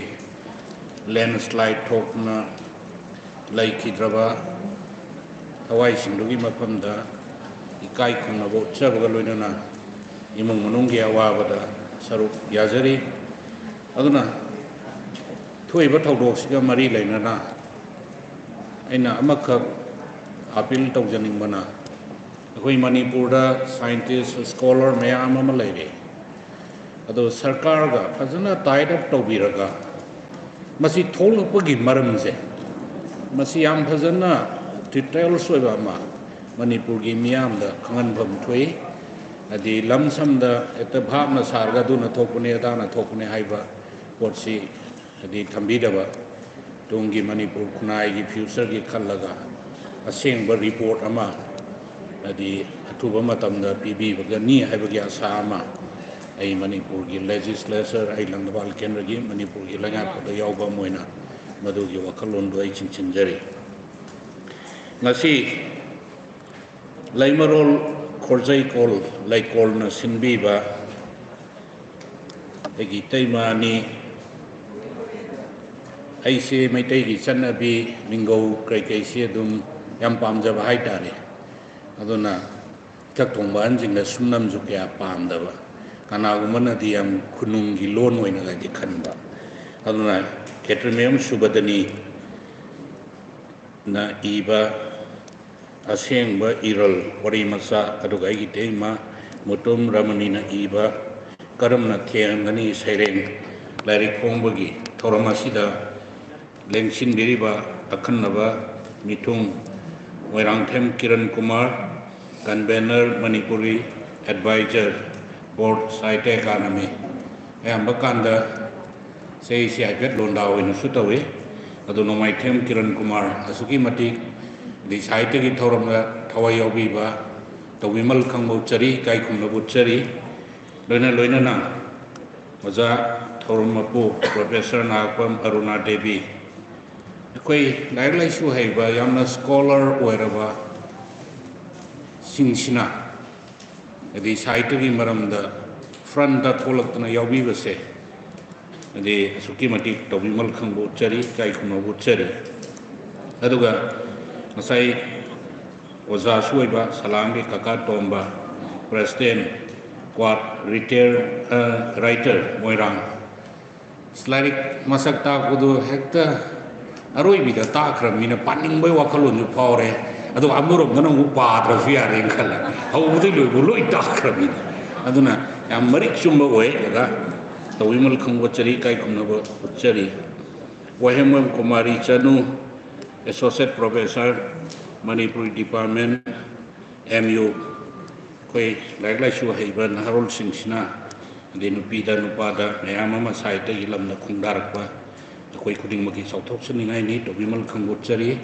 loino na Manipur ki sangai raba, to itu endong na saita bunung sibi ba, ayi sing, lai shu hai raba Angamal Singh, adu gamar mapang, Yamba Singh, ise isal tudong na.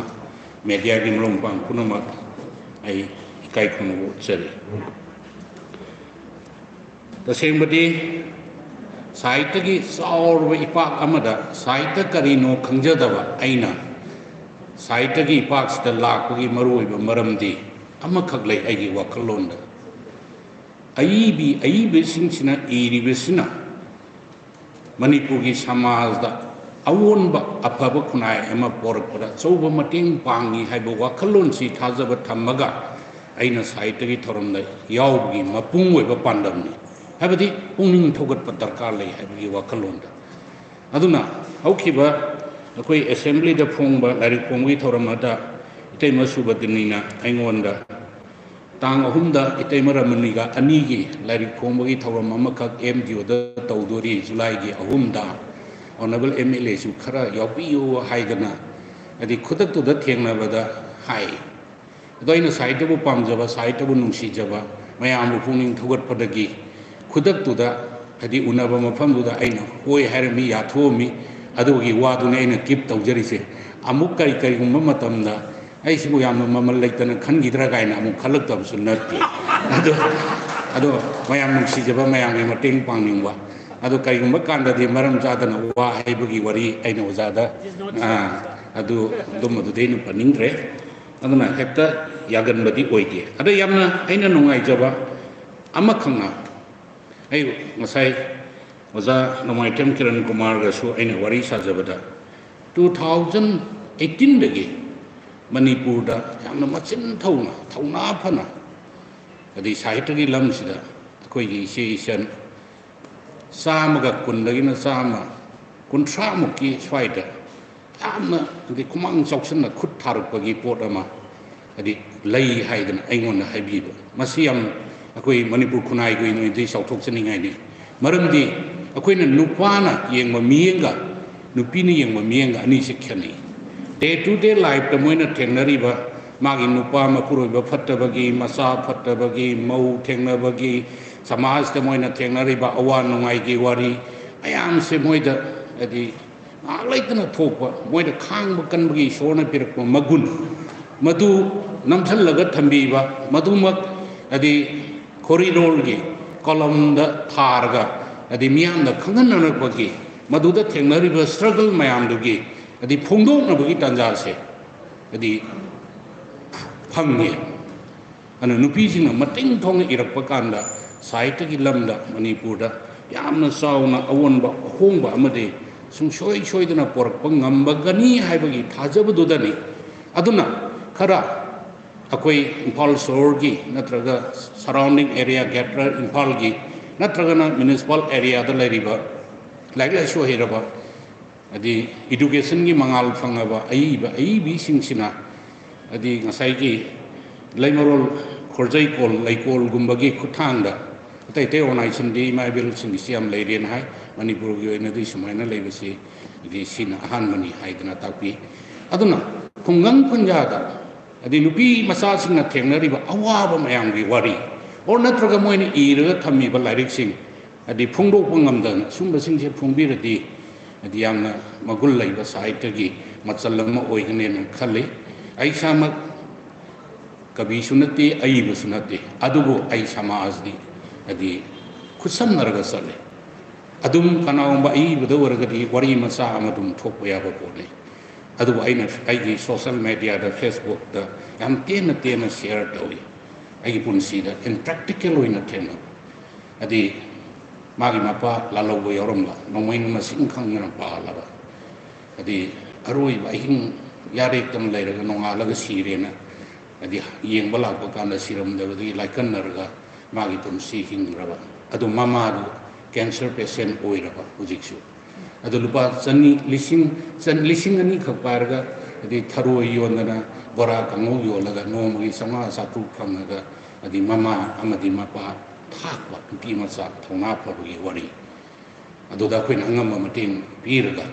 adi magi punsi hingnaba hona dum ting pang duga kari umba kanda masa nu pasing sina tabak tauraga mama bu hana yendaba mapuroi ba kaina khaba matungda masano pina adi leshabi masa mana sek shuba chal imini jugali adu ko oklo rega punsi hingwa punsi gi mahi aduna akoi ran ti tauribada myobi tongan ba different life punsi mayam ma hingna na ba mama ma pa thana na ba societies da tinna na ba khonari ba mayam se masi sengmadi akoi manipur khunai da di nupi singi asukki mati sauthuk saningai oiba phida ama aina phangena lawi aduna asumba mayam se thi dana wari oina puthoga samaj da khanghanna na ba moi awaba se ko na ba hona ba da samaj no moi da chumba apa ba wakalon moi encourage tawni mogi wakalon si hawni aduna angam bathakta society da thuiba thodo wathok sinse ibiyu matam mamada di Dr. Kamal gi Urirai Madhavi gi wari Kambat Hoibi gi wari madu adi hau kraba site itihas gi wari wena lairasu ngasi di modern societies da taraiba mami harul singna nisha da ngaurakwa mama mapana alcohol da ngauraga laiba atagi mama na imung punana bo honaba masa sen na bo honaba samaj gi thabak thoram da saruk yana ro honariba thengnariba struggle mayam se mama gi punsi da thoga su madumak khangna natraga khandana imungdagi awaba udadana nupi amana thengnariba awaba mayam akoigi society da mayam ama adi thoi thengnai aduna ngasai koigi aigi isan nupi wahengbong kumari sanuna akoi taima ramani gi magi lairik naina bada haigi wari maka matam sangna politician singa loina dana laaba itaima ramani adi assembly gi secretary oiba yamna thotpa mengba prakiti gi oiba lauta ki singe adu gi ada gi mayam amadi iraga mafam matam gi matungina ranti wala gi maramda ira kadra haibadi khangdri huji paudi idri na hai adu itaima na ki badairo iyo itaima loina khangi natro akoina lairiba platforms di amotpa platform ne sama se soki matik challenging oigri udabara ti loina ui aigi walaite amagi walaite wa namangangi thabak na ma tawi sa ai janta ti sama se adu kuthabiyo wa kuthabiyo manipur gi ityas au kraba 1950 49 dagi horga ranti wala singi leader singi lisat sajat wakalon raja di yengi ba mi eng au thore ba thaba awna bana kuthabiro mo fawdi ko lai to dum ada kung pha bu do do su ya pote aduna koi criticism je sai pazaruna gi adi lari ibna te ai di criticize or criticism na pi ne koi society si wale koina koi gi mihut ki maram da naina zaba koina koi gi mihut ki maram da wa ngang ba ma kana no na di naina ba hai ba adagi wang kaya hang ba kot ba sum si karwale ranti wala singi maram da iba lai si kaya tingati tai diam iba hujik di nusinungon gi adu gi ada gi iba gi matam natte sama si asoiba sonma mayam si khut thar ga ba matam ne sanupani yungaw lore masanupi pangal son gar mama mapa tha ga le kari khunai no tungi kari khunai oi gni drugs no lai suri koi di khabar pa bu bi kai re ni jumi bra la le khang di ran ti wala puna mo drug la lo ma di yaw re la lon da ba koi di kai je ngale tume ire khabar da kagas vote khan ba kan na praja jo dum khare he na bi loi sat bra ke nom da gyan tra di aduna dia koi khunai da won bo hung por pe ro e janta dia koi khunai janta dis lo yaw re ko sama se ke nom ni usik chali ba train se tam du gi train ga usik train ga am thina khenai koi ju se hi am se adu bo madu akoina naina raga lai thok ya de chumo we ma da lak na bo na ba da akoi khuding ma ki challenging we ba thabuk ama mang da tari adu thengna ba ngam kan da ne khunai sina nasai hau gre matam itay mara minigi saire ngamara yawa mi oi ba sina si gane ha ba pot si kaw ya si gane ha ba kaw budumna mi oi ba ki chokhat pa si karino hai tar ga ai randi tawwa moina ai gi wakal da phauja badi aina mi oi ba samaj gi ai phana ba mi gi ai phana ba khan ba tawdo human civilization gi kwai di maru ba pot ne no lawe aina mi gi ai phana ba khan ra ba mi gi ai phana ba tawdra ga di kana gi no ai khagdagi khanba samaj ai khagdagi khanba wakalon chidi akoi khunai de sokot por ngam mo he aduna ngasai takpi ba waja kiran kumar na hebi ba writer forum ge complex sama pi bse ai revenue minister sahi unga tha taru oiram ni ai kanau ma mi mta da lam pi di sha chu lauti maram sab lam di sai kuntra ni phu yang khai khunda adana le premium the laga lam karapi ki aina haibani lairiba sahitya gi lairiba organization mayam se tana biro mapam khan biro ai revenue minister ne ai gi power ne accept greater imphal natana tai da di ai gi power to lam je pithu ma gi haibada sula hena ta ba sahitya gi kamu se ai gi na ta no mo te na khidi मंत्री ने सुनब सभा आमदा सुनब थौरम अमद lump अम पीबीनेन हाइरे लमदु सुमाइ लेरे अखोइ ma'am पुंजल ले writer complex की guest house खंदे अम खंदे सारगे सी लेरे मंत्री ने पीबीरो न सुला लाखिदब आइने पीब ngam कानदि लाखिद्रे अदो हुजि पीब ngam द्र कानै करि दौसिगे अदु हाइबिरबनिना ऑनरेबल सीएम दा ai acho side premi gi kari gi amagi function da dum haijabani anyway aure adu government da laibani na ade akhoi na su khara senior oibani na mayam na fazana akhoi society je kok tung hinna badi khara wale ko masing khatang chung hinna radi manipur je pi asu lang ngam moi dabani adu nam dang chung hinna ba ya bri yang biro afam chaba khan biro honorable cm da ai ga samina ji aina su request tauge kana ba bon knowledge ki pukai ni thang ba doi kya leiba mayam gi punbam ni ya roi da bale ke fa ba thabak tau chai ba da aduma aduga ngasai gi akhoi gi kaka salam gi kaka tu mana masanu pi da soto pining da be was di mapa da le me ko mapa phata mapa phar die es isanu pi je mi mayum da sakra jo ai ju cha mane isanu pa ju isanu pi ju mai bi bam thok du de ai ngan ta nu pi tho ma ge na adi adum bi bi ai ba adum masanu pa du anu pi du ongi ma masanu pa du khara property le bo ra gana khara handa na pi ru su ya bi bam thok de pi bi ai ain de lai soto tan ba ju ji ti equal right ni mai pang mom do ji pi ro ya ro ni ada pining da bagi wakalon phawri je manipur da nupa khoi je pukhara phatte ne ngasai hainari do summani adinu akoi na tawri ngo yaw upi na tawdi ya ro hai bo gumba society ma adu bu nupi gi rai siam sin re yam nungai re adu bo aurai ban harong isan isa angang sa gum bi kai gum sina party de yoga thako university as masim de thamoi je kai re bida si am yaw ni ko aduna ai isa nupi sing sina kari lam chat chale gi se mama wi be khoina check to darkar lai ko asima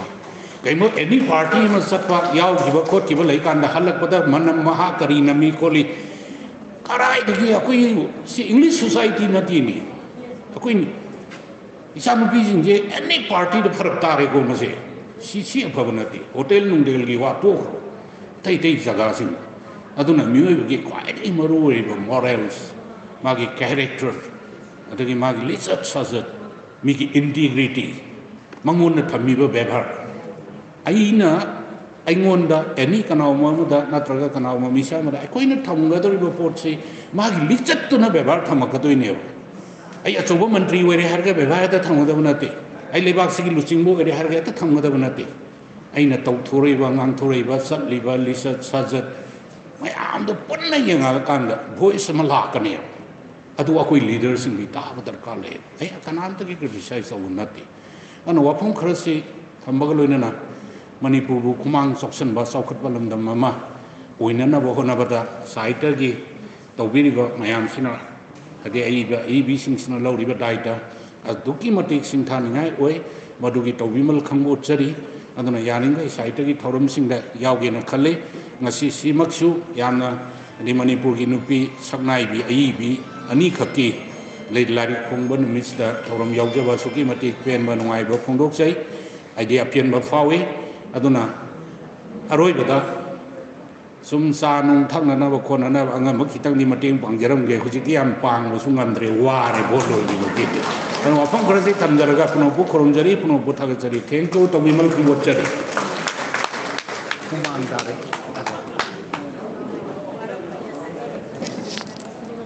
Actually, Jana Bello is Pisma, Pimata, City, Ateli, Tunengo, and then Talachari. Matana City, Masiki Toromoko, and Ensign Bidiva, Kai Nazareba Professor Mahatma Adunadivi, in the School of Humanities, MU Kanchiku, Ensign Biltana, Toromoko, Geruaro, Tamil, Bitamata, Knowledge.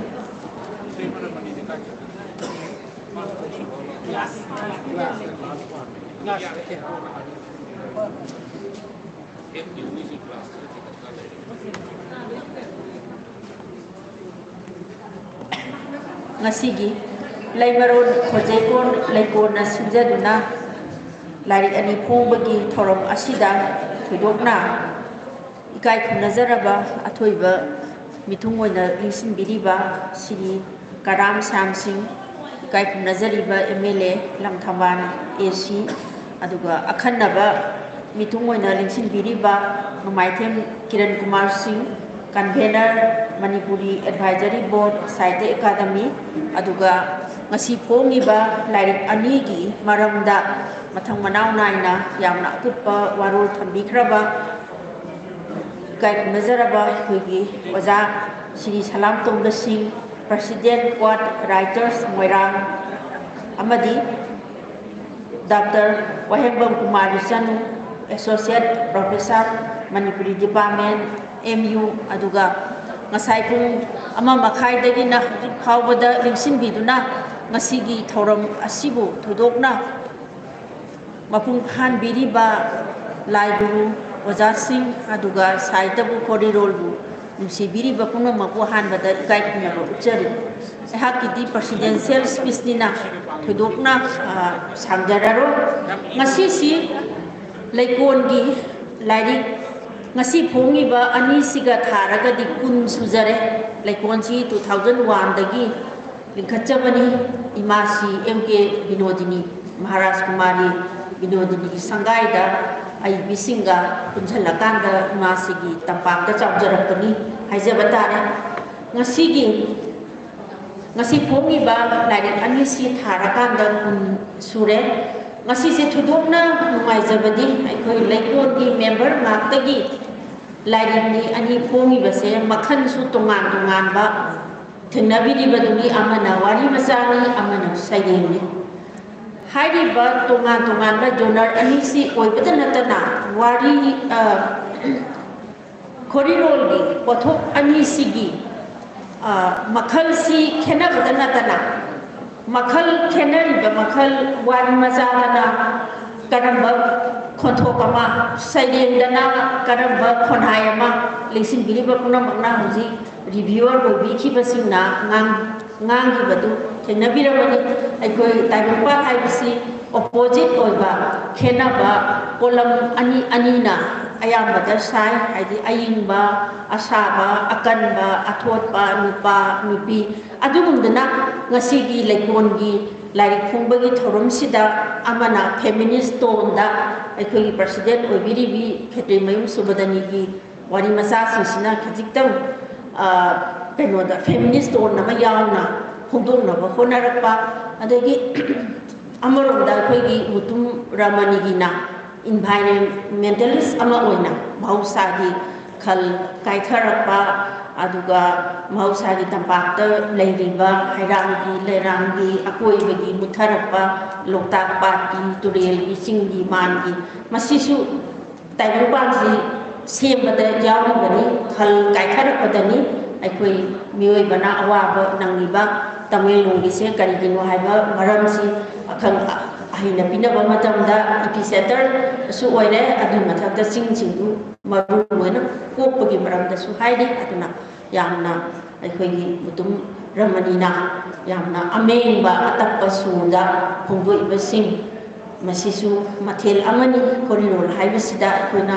konjel ahoma ngakta su tani noi amengba ngaktagi atappa suduna su pungingbu matam khudimakta inghanduna takhanduna thamba yaba nate akanba athotba asaba ayingba haibase ani maksabani ngasigi platform sida haiba ani maksigi mathel si thengnaba sida thudokna nungaijaba pokse aduga ngasigi aibi ani si aikhoigi lingsin biriba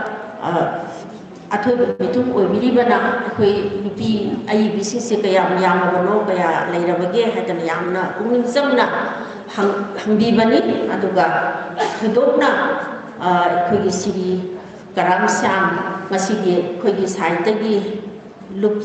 kanglup singsi akhoi mafam amada chatlaga su akhoi unajaba akhoi masen pawadum phagona zabani atubu thidokna ngasigi athoiba mithum oibiribasi tonganba haibati rajniti gi lebak ngalon gi sugi pai gi boromdagi changa tanda ngasigi sawasigi athoiba mithum oibidana leting oibimani aduna masigi su aikoda yamna nungaijaba aduga nungaijaba sida apasu pungning chambirambase nupi ayibi kayam yamna leiraba kedauraba haiduna thidokna pungning chambibase masigi su yamna nungaijaba phungdoksei aduga amuksu aikoigi ngasigi athoiba mithum oibiribase masi aikoigi lekondagi sunate atay koridorgi lupsingdasu thudokna atayga manadana magni haiduna thagapani haina lobiganu atay atopa saitagi lupsingsu karinoma haijaba matamda hektamak angamba matiangse thawai yauna pangbirakmase akhona uzai aduna adugumba thajaba adai ujaba khangjaba du leibanina akhoi president na so lai phobase yabiu haidana irai lai na hangasaba oirangmani sidai sida akhoi ikai nazaraba MLA gi ijat chokpugi wa ka intellect akhoi ne yam nakda thamoida akhoi khorirol tabjari lo singse nusibi bani haidana khanjaraga yam hena nakna khanjaba gi wakhal sima popse akhoi lekol gi dia ambasu thidokna 2019 da koina Maharaj Kumari Binodini imasi hairaga khaina hena khangnaba imasi Binodini gi mingsida aikoina mana lathokjaningduna madu kamai tawada tawsige haiduna aikoi lekon gi membershipna angamba pasase khara puthoknaraga mapungdi phadi khogi memberna kaya yamdoi loba adumaina khirangdana leibei matamsida aikoi ikai kumazarba MLA Sri Karam Samse lekon gi mana bibagi thorom amada masigi asigumna CPS hoina lengsan biban adudai keno khara paisa khara pibiram madu aikhoidadi uthokna laina thadara pabumna madu ek phanjabadagidi aikhoina leita phomjinjaba khara duga aduga aikhoina phomjinjariba di takhai adugi takhai ma jam langa hapira podudagi aikhoina masigi sana Minglenda Maharaj Kumari Binodini Korirol Ningsing Mana haina haibase kachaduna aikhoina manasi pesadi yamanate Ipal Sintarang Makap Tarakanda adumai tawrakanda lekongi imasida koina ton balamansi singbangam bagi waradani adu kaigu makharadamdi lekon leibesina thamjaramge haibadugi aningba ma angthokjaba nongkhibasi ngasi lengsin biriba athoiba mithun oibiriba siri Karam Samgi uchel sauna tambirapa bibirapa dana do yang terjadi terjaba terjaba mungkin kalau kita kuning dan nyerilah kan pakai letena mak lerang betul mali atau lekon usi biduna atau main happy rakhi biduna ngasi di imasi sana berian saya kena banyak mamang dah ukhatjaba ngambagi thauna do happy kibani ngasi gi larik ani khongbiri ba ai bisingse aikoi gi manipuri corridor da ai bisinsi karam maina thorapage hana haibasi swaibi mafamse ahama kharasum chasaraba nainazaraba lam haibadu uzabanina aina sum thenazaba sudeshida aikoi ai bisinse khara mana karma matamda ibagi haibabu lesaringai yamna iningbagi wakhalse yamna leiringai inspiration yamna leiringai matamda ikiba ma adudagi amuk kenoda maduda iba ngamhaudragana athengbada mari imagination gi karigi creativity gi sati garadi power garadi yawaktrabaka adu iningbai wakal sangna sum omaga sum napuduna purapaduna kadaidano amadadi taibam phagani bamatam habedi pension ga phanga aba masa masuga chawra aba kitang pamatam do adai da khorjai baina ga irapa tangu ma sumaina kharasi thenajabani adugi maraktuda masingdi pangyamdi yamdraga lesari ngai su iba aduga mayum palaga su iba adugumba aibi kharasu yamna phangjet masi lamaga haibata idaba yade haiduna irapa kharasu mangyawi makhoi singdo imung manungi support su dum phangba aduga maring je su panba masa su kongani khorjai su paigani samajna aikhoida kari hairi kari tawge haibisi su yengani yengbada nate aikhoigi khonjel ma thokpa tabani haiduna voice ma pina masu honarapa adugumba masing yakhataba aibisingdugi marakta akoigi kenose president oibiribi Kedrimayum Subadani Sisu Amani Mahapsi Nupigi Sering Lari Kumbadadi Ani Suba Lari 1975 da Magi Mangra Segi Sura na Haiba Lari Si Ipapai Adubu Aikoina Pengoina Historical Goina Nupigi Women Writing Binena Komatam Dadi Pagera Tagera Kalambadi Yararoi Aduna Ani Suba Sering Lari Goinani Aduga 1982 dana Mahasi source story da changai aduna source story da changal padu dagi hore masai kogi waja salam tumbana haibi ki bado mahasi activist ama oina hore Kedrimayum Subadani se aduna mangon da gari no khara nupi gi maram da gari no khara haining base sigi khonjel se adum pura ga hairaga lakani aduna ngasi asengba iral sidasu hairiba khonjel sindo matamgi Matungina khara hena so haure khara su refine tawre haibato akoi wangang obikiba reviewer da azana thambikiba doni aduga aikoi gi mutum ramani su lesani da amakha phoma maga adudagi punsigi thogdang aduga kenogi magi sinphangi garigi mayam duna kuina thaturaga su amuk Pungning da laiba ining bagi ithil budi mangro haiba yaba nate aduna hauji amu thula kanda matham saireng wari masa phungdore bisini adubu yamna pamuza badi ha oiringai kanna ikhaninga pa matam du da namdara ga thamki badu aduga hauji se halwai ko khidima loina manthari haiba nate adubu creativity gi magi imaginative power gi khara sum mami Maitana lang masa ano nga sa amakam bida kara lothar padmaina kara di lothar ba matam adu challenging di oidi lothare hadina to podinate ino ba konjeloina koida pirakpa masi gi lari khongbagi kano sida hairi ba ikegi nupising sigi kona ba kanba kanayam namthabira basu amoheta habal bagi adu gumbagi phibamado Nasigi lari khongbagi thoron sida hana dei khongdana lerappasu aduga taruraga amu khongakpasu animaki apunba ma kuna nasigi thoron sida uba thangjai aduna masai activist oina haurakpagi khara akanba ayapa khonjel aduga ingna tapna changapi mudum ramani haujisu dum ingi masi amana henba amana tabagi dinate tongan ba keno duni mafungdu aduni mi ese mi hadi manaba amakhatta oiragadi madu chak manaba oiduna leiragani aduna saita haibase lekon gumani haduna leksin biriba mayam ku ni so lebiriba duni tonga ba machu gi leini sali base aduna ayapagi machu amenba machu punamak-sigi fazaba ningthi base aduma leibani adunya koina uba phangjari base da ngasai ha sum ai sanggi sangjara ba adubu wahai karada ai thamjani ba sai nei ba mayam da puning da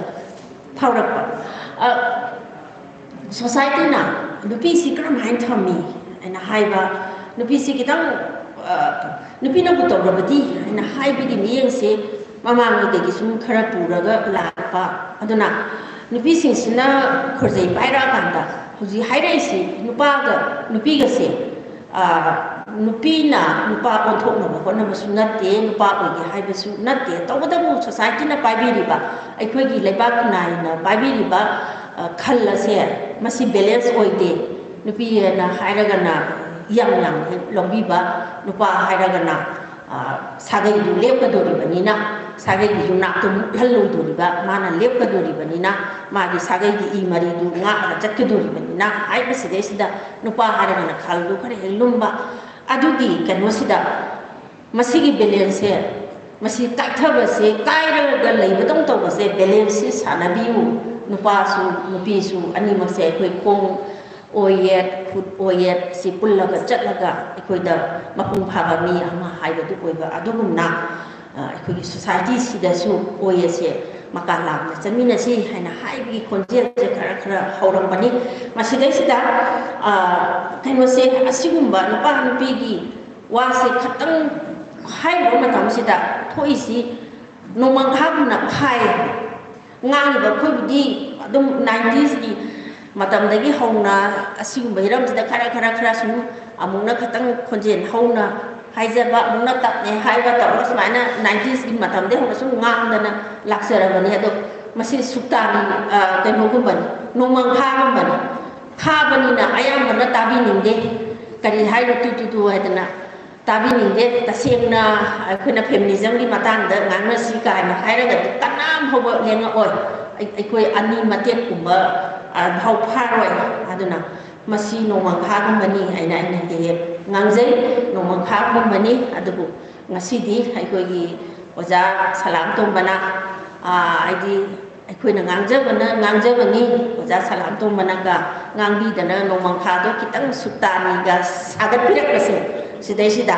pungning sida kitang nuaiba masu koksai aduga saita haibasidi kala ni pot amasu oibanina aikoina voice ngatamak thoga su yade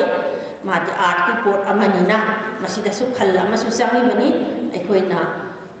pungning da phau basi karino haina haibadu kada politically una haina na konaba dugo loina na kala gi khalla masu aikoina oheningi ba puna motto ai wari du da ai sairen du da ngak ta hapaga su adu su yade adagi adu yade haiduna haide basu yade aduna masisu ayibasina yamna fazana sanabigadaba adumba kenomani adagi mu musai naitum tabagi mata se hujik naitum tabase manipurda mamangade achobo city sinda lairambani hujikti imung manung mama mapa ga machaga naitum tabagi thimje handak sahi khara sida writers na yang pamasu laphana tanate akhoi da su yam thil tawrapa koramani haibadi masa sing foreign da thabak tawre adai manipur gi wangmada india gi acho city sing da thabak tawre somda mama mapa na masa sing duna laina ba yani hum sanre hom sayum sangba haibadi chapida oba haibase masigi phibam mase hujiti kana laktuna yamna wari masa ibasingna pesam pure kumana su nongkhong tamna haina haiba magi 2013 da pongba wari masa su yam khop phajana adu da power feelings mayam mama mapa gi wakhal mayam su khopna nainaki aikoi gi subadani na so puratana magi ga miyeng gi tongan ba platform amada thamak pasi yamna nungaije adu da naitum ta ba haibisida masai nupa nupigi naitum tabasi nupa na naitum tabasi masigi awabasi society na yabi nupa mathandang ngaira di yum panba yararoi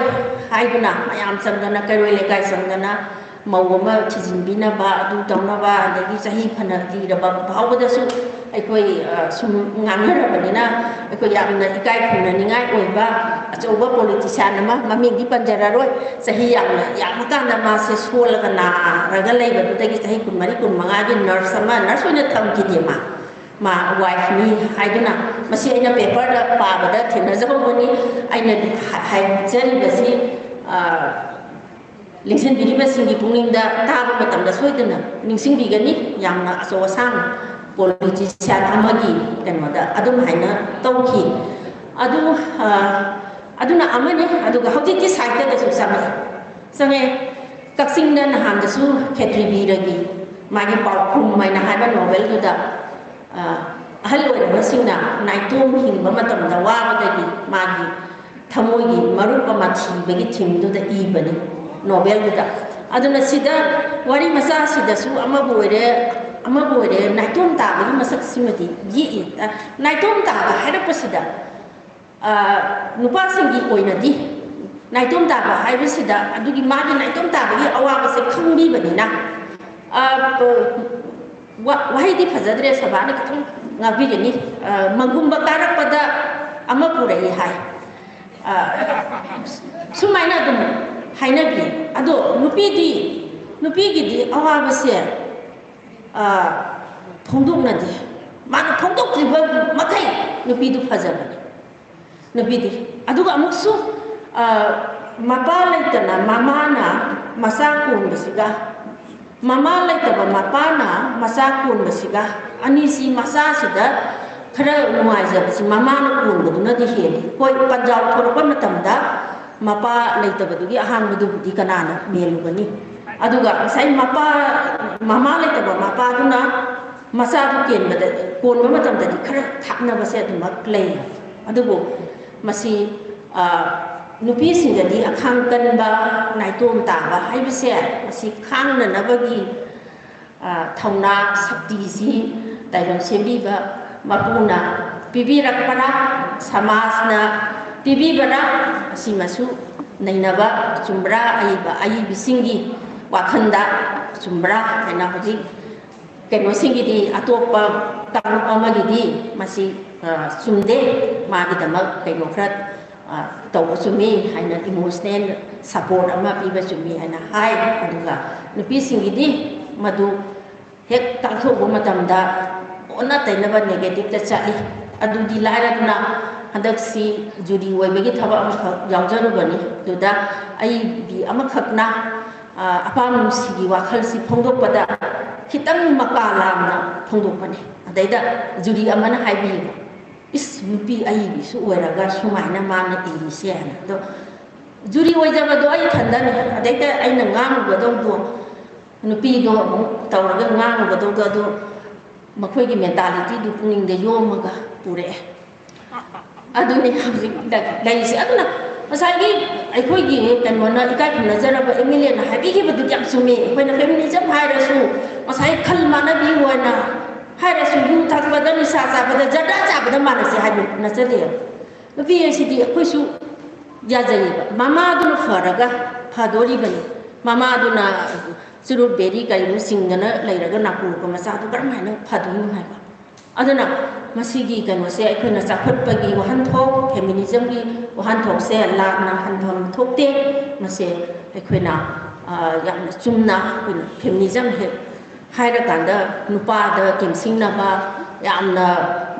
mawong amagi samarak ngamarak oina ubodi su tawbiganu aduga nupising su yamna wakhal se makung pana aina lepkado budu karino aina changado budu na karino haibadu madu murna khanga kanda khong thabi bu chumi nupa na taw khudima nupi na taw godabani haina haiba su leite ani masi khangmi na ba ama khatu changi haina haiba duni aikoi nupi gi mai kai da thamjari se adagi aikoi gi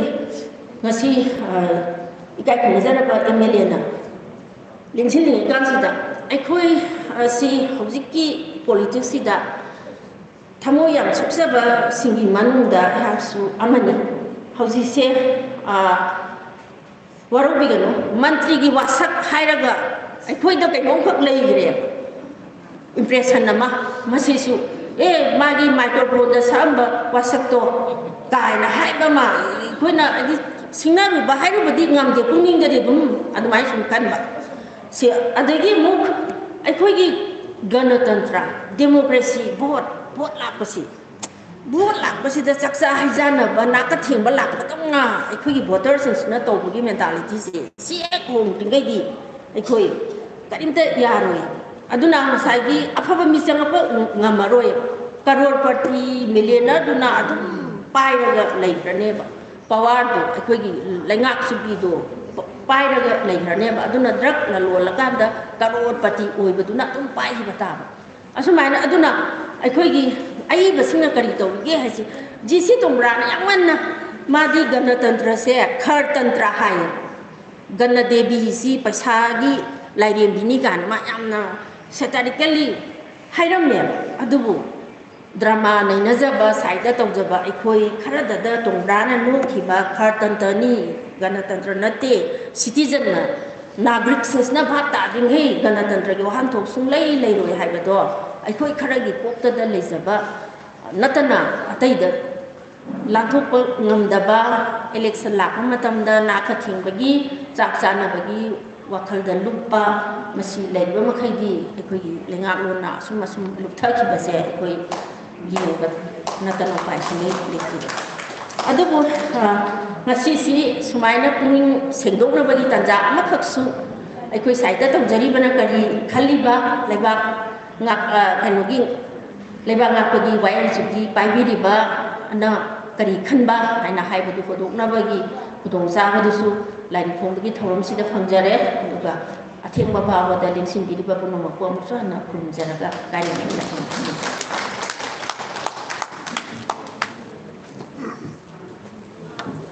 Thagachari Oza Professor Nahakun Madna Devi Yamna Fazaba Thoramahu Yoro Tumbiram Bidama Matana Stilo Shabakoina Thalaparo Tumbiram Bidamata Kochunjari V Tamun Kumari Devi Joint Secretary Lemaro Khojeko Leko Lengsin Biraksi V Tamun Kumari Devi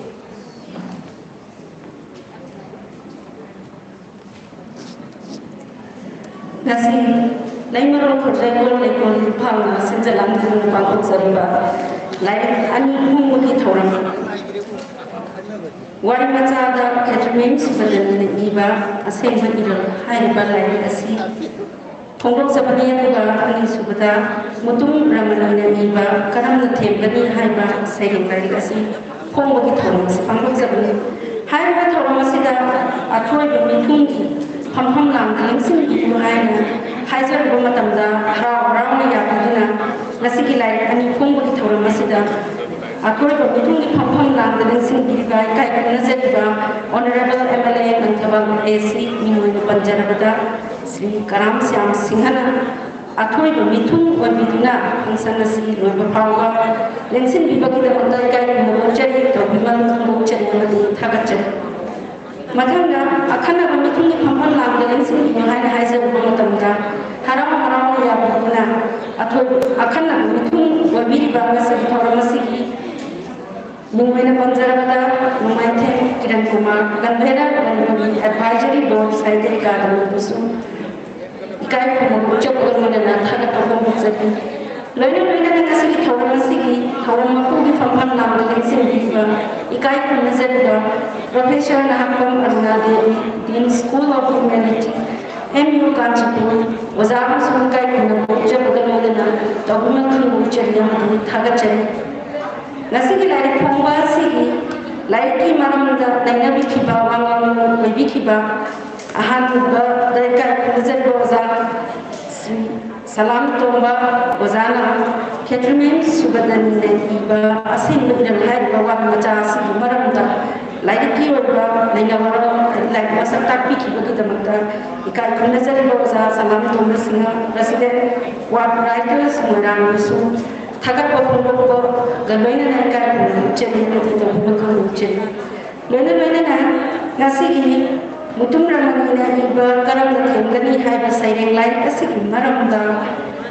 Laiki Masataki Kibaka Nazariba Agilao Wahenga Kumari Chandu Associate Professor in the Department and Musukai Nochapana Tagapo Humbutse Lena Nasiki Thoramasibu Hawadi Power Mapung Pana Lensin Bigna Sabaga Wabi Barka Nazaraba Paipuna Mapusu Amuka Hana Tagapo Sari Vintamati Electronic Media Community Nasiki Thoramasi Hawadi Power Governors Kavituna Miamda Pakatan Yomika Amadi Kumi Gadavasi Damakasu Tagapo Sari Learner Nasiki, Taurmasiku Mapung Pan, Bada Jawat Galawiba, I went to MDP Wallace, Wahi Biba, MDP Wall Mapu, Hazapatara, Dramatu, Union Busu, and Taran Chapakalo and Tagato Sari, Amadi Nasiki Tauramasida, Kai Nazariba, Honorable MLA Nantabal Sina, like Pomi, Riba, Oza, Ida, Amamati, Karapang, Tuna, I got Boom Tabat Kiba, Siki Damakasu, Amuka and Tagachet, Punamaku and Tagachet. Tagaban, Tamilama Bita, Kanakatani, when Luna Nasiki, Tomapuga, Yaga, Summa, Adu, Pekam, the Lexington, waktukan yang Cina atau Cina lozer. Aku lagi lagi member pun mau lengkap pero matang sangat lah.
Gracias.